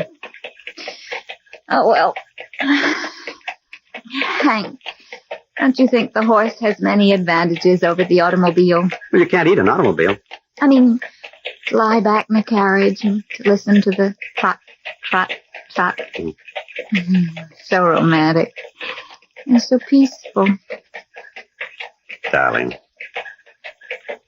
Have I told you tonight how lovely you are? Not yet. It never hurts. You're like a moonbeam on a... And look at me. What's the matter? Would you kill a couple of men just to get me? Don't be silly. Of course not. But I'd slaughter a couple of dozen women.